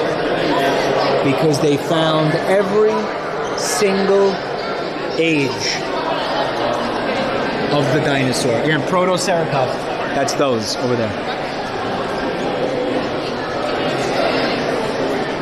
Flaming Cliffs, Mongolia. Some of the eggs turned out to be oviraptor eggs. Oviraptor messing around with other people's eggs again. Weird song, remember? There he's upside down. He's taking a nap. Taking a little nappy. Taking a 250 million year nappy. So there it is. They found basically the whole family at this one dig site. Every single stage of growth at a single dig site, Mongolian. Yep. Freaking crazy. Bold! Bold! Bold! Bold! Bold! Bold! Bold! Bold! Bold! Bold! These are, of course, Pachycephalosaurs, the bone-headed dinosaurs. Are you touching his bald head? Yeah. So small. Look at all the filth from people touching it. Yeah. See, this is how it used to look like. Like people were trying to get their fingies in there. Touch the real thing. The bony skull of a 65 million year old Pachycephalosaur. Now you can say that you touched the head of a 65 million year old Pachycephalosaur.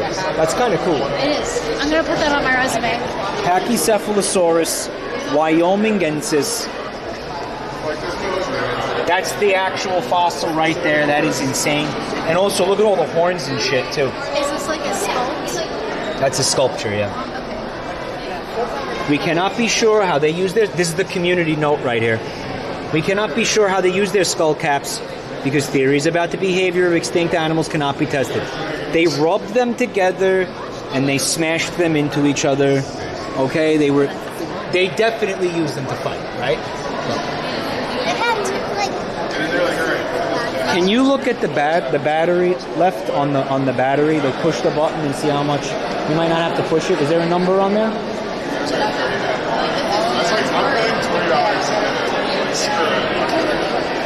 Okay. Okay, help me take it off. Press the button. Hold this. Sorry.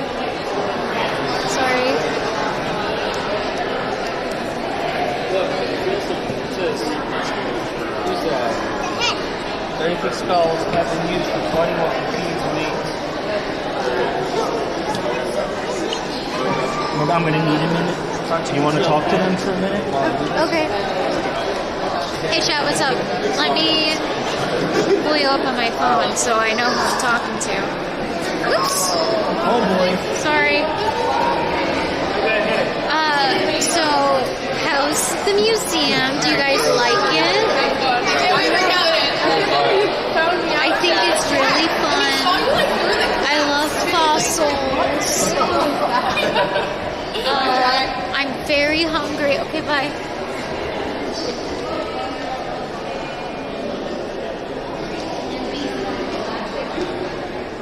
You're very hungry? Yeah.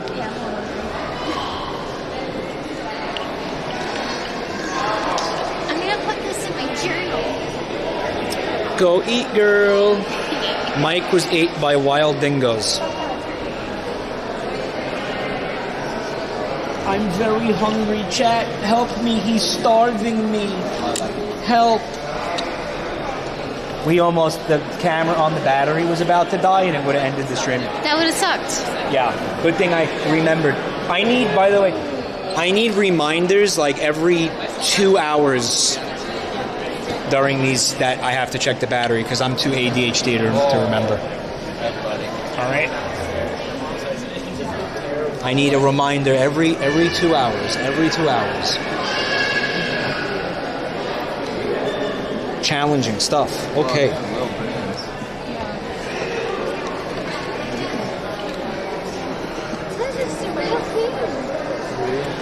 I wonder how these guys didn't get brain damage. Maybe it's like my dad and the brain damage made them more powerful. They have to have extremely thick skulls. Here's a kind of a smaller version of the Pachycephalosaurus.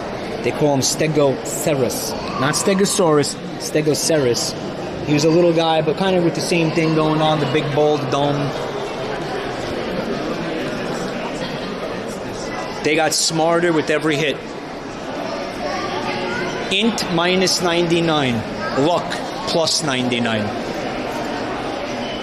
Oh, it's time to see the marginocephalians. All right. Dino time. What? No, I know. We're not ready for that yet. Just kidding. Duck-billed dinosaur and nest. Baby, look at the tiny. Oh my God! It's so cute. We can steal him. It would be so easy. It would be so easy to take him home. We're looking at a What are those fun nasal dinos? Hypocrosaurus. One of the fun nasal, and again, that's a juvenile, a hatchling, and a juvenile. Frickin' wow. We got a very big one here. I have no idea what this is. No idea what this is. It's big though. Saurolophus. He's got a horn on his head. It's a kind of a weaker one, kind of more of a beta horn, like a kind of a little weak one. Not a horn, like a crest, I guess the word would be. Hypsilophodon foxy. He was a small and presumably agile plant eater that relied on swiftness to escape predators. Yoshi? Is it Yoshi-esque now? So. Long, lightly built, high limbs suggest excellent running ability. That could have been a fun pet. Because Yoshi has to be able to support a fat Italian man. Right, correct. That would not be able to support Mario, yeah. Especially not after a whole plate of ravioli. Heterodontosaurus tucky. He's very straight. He's super straight. This guy, like, they clone him, he's going to be like, what about straight Pride Month? Heterodontosaurus tucky. He's all tucked up. Fun little guy. Camptosaurus nanum relied on running to escape from contemporary predators like Allosaurus. Allosaurus from the other room? You remember the Allosaurus? Yeah. He was eating these guys. Yeah, he was eating them.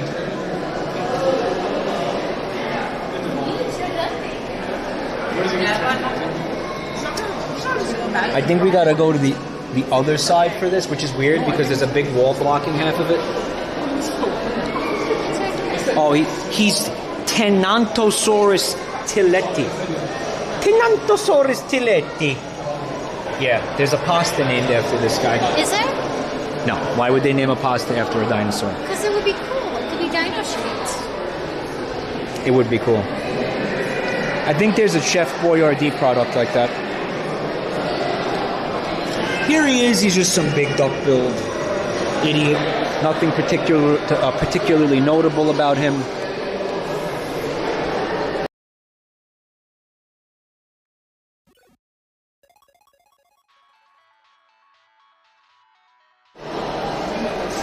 Oh, this is interesting, though. No skull has ever been found. Really? And that's why the skulls look like that, because they never found the skull. So then what the hell are we looking at? Oh, when they found it, there was no skull. Paleontologists had to guess what the skull might have looked like. Since then, we found the skulls, so the skull on the mount was changed accordingly. I'm thinking this was the old skull that they took off. Right? Makes sense. Well, how come we don't have the skull that they found? We couldn't get a cast of it? I think it's right there. Oh, okay. No, that's the cast. That's... I don't know. I'm confused. I have no idea. I don't know. Because 1 is the skeleton, obviously. 2 is the skull sculpted. And then 3 is the cast. So I don't know which one's the original skull. They made up a guy. They made up a skull. They made it up. We don't know. We made it up. We made it up. Guys, look who it is. Another legend. That's your favorite? Yeah. What's it called? Stegosaurus. She knew it. Stegosaurus. The one and only. There's the Thagomizer. You ready to get Thagomized? Bend over. In one continuing debate about Stegosaurus, scientists try to determine whether the front legs splayed out to the side or were held straight up and down when the animal walked. So it's basically the same debate that they're having about the Triceratops. To illustrate the two possibilities, here they are. Well, here's what them sprawled out. The juvenile is mounted with the legs more erect. So basically they're wanting to know if he was double jointed. Did his legs do that? Or was it this or this? This or this? This or this? Was it? That's disgusting. Yeah, there's the baby. Well, they did find some bones of a juvenile, or some fossils of a juvenile, right here. And then they made a little model of what they think he looked like. He's pretty cute. Yeah. Pretty damn cute.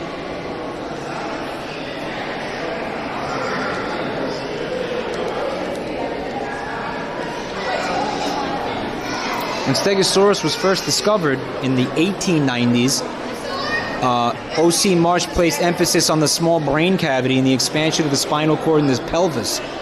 This gave rise to the completely incorrect idea that dinosaurs were so unintelligent that they needed a second brain to control the movements of the hind limbs, back, and tail.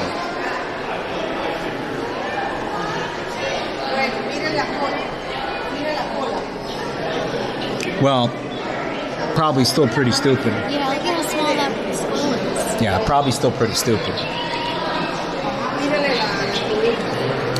The neck of Stegosaurus had bony nodules, which were apparently embedded in the skin around the throat.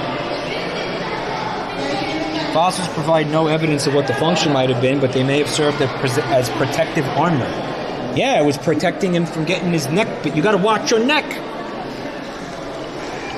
It was like a little extra of padding to protect the neck area in case anybody tried to bite it. Right?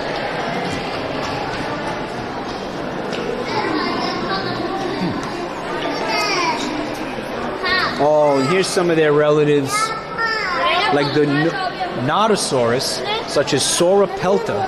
Nodosaurus. I think Stegosaurus is a nodosaur. Were well armored with plates and even spikes, but they lacked the tail club.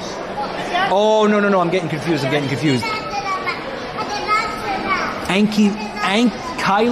Ankylosaur never really had the knowledge of how to correctly pronounce that, but you know the ones we're talking about. I don't believe they have an Ankylosaurus here. I would love to see it, but I don't believe they do have one here. They have a skull, I think. No, I don't think they don't have it. They don't have Ankylosaurus. They don't have it. And in fact, they just have pieces of these other nerds.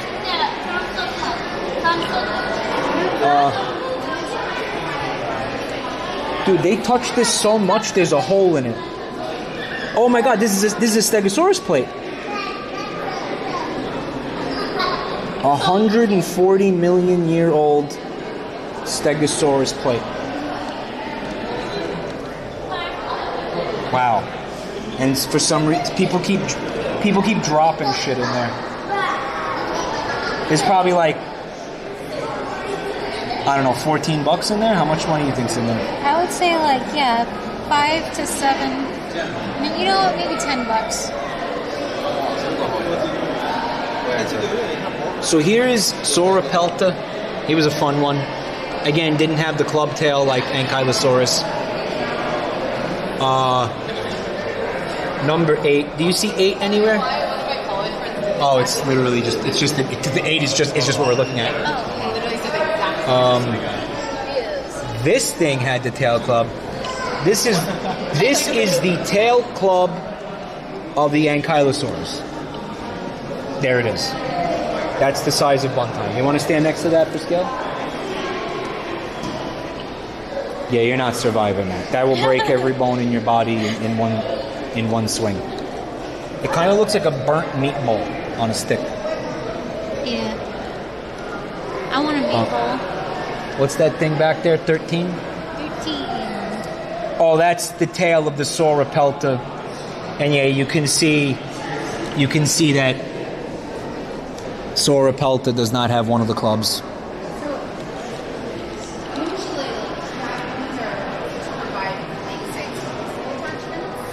Number 12. Number 12 is the skull of a Euplocephалus. Euplocephalus. This is again one of those ankylosaur type fellas. You can see the plates on the top of the skull are crazy. Number 11. This is an ankylosaur skull. I was correct. This is the skull of an ankylosaurus. You can see the spikes. This thing, again, its entire DNA was, do not fuck with me. I have a lot of respect for this dinosaur.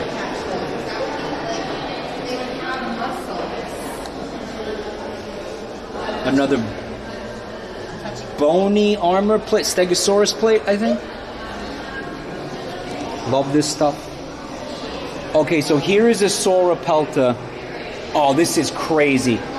Okay, so this is a Sauropelta, like pelt, basically. Oh, it's his back. It's his back meat. This exquisitely preserved specimen is one of the most complete ankylosaurs yet found. Fossils of Sauropelta have been collected from the same 107 million year old rocks in western North America. A contemporary of Deinonychus, he was running around in the same part of the world in the same time period as Deinonychus. Deinonychus probably tried to hunt this thing, but ended up having like a really bad time, right? Because you're not getting through that. Look at that. He had spherical plates.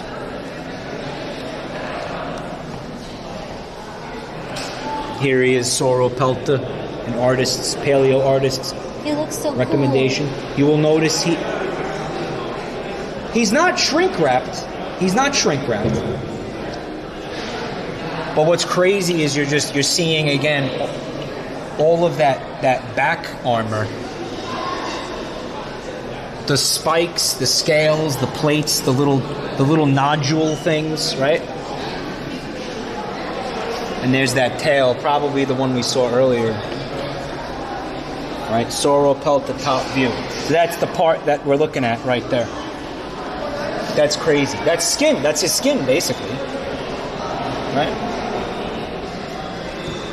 Armor plate. Yep, that's pretty freaking hard. Ooh, Euplocephalus tutus. Tutus. Oh my god, this is Ankylosaur right here. No, this is Edmontonia rugosidens. They only got half of them for some reason.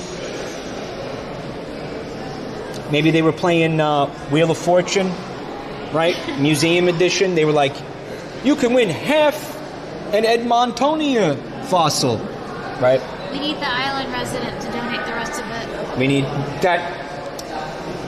You have to get, unfortunately, the person whose island this is, and by I guess we're talking about Manhattan, they have not logged into the game in several months.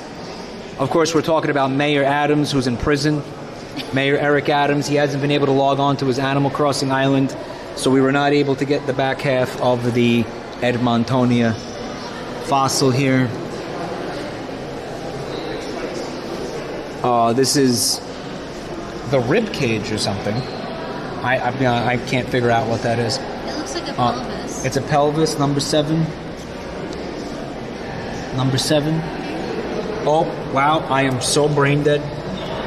It's a pelvis. It was modified to bear the animal's weight and support the muscles. The structure is unlike that of any other dinosaur. The bones that form the upper part of the pelvis are greatly enlarged for the attachment of massive leg and tail muscles. The backbone running down the center consists of a series of tightly fused boxes. Wow. I'd like to play marimbas on that thing. Oh, that would be so fun. Be like the Lion King. Remember that? Yeah.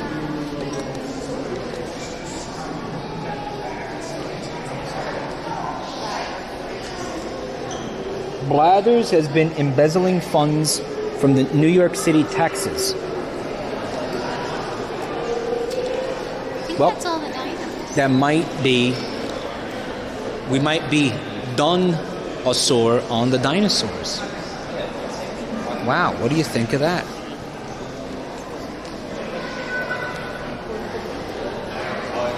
We could go to the dino store. Dino store. No, we ain't going near that. We ain't going anywhere near the dino store. Do what now? We already went through there, didn't we? Did you already go to the dino store? Yeah.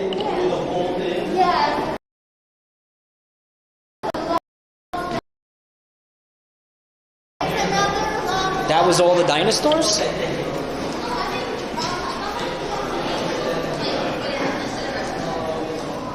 I don't know. You really feel like that was everything up there? It was a lot. Where's the elephant? Oh yeah, we need tickets for that. Well, where's Cambrian? Did we miss something? I don't think so.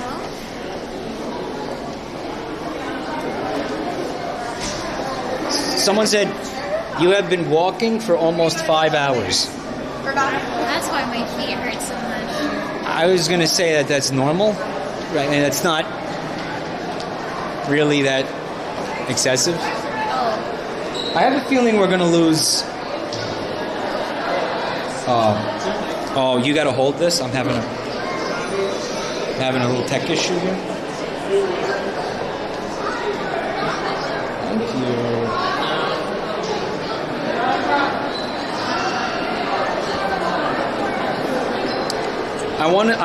Doesn't it feel like we're going to lose signal in here? Yeah. Oh, we should just go to a zoo for this. Right.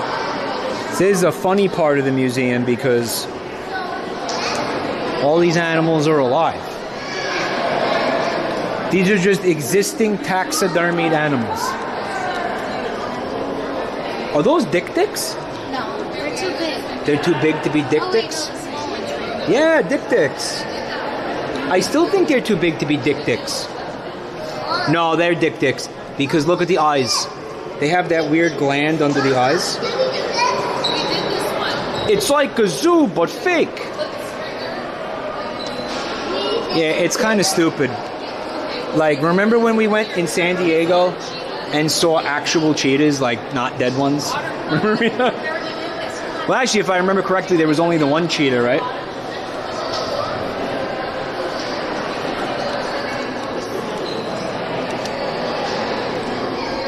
Someone in chat said they're future-proofing for when most organic life goes extinct. Wow, Doomer much? Oh my god, he's got crazy nips. What the hell? Look at the little one being like, give me some of the fruit. Jesus. I don't know. Honestly, I don't know if it's taxidermy or if they're just replicas. I mean, it's taxidermy, right? Oh, it looks like, you see how they're saying gift of Daniel B. Wentz? That one was gifted by Nathan's Hot Dogs. I guess they didn't have any use for the pelts after making the The sausages? Your taxes at work. Look at those freaks back there. Little birds. Oh no, the little guys. Yeah, the little guys. They're so cute.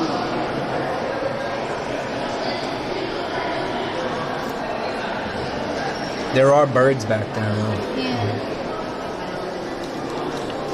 That's the lesser kudu. Call him the lesser kudu. You're giving him an inferiority complex, man. Mandrills. There's a butterfly. Oh, dude, this guy's done. He's done. Look. Oh shit. It's over. It's freaking over. Can you guys see this, or does this look like Morbius? It looks like Morbius in real life. When I'm live? No, in real life. Yeah, because it looks like Morbius to the naked eye. Again, gift of Nathan's. The mandrill sausages, dude. Impalas. You can't tame these.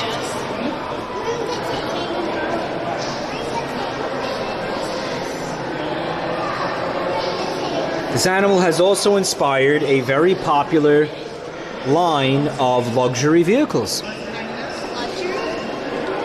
Yeah, Impalas were considered to be nice cars in the 90s. And then the cops started, NYPD started using Impalas at one point as their like squad cars. Who will win? 3 huge rhinoceri or 1 porcupine shitting himself? Who will win? Why did I think a porcupine was a North American mammal? I thought it was too. Whereas rhinoceros are from Africa. I guess there's like an African porcupine. Little pork. Look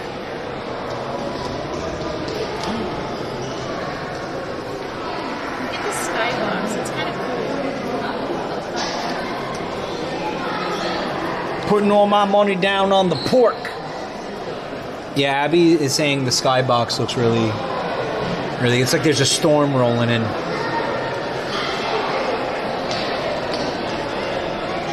Fucking Truman Show ass ceiling, dude.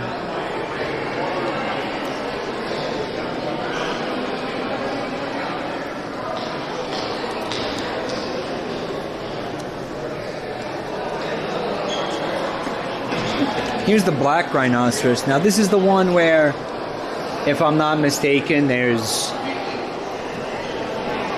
literally 2 of them left in the world. Like they're done. Or is it the white rhinoceros? I think it's. Is it the white one? It might be the white one. Where they're done? Yeah, like there's only one sex.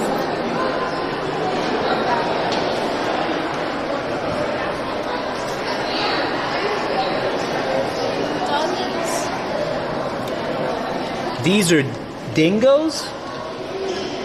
Hunting dogs, they're called.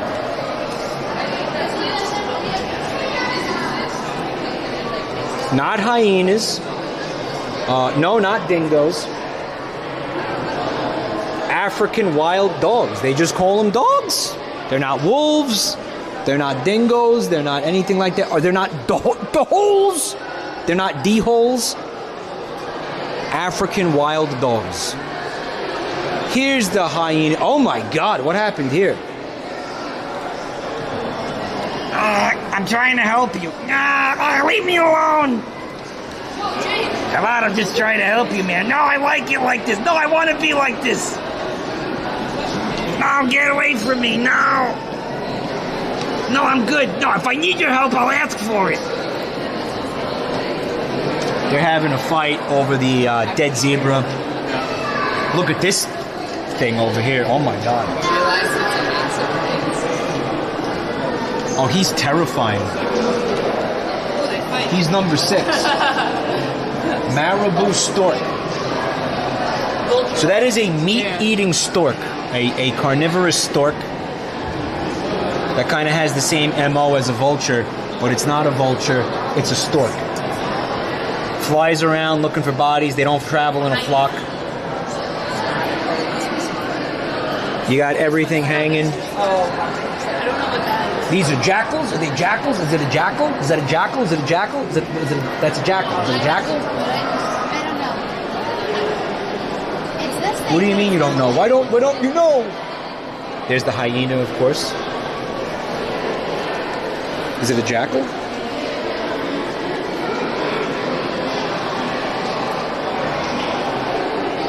Leopard and the bush pig.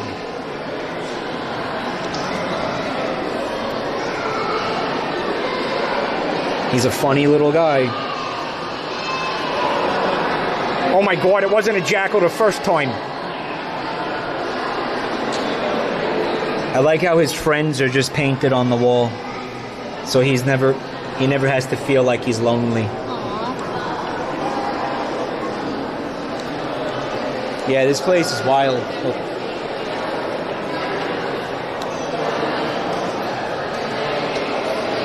We ain't even gonna see like 10% of this place today, by the way. Your attention, please. Your attention, please. The museum will be closing in 30 minutes. 30 minutes left.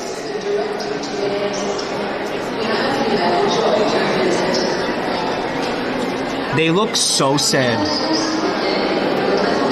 They do. Why are they so depressed? Whoever did the taxidermy, like, went out of their way to make these monkeys look so insanely sad. They're called white mantis colobus, by the way. Colobus?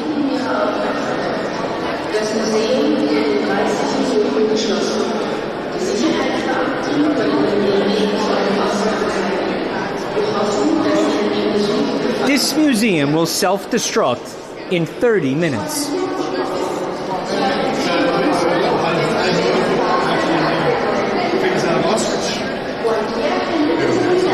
You see, I don't need to go to Africa. Like, I'm good. We got it. They brought the Africa to me. Right?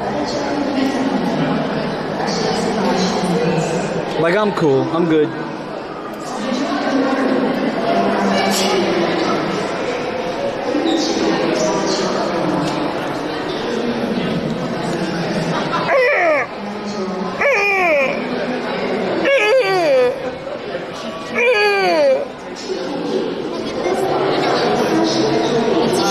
They hit him in there. He's an elephant shrew. Look at his, he's got like a snout. He's so cute.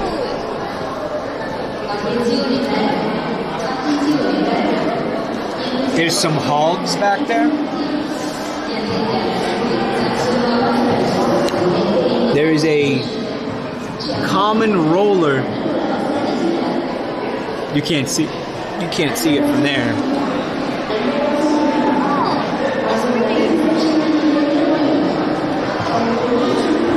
Look how done with life this ostrich is. Look at this. He's like, I am so sick of this shit. I am so sick of this shit, man. Look at him.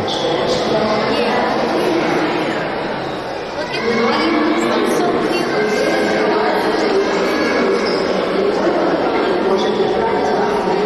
Actually, Mike, that's the female. The babies are beautiful. Yeah, they're too bad they turn out to be so ugly. You want to steal one? Yeah. It would be so easy. We're going to go back this way. It would be so easy, chat.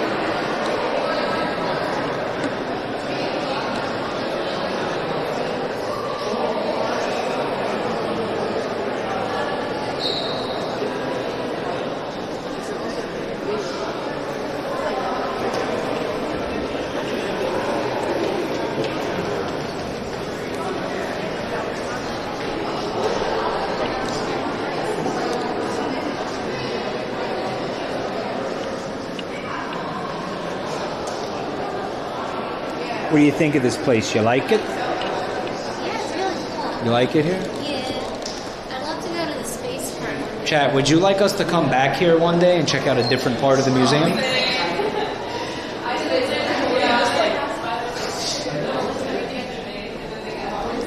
There are so many different segments to this. There's so many different parts to this museum. There's a minerals area. There's the space area. There's like some... There is some like human history stuff. There's like Egypt, I think there's an Egypt section.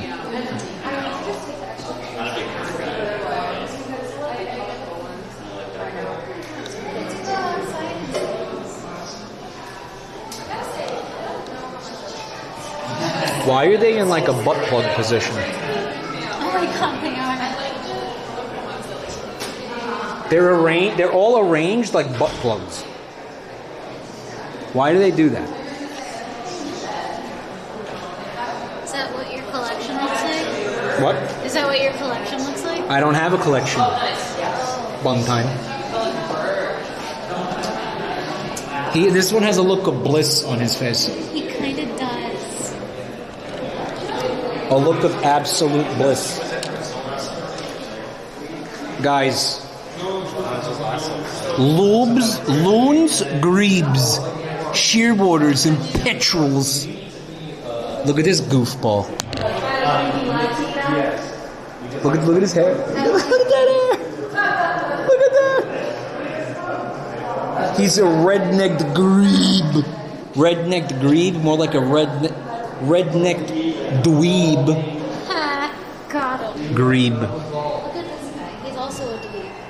This guy's a loaf. Look at this loaf of bread over here. You got another dweeb over there? Let me see. Oh, he's such a dweeb. Holy shit. Guys, this is an American... Oh, no, it's a double-crested cormorant. Wow, what a loser. Oh, my God.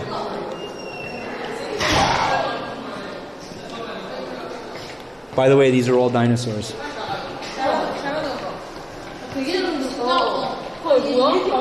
These are all dinosaurs. These are duck-billed dinosaurs.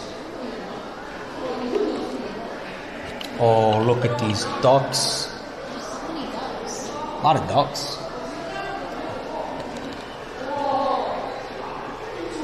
Oh, I should take Vinny here. I think Vinny would really enjoy this. Look at that.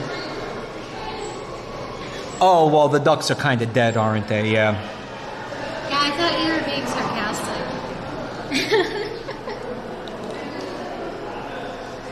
Look at how blue the bill is. It looks painted. Doesn't it? It might be. Yeah, I'm thinking really the only thing that's not, I don't know, fake is the feathers, like the pelt. Hawks. Like, I know that blue bill exists in real life, but that looks very painted. Look at these two hawks. They're identical. It's almost like there's two hawks. There's like two them.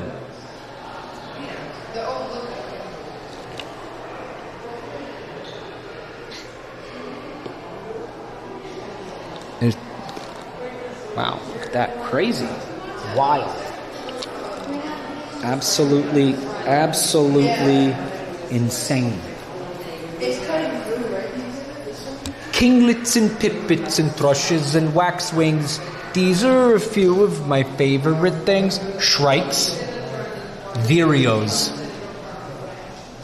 Robo want vireo. What is a vireo? Number 1 is, and 2 and 3 and 4. Guys, these things are tiny. They are so small. 1 through 6 is a vireo. Look at they're tiny. How this is crazy. They're like hummingbird size. They're so cute. Yeah.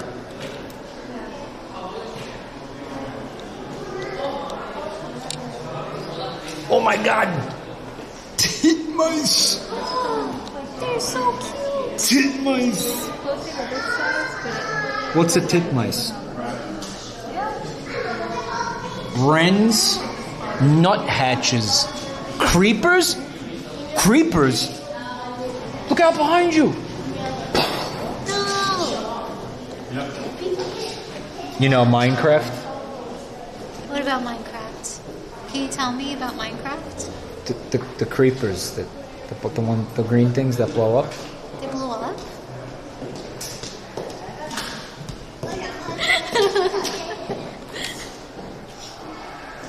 I hate creepers. They're always ruining my lawn. Brown bricks. I think we should make our way out. Brown bricks in Minecraft. Brown bricks. Brown. Blue jay. Oh, I love blue jays. Yeah, not this one. He's dead. Unfortunately. You know, he's not actually blue. He's kind of not. He's just reflecting blue. Oh my God! Remember that? Mimic thrush. Brown. Swallows and flycatchers and larks. Do they only eat flies? I guess. Woodpecker. Yeah. Do you not like it? I'm okay. Kingfishers. Right? These things. Hummingbirds. Hummingbirds. FTW. I love hummingbirds. No. I love hummingbirds. Bobber. I think I want to move past that. Bobber curva. Bobber. Bats. Are the dead animals making you uncomfy? They were bums. But it's for science. It's for learning purposes. I don't want to. It's for science, though. It's for learning. It's for bulb bear. Oh well, there's going to be a lot more birds in here.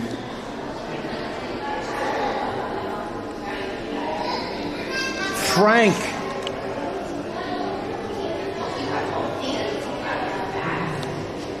This one's Frank. No, that one. Number 13. Chad, which one's the frankiest? It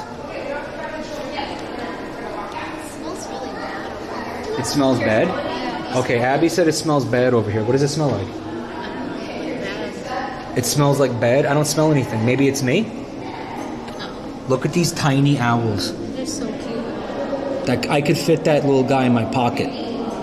It would be so I need him. Look at this one's even smaller. How do they get so tiny? What does he eat? That is called an elf owl. They literally call them elf owls. That's so cute. And this guy's like, I never thought I'd be fighting side by side with an elf owl. He never thought. Well, this is the dwarf owl, I think. He's more dwarfy. He's so cute. They're all so cute. How about with a friend? How about fuck you? This one freaks me out. The barn owl, yeah, he freaks me out. His face is like, he's got like Joker makeup on. I think they're pretty.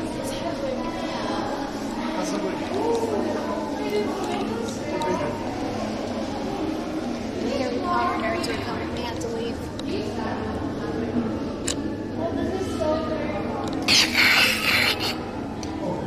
Yeah, tell chat. What? Oh, I think they heard me. The Harry Potter nerds came, so we had to leave. Oh, boobies. Boobies. Boobies.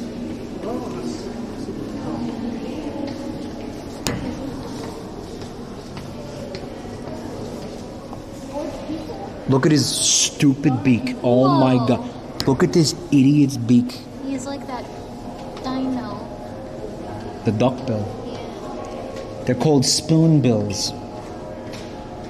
Can you... No, never mind. You want to use it as a spoon, don't you? Yeah. You know, it sounds really good. What? We should get some Lucky Charms. Do you think anywhere has Lucky Charms? These are so cute. Are you kidding me? You want to eat Lucky Charms right now. Yeah, Lucky Charms for dinner. Tell chat about the Kong dog that had the Fruity Pebbles on it. Chat, I don't know if you have these where you are, but at the mall there's a place that sells, they're corn dogs, but they're not pork. They're beef or whatever. But anyways, you can get a Kong dog with Fruity Pebbles on it. And I haven't had it yet, but it sounds so delicious. I want it really bad. I'm so hungry. Let's get a Kong dog. So in other words, the breading of the corn dog is Fruity Pebbles. Whoa! Now look at this sick nest. It's probably a female. It's got the bones of her enemies in it. That's so cool. So metal.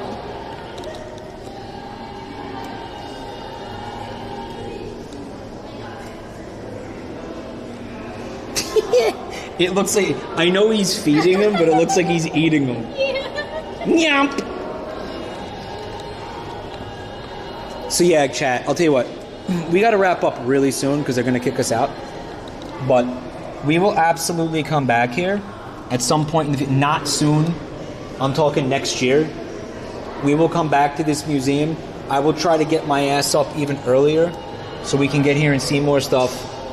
And we will check out, again, the minerals and geodes. That I'm telling you, that place, that part of the museum is awesome. We pretty much did see, I'm pretty sure we saw all the dinosaur stuff. I don't think they have any more fossils here. I think we saw all the fossil stuff. I wasn't really too thorough in checking, but I'm pretty sure we did.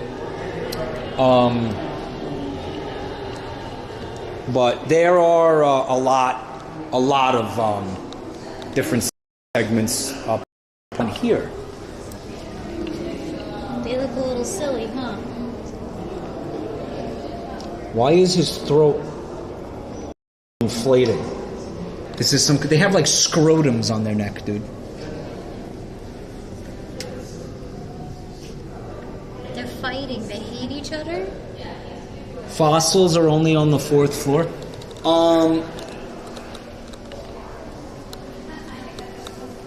But did we see the entire 4th floor is my question. Because, I mean, we did see a lot of stuff, but it wasn't like too much stuff, yeah. How do we get out of here? Well, I'm sure we'll figure it out. But I'm probably going to wrap this up soon. But yeah, there's fossils, there's the space part, there's You're a shadow on the screen.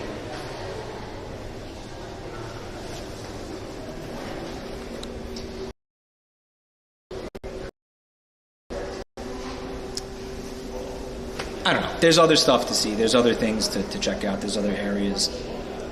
And there's like a deep sea area. Lots of science stuff. And I think there is some history stuff. Is this better?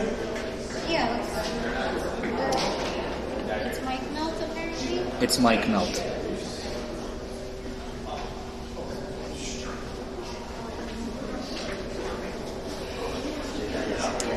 IRL streaming is so annoying. I'm not going to do another one of these until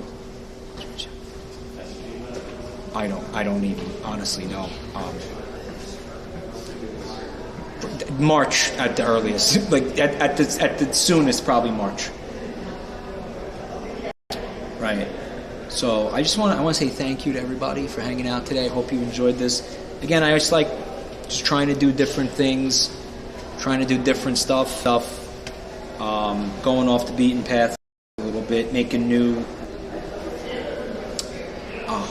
kinds of content, exploring the boundaries of what we can do and all that. But thank you for being here. I know some of you might have subbed. I think I did see some scam trains earlier, so if you did sub and you resubbed and gift subs, bits, thank you so much for all of the support today.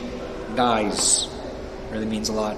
I'm glad you hung out. I'm glad you enjoyed this to the extent that you did. Some of you did, I think.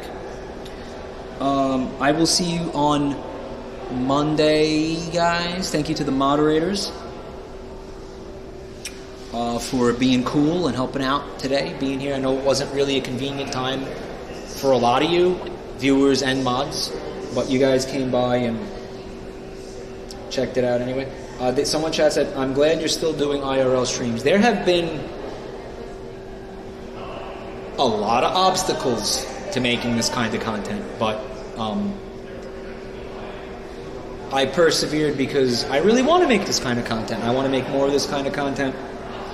I'm going to be looking for more fun stuff to do locally, hopefully, but yeah, not till like March.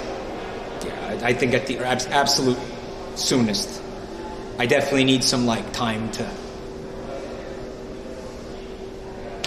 not think about this thing, this backpack, because it always finds a way to stress me out. Thanks for streaming with me, Buntime. Well, thank you for taking me. This was really fun. I love fossils and dinosaurs.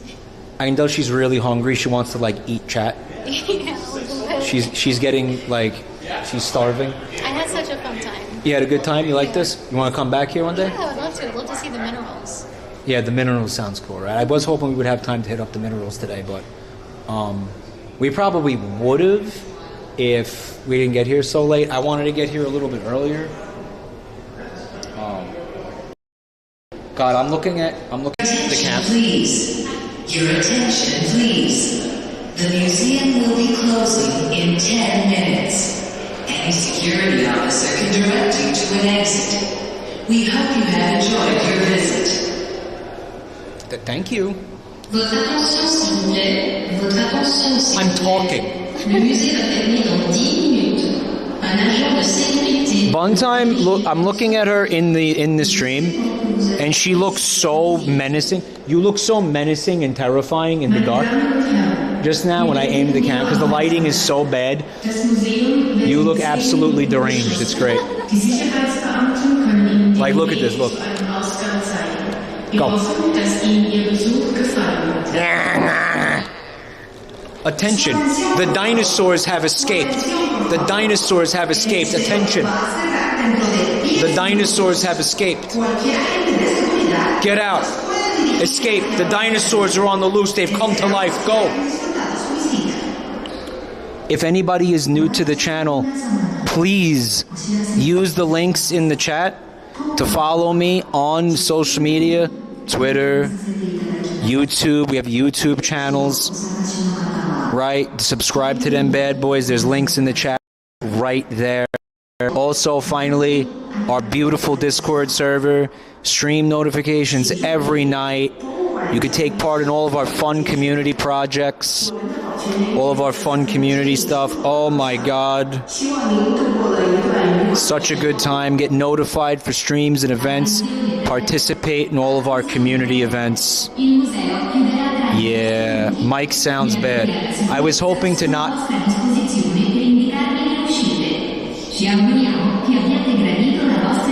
Click the links in the chat. Thank you so much, everybody. That announcement is infuriating. Thank you so much for being here, guys. And have a beautiful, beautiful night. And have a great weekend, everyone. Bye.